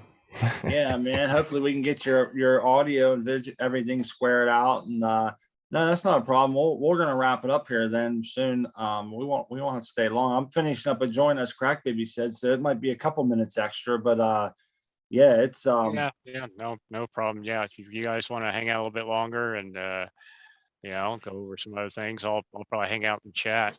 Cool. At least I can still do that. So we love you, Puff Dog. Yes, Puffy. Thank you so much for everything that you do. And it's always fun hanging out with you on Sunday. And I'll see you next Sunday. I look forward to it. yeah, Yes. hopefully Yes. next weekend you guys will have some rich on from your little cuttings, and you'll be a success. And yeah, I know roots. We'll see if we can But get yeah, some roots. We'll be talking roots. We'll see if I get 100% success rate on my cuttings. Yeah, I think it was about 15, Yeah.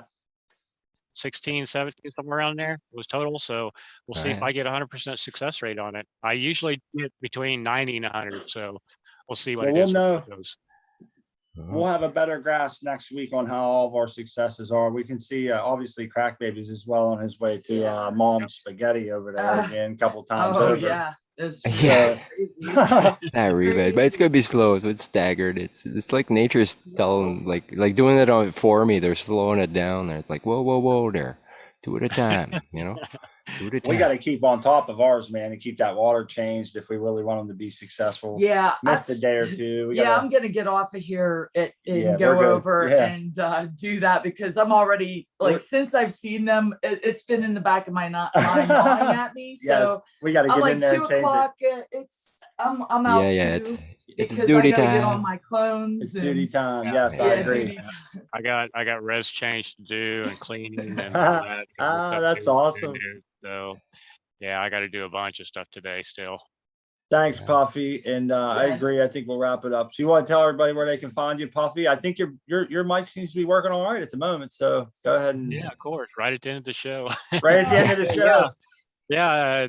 Thanks for coming, everybody. Yeah, this was a lot of fun, and hopefully we can do this a lot more, giving back to the community and growing our community here on this channel too. I really enjoy hanging out with all you guys every week, and yeah, I just want to continue to do it. For those of you who want to find me, you can find me over at Coco for Cannabis, Puffy D, on Instagram at Puffy D 1974, and yeah, I welcome any kind of questions or any comments. I'm learning this as everybody else is too.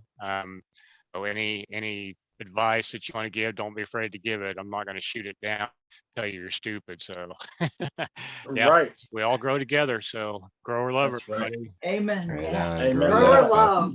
Grow or love, Puffy. Right on. Well, I guess that's a cue for me there. So yeah, I'm Crack Babies, DWC. Gonna be here every Sunday. Be on Weed Nerd World, whenever they go on. Try to get there and probably be there late there, but and Coco for Cannabis always. I'm like a chat resident there. And here on YouTube, Crack Babies DWC and IG, same name. And yeah, man, a great show today there. It's always great to get someone some lights. That's gonna be a great light. You're gonna love it, man. It's awesome. So yeah, you're gonna have to come and update us there and see what's going down with it. We'd be definitely interested to see, and you could even come on the show there and show us the setup and all that. That'd be really cool. So anyways, great show today. Smart and crispy. It's always a pleasure to be with you guys. And Puffy D, always a pleasure, my friend. And chat, man, always glad to see the familiar names there. So right on cheers to you guys, man. You guys rock. So grow a love, man. We'll see you next time. Grower love. And that brings it to me. Thanks everyone in chat, Crack Babies, Puffy, Doc, everyone. I have big respect, big grower love. Everyone that come and hung out with us today. It really means a lot to me and Smart. And giving this light away was so much fun. Congratulations, Paula.